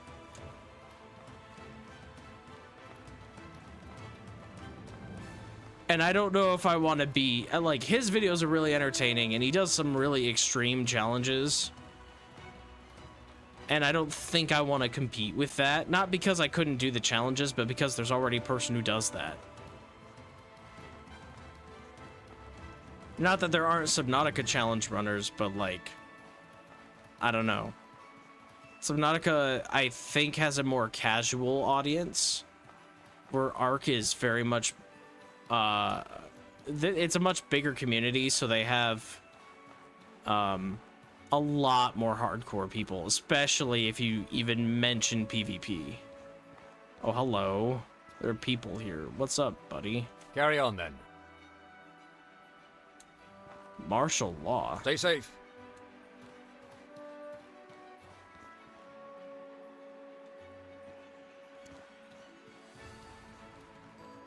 Like, I think the challenges for Ark would be something, like, I'd have to go way extreme with it. And there's nothing, like, wrong with that. I could do it, but I don't know. I don't really need to step foot into that market and try to make myself an Ark YouTuber, but I think I would have fun streaming it, for sure. Though, before I do Ark, there's a good chance that I just do some casual playthroughs of, like, Dark Souls or Elden Ring, or maybe a Zelda game, because I like Zelda games a lot. Not all my streams have to be a multi-marathon, hardcore, you know, giant, crazy experience. They can be fun little, like, one-offs. Like, hey, I'm gonna play Zelda for 2 days, and then I'm gonna play this game for a couple days.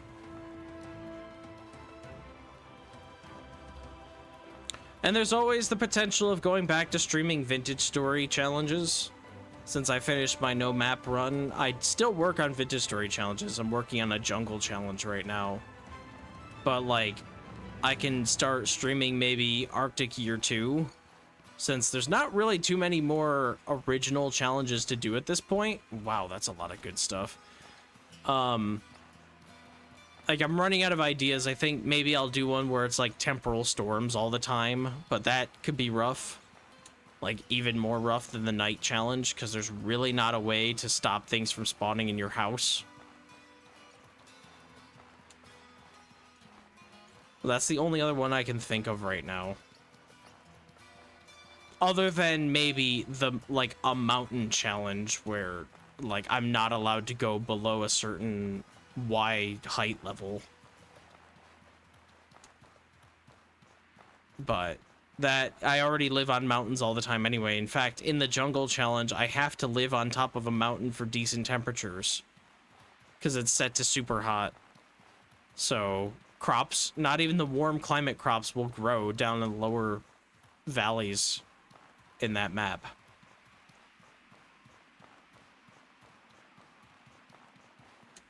For some reason, Elden Ring's popping up everywhere for you.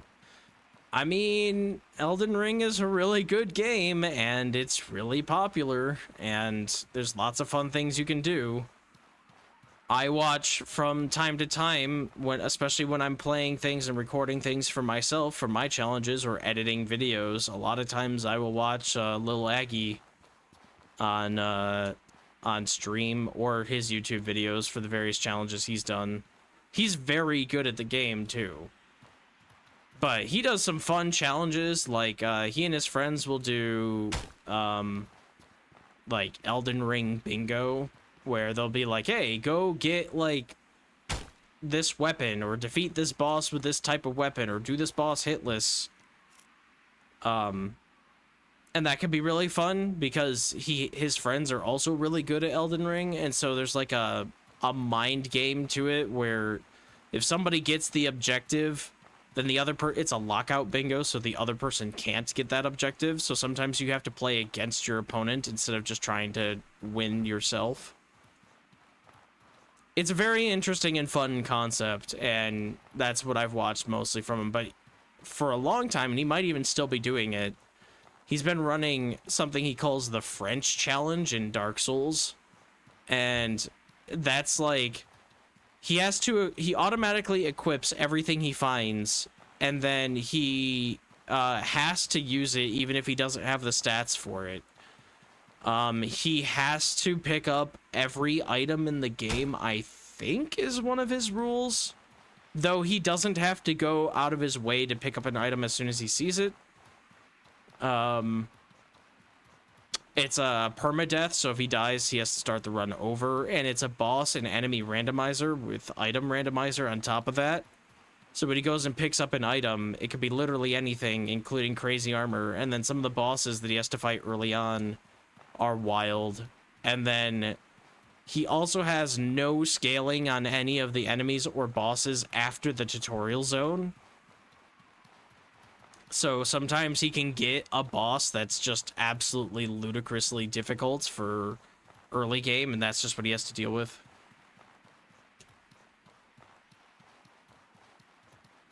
Lockout bingo sounds so insanely stressful. Did I just waste a bunch of time and get locked out this last second? So that is part of it, but also when you do lockout bingo, you kind of, the start of them, at least for the Elden Ring lockout bingo, is like, what do I think I can get faster than my opponent to just have like board presence? Because there are certain things that some people know how to do better than others. And then when you play the rest of it, it's basically an angle of, okay, like, what synergizes with what else? So like, they give you 3 minutes to strategize before you start on what you're gonna go do. And so you think about it, you'll be like, oh, I have to get like Sacred Tear Flask or whatever +5. So it's like, okay, I know that I have to go here, here, here, and here. You think of an optimal route, and then you're like, oh, because I have to go over here, that's close to this boss, which is also one of the squares. And then it's also part knowing your opponent, too. And they do a lot of practice rounds with each other. So a lot of them know each other, and they're like, yeah, this guy hates this boss, so I don't have to go do this square because he's probably not going to go do this boss no matter what. And it's really interesting, the mind games that go behind it. Yes, it can be stressful, but there's also a lot of fun that comes out of it. One of his friends, Starro Chris, has a YouTube video where he was doing a practice lockout bingo match with Aggie, but he wasn't actually. He was just marking things on the bingo board and waiting and watching Aggie stream the entire time. So he was just randomly marking things, and he wasn't streaming himself, so like his audience didn't know that that was happening, and he made it for a YouTube video. And so yeah, he just was kind of messing with him the whole time, and he like kept marking things that kind of made sense because he knows the map that well and that type of stuff, and he made it so that they had to go rush the final boss of the DLC, which is like the most difficult boss in the entire game. And he's like, yeah, I'll force him so that it becomes a race against this final boss.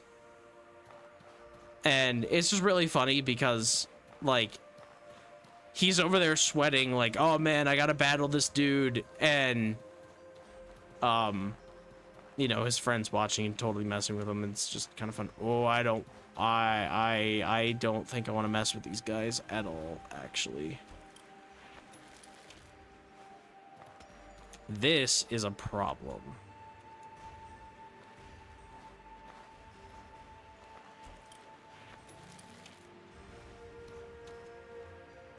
These guys hurt a lot.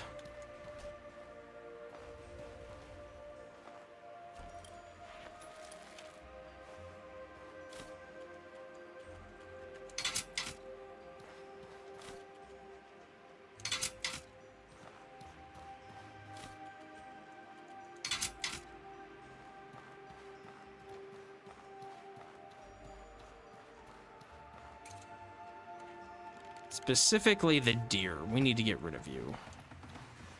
I don't care about the guys so much, but the deer... Yeah, holy hell, you're fast. Okay, how about you get on these other pressure plate traps? Yes, yes, yes. Okay, deer gone. Whew. I have fought one of those before, and it was a struggle last time I fought it, so I'm glad I had the advantage this time of actually seeing it beforehand. Being able to prep. The fire guys shouldn't be so bad.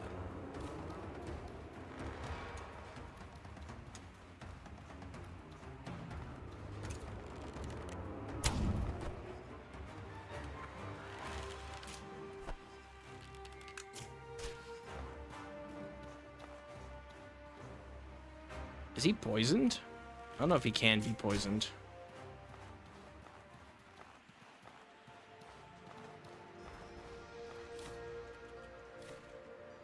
Good loot.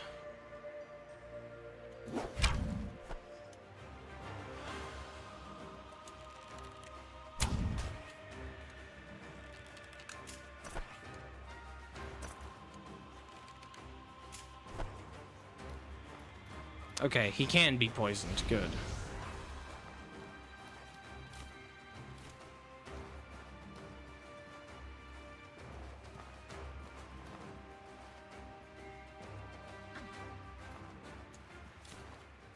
Nice.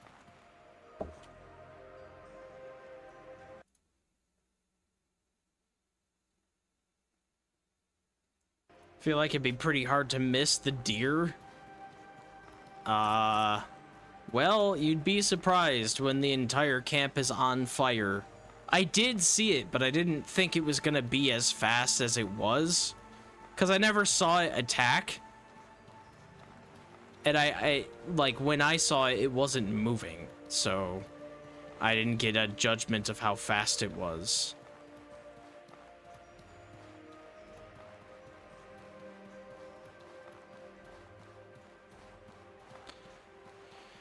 But the deer is pretty scary. We don't want to deal with that. Not without a good amount of readied items.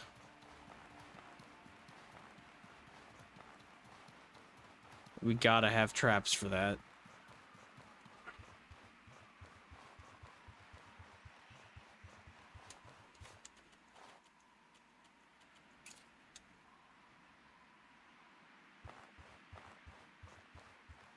I still haven't found this merchant that I'm supposed to be finding.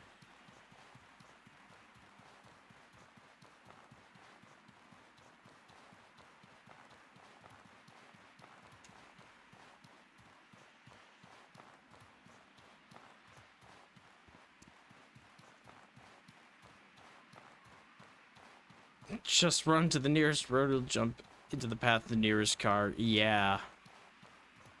Although I think the car would lose in that one.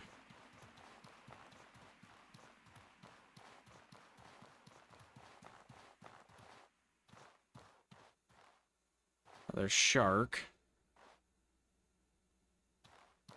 I don't see any merchants, man.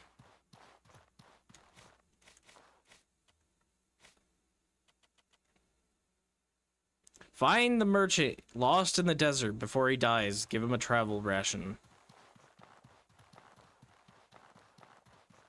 I've been out here all day and I've explored pretty much the entire desert, unless he's like in a dungeon.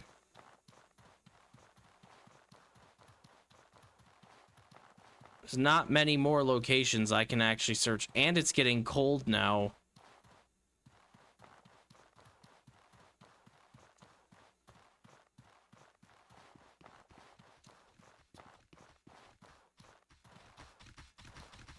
Beast Golem.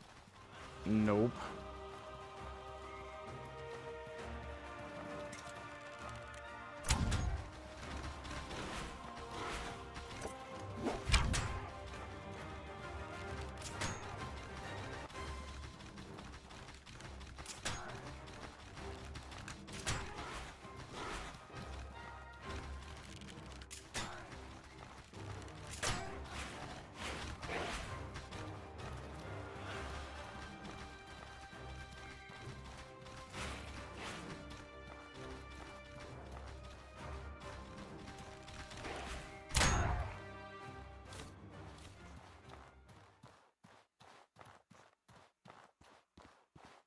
Okay, I either need to camp in my tent or get inside somewhere.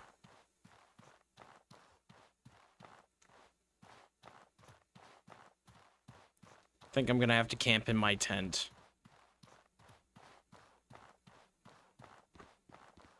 Because I don't know of an inside spot. It's getting too cold.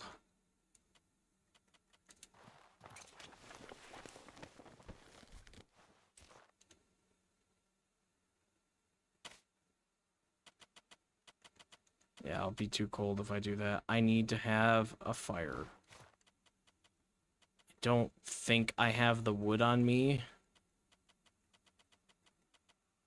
I don't. And now I've got cold. Dang it! Protects against the cold. I was literally just about to drink that, too. Ah. Bye-bye, Sleepy. Have a good night.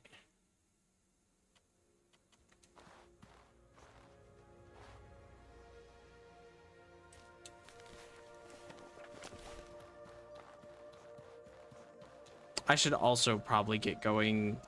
It's already been multiple hours. I'll have to find this merchant next time.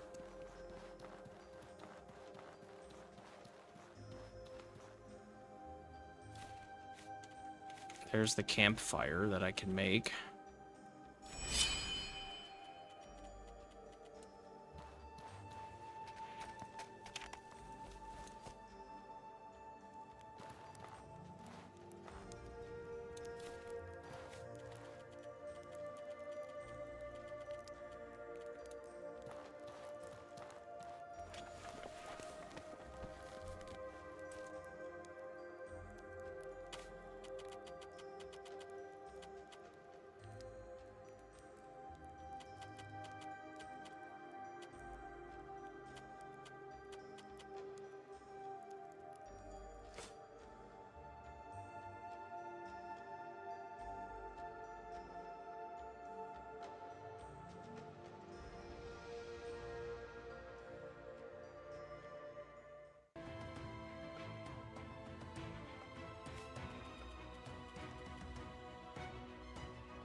Where the heck is this merchant? I want to keep looking for him.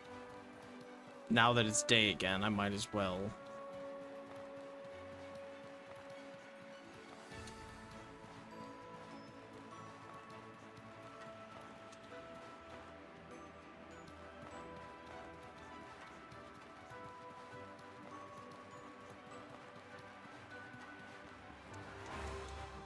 Electric lab?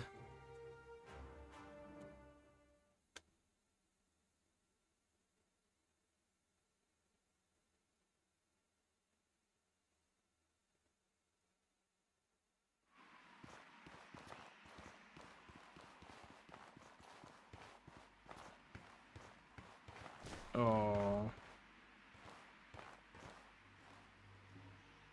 I'm not so sure about going into this.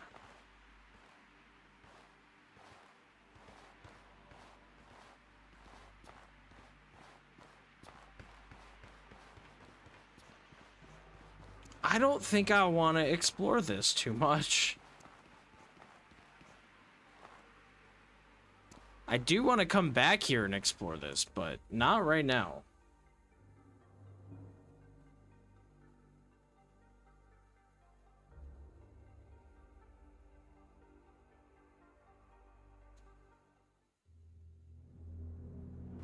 Hello, shark.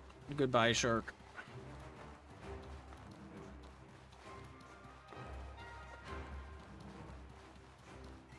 Iron. Hello, shark. Ruby. Totally worth it. We'll tank that damage any day. To get a ruby? Yes.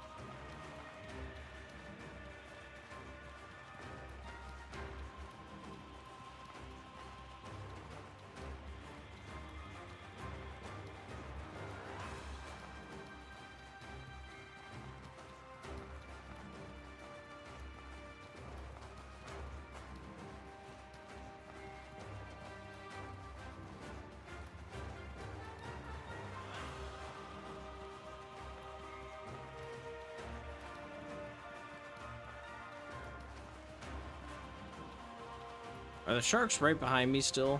Yeah, actually, you're fast as hell. No. If you're gonna follow me like that, you might as well be poisoned.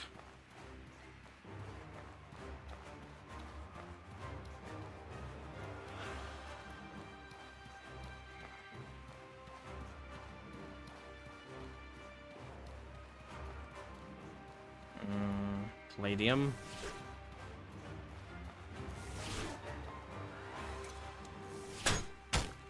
Worth it.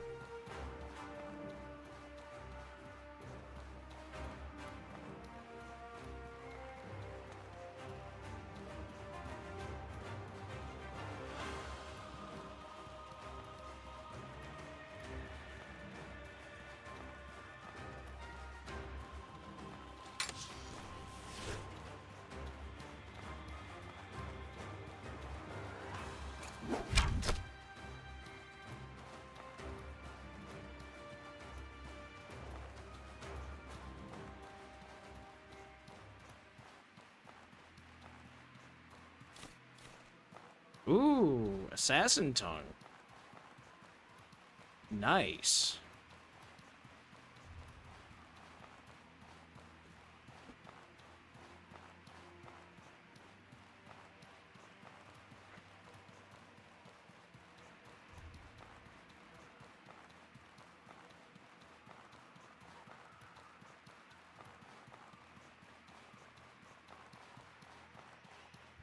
Man, how does a merchant get this lost?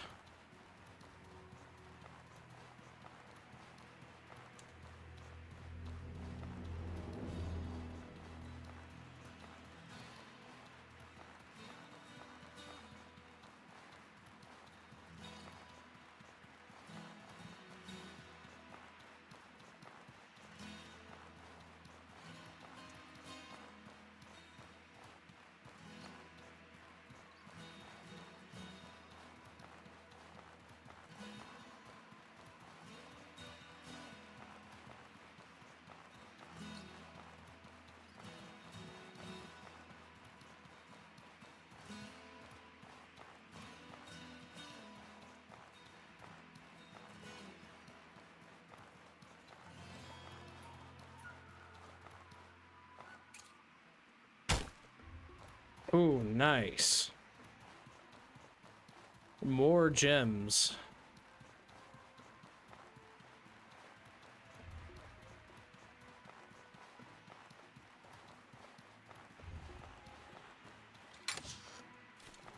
Poison arrows, yes.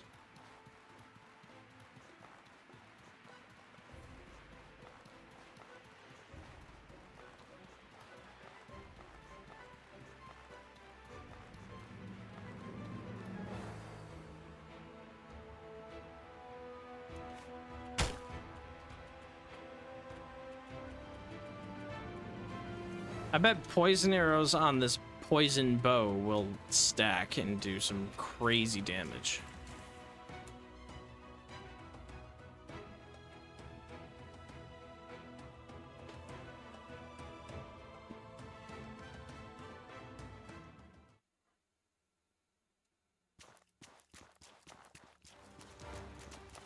It's a mantis. Ow.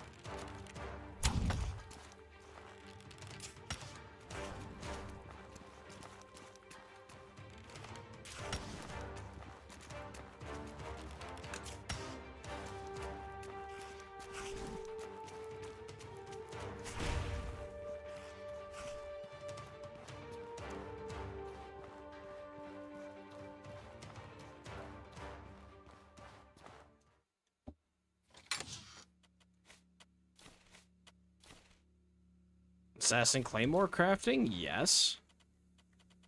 We take that.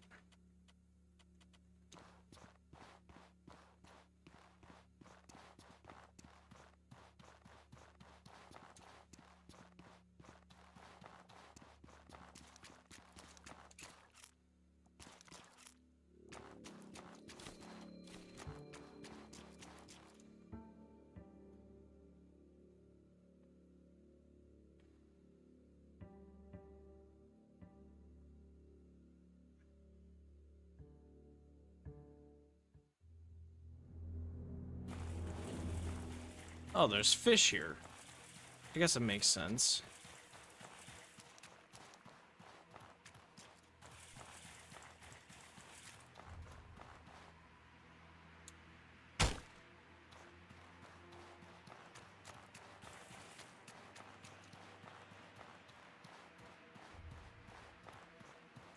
Well, I've been through pretty much the entire desert at this point and haven't seen this lost merchant. I would love if they could give me any ideas. Is that crab eye? Yeah, I kind of want crab eye. It's enough for 3 more toxic charges. We'll take it.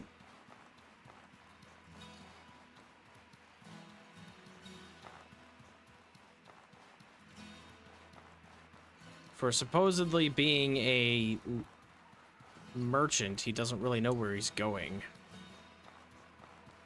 There's no way it's this guy. This is a caravan dude. Greetings, friend. Farewell, my friend. Greetings, friend. Yeah, you don't have anything in particular.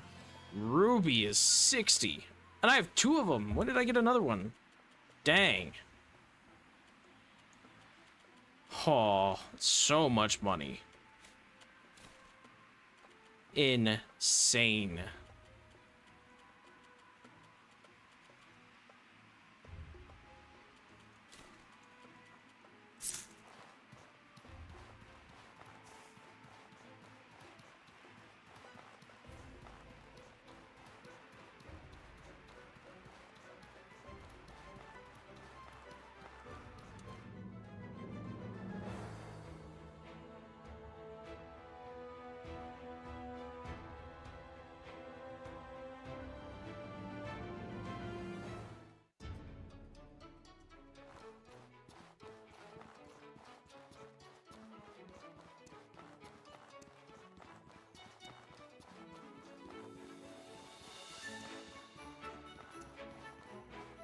Want to buy something?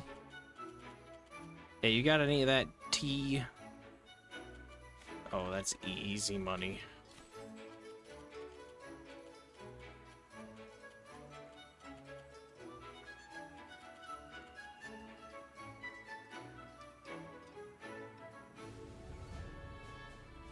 go. I can just eat this. Nice.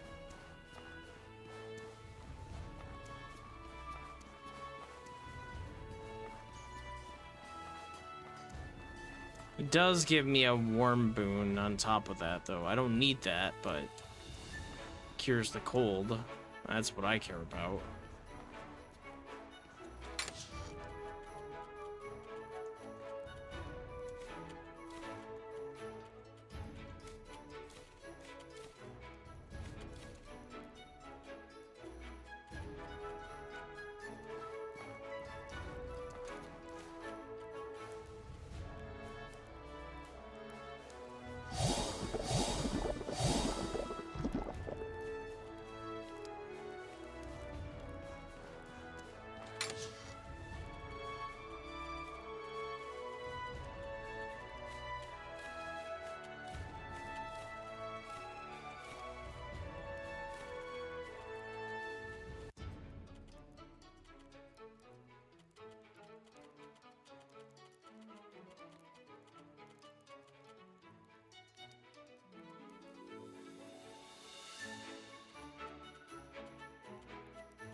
Honestly, looking pretty good there.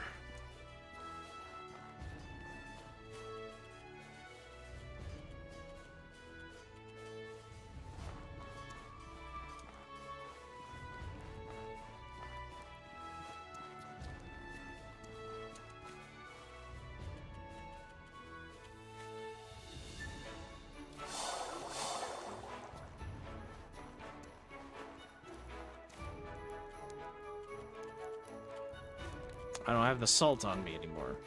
Dang.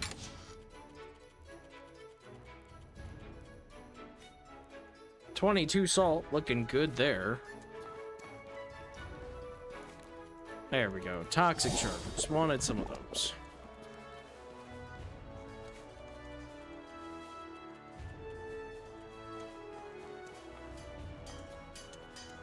How can I help you?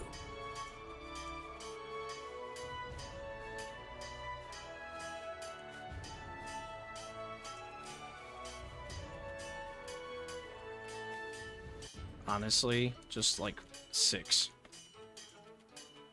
And then you take those and I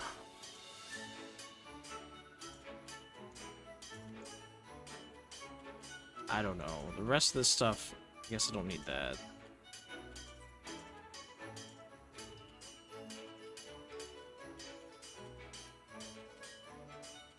The rest of this doesn't weigh that much.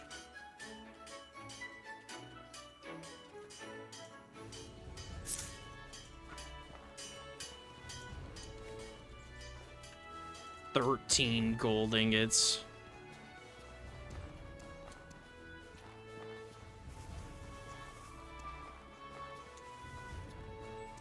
You mean to tell me you can't give me a more precise location? Maybe I'd look this up. I really should go, but I really want to finish this too.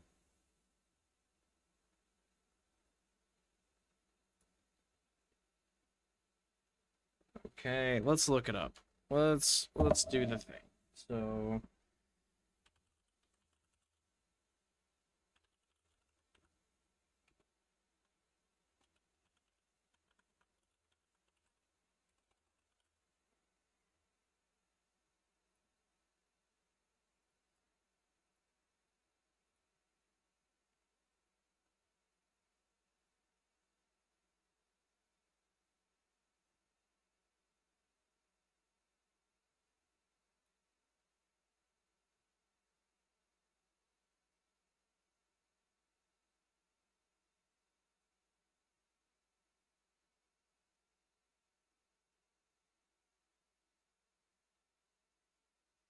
Okay, there are 3 possible locations.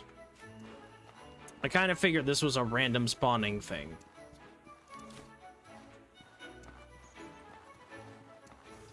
What did this guy want? Oh, he wanted toast. That's right.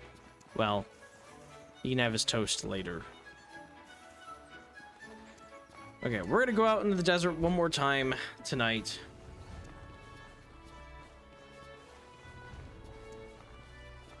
Okay, 3 total locations. Walled garden, which I went to briefly, but didn't really get a chance to actually explore because I was freezing.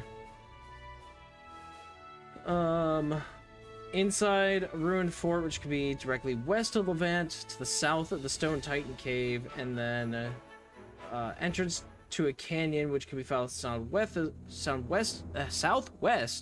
the Stone Titan Cave, directly south of the ruins of Old Levant. So they're saying walled garden. There's the Stone Titan Caves. So they're saying directly south, inside a ruined fort, west and south of here. So like in here somewhere. At the entrance to a canyon which can be found southwest of Stone Titan Cave, directly south of the ruins of Old Levant. So this, like over here. So we'll have to just search that area. I doubt he's in the walled garden, but we'll search there first. Also need to pull up YouTube since Streamlabs doesn't want to include that, so.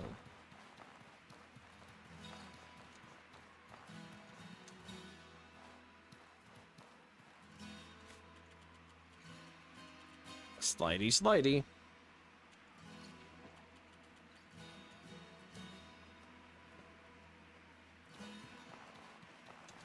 And because I want to do this fast, let's just eat one of these sprinting meals and go absolutely insane. And even then, let's do one more thing. We're gonna drink this thing. Yeah, there we go. Sprint, sprint, sprint, sprint, sprint. We want to get across this desert. We got lots of places to search.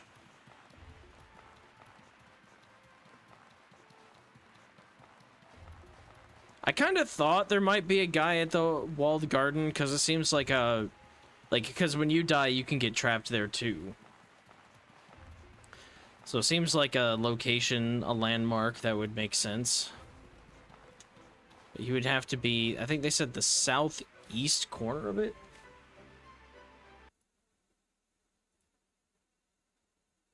Yeah, southeast of the garden. Well, that would be... like this section here.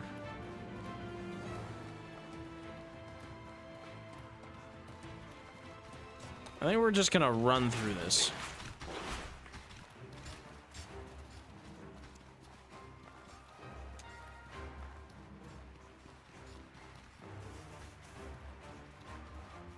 No loot. There is an ornate chest though. Ooh, good stuff. I can just barely carry all that. This is where I woke up when I fell over. They lost me?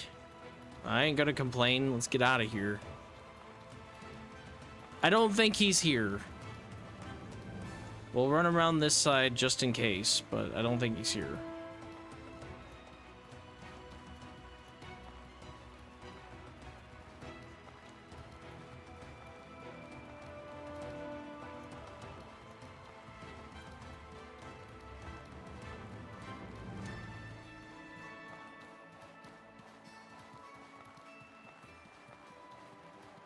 So now they're saying Stone Titan Caves, we want to go south of those.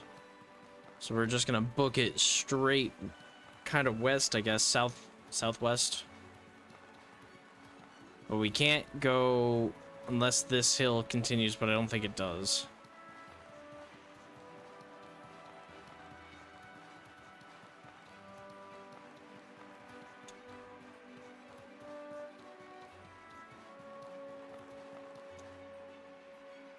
Bonk.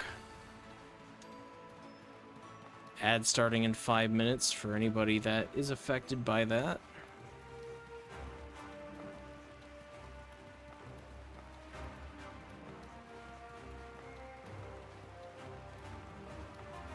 I am Speed. Get out of here, Mantis. You ain't even close.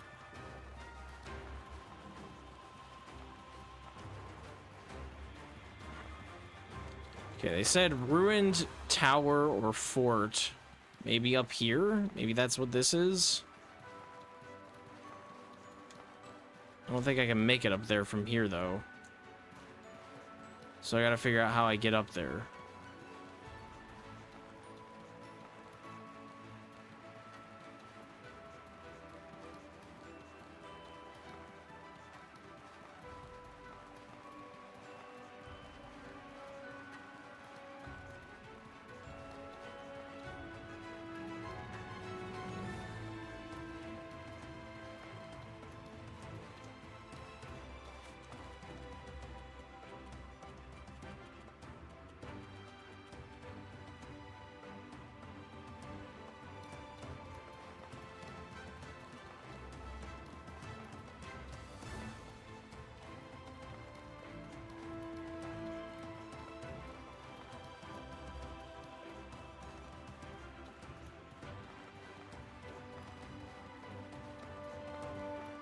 Maybe in here is what they're talking about for one of them.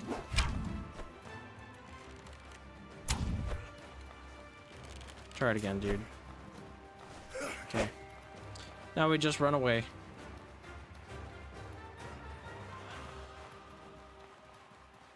Hi, Gracie. What are you doing? Hey. No clawing me. Be good.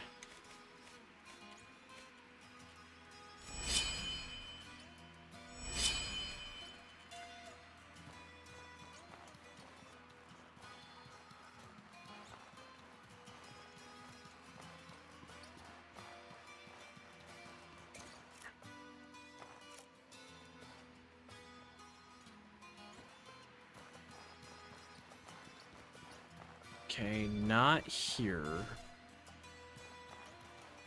I actually don't know what the stone, whatever they're called, Stone Titan Caves. I assume it's this.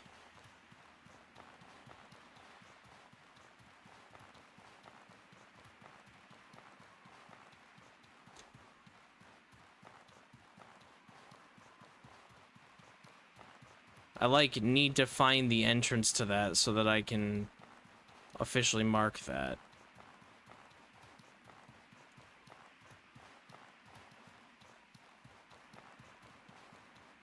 I'm gonna guess it's this.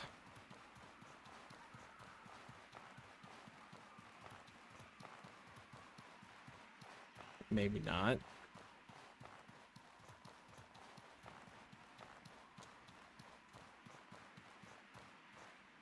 When they say Stone Titan Caves, like plural, so this has to be the right region, though. Just a matter of finding the entrance.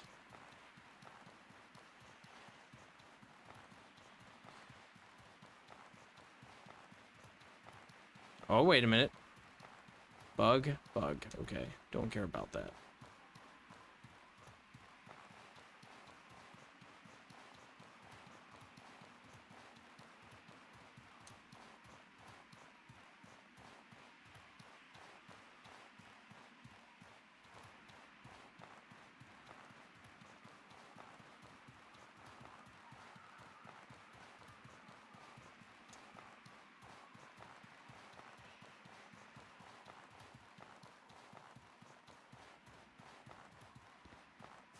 The slide. Surprised that that's all the way over here. That's not anywhere near where yeah, that's not anywhere near where the other entrance was.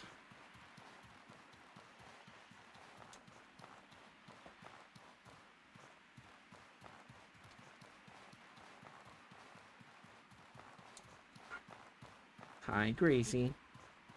Please, no clawing. Be good. Just wait a couple more minutes and then I'll get off and we'll play or something.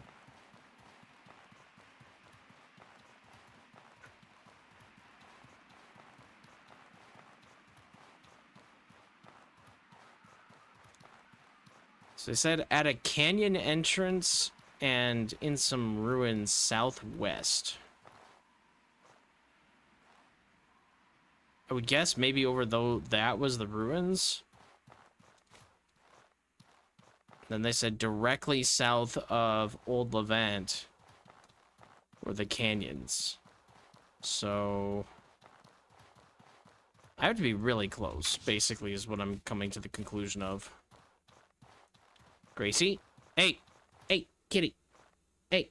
No, you're gonna turn the PC off. Don't. Hey, Gracie. Hey, kitty cat. Don't do that. No, no, no. I'm gonna get you. Thank you. Just chill out for a little bit longer, girl. Thank you.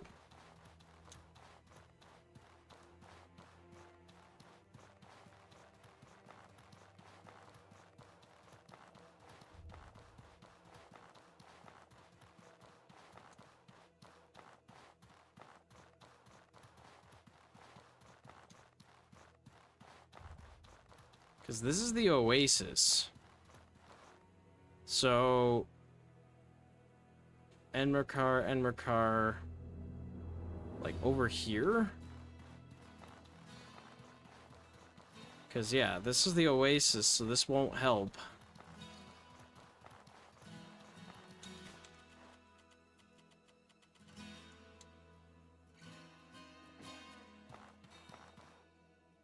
I might have to pull up a YouTube guide on this because it's getting late and I can't find this guy.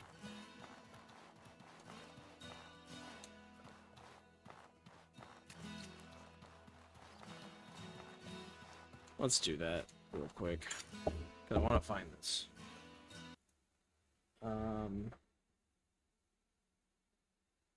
Green and brown outfit appear to be exhausted.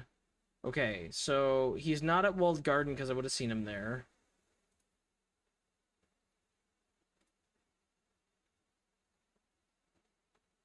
I have no idea what this is trying to show. There, okay. Okay. So he has to be... He has to be up here. Because I'm pretty certain I would have seen him otherwise.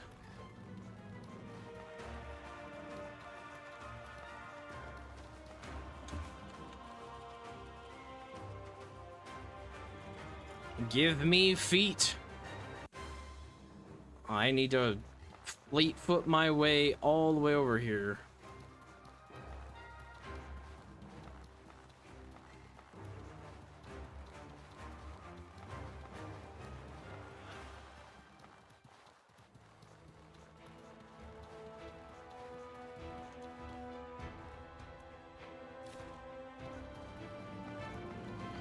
Because basically what they're showing is... They could have made the marker a little bit bigger, perhaps. But they're showing... like, way over here. On the map, they're showing him right in this little crevice here.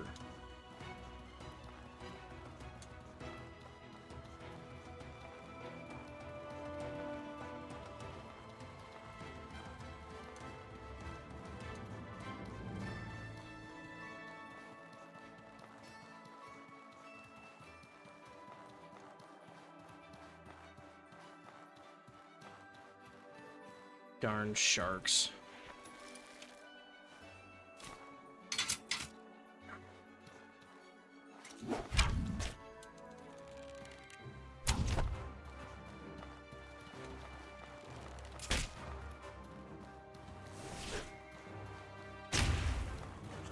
Okay, that'll help.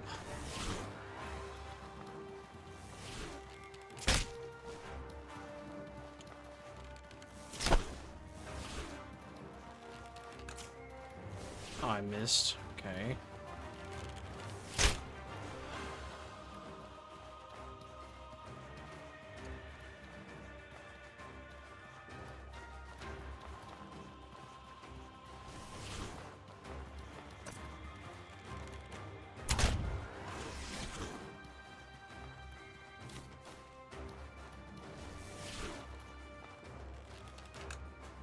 You know what? No.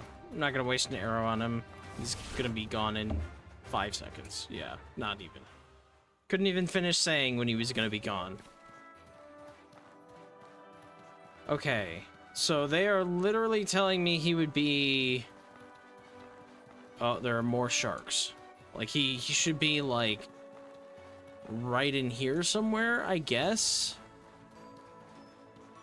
Yeah, there he is. Hi, dude. What's up? Here, a gift. Gold ingot. Nice. Here, a gift. Alright. Fleet feet back home. Because it's getting late. That means it's getting cold.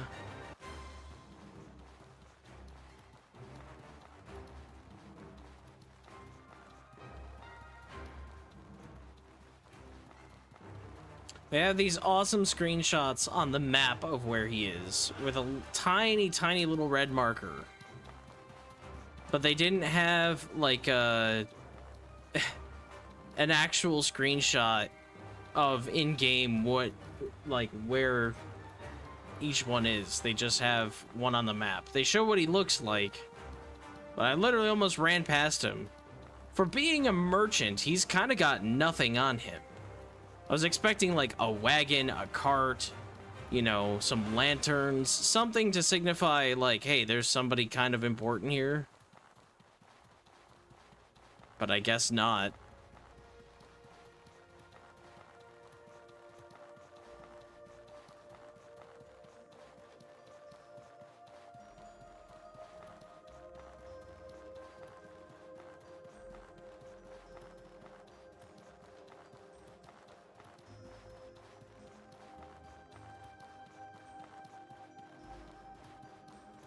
All right, with that done, it'll probably be about 3 days once I rest again.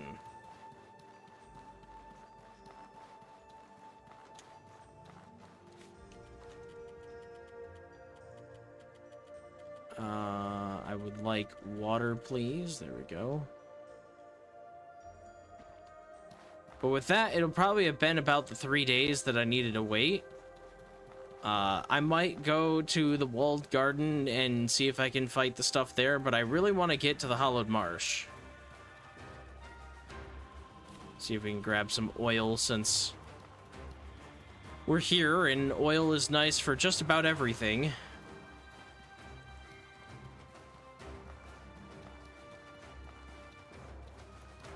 And at this point, we just need to... Yeah, we got our sprinting buff kind of gone, I think. So we're not quite as fast, but we are still getting decent stamina regen.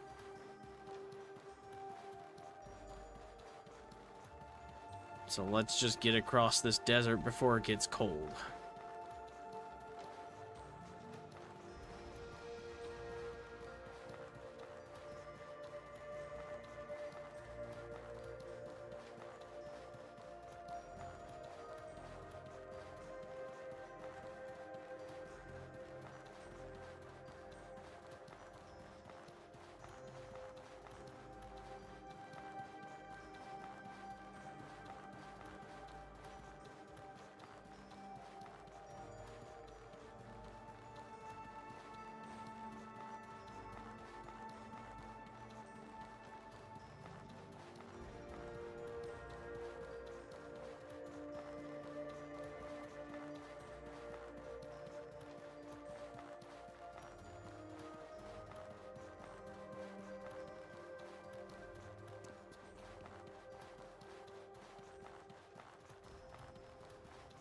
All right.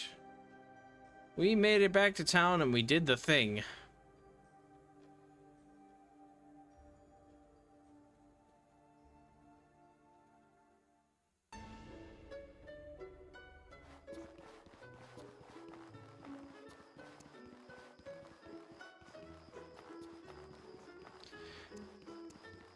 Okay, let's get into the slums and tell them we did the thing.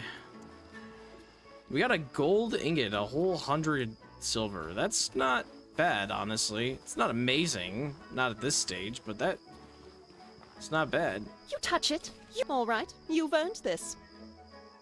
Poison varnish, and that's been You updated. touch it. You buy it. Chimera pistol for sale.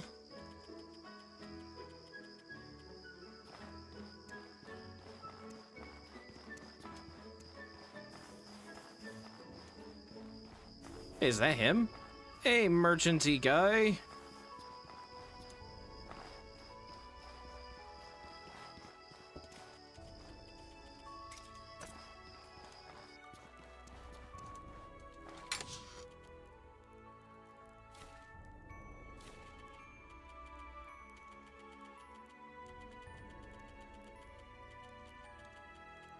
Power coil, mantis bone, shark cartilage. 14 gold ingots on me. I'll be able to buy every skill I want. Okay.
Poison varnish as a quest reward How on can top I help of what I already had is not bad.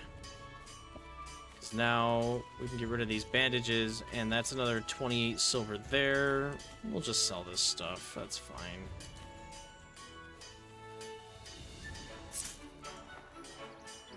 Okay.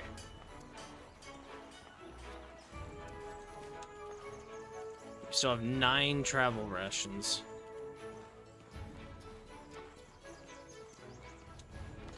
Okay, I think I have to call it there for today. It's been a lot of fun, so thanks everybody for stopping in and saying hi. Appreciate it. Appreciate my people watching the VODs. And, yeah, I will catch everybody next time, Monday, maybe early on Monday this time around. We'll see, but till then, take care everyone, have a good night, see you later.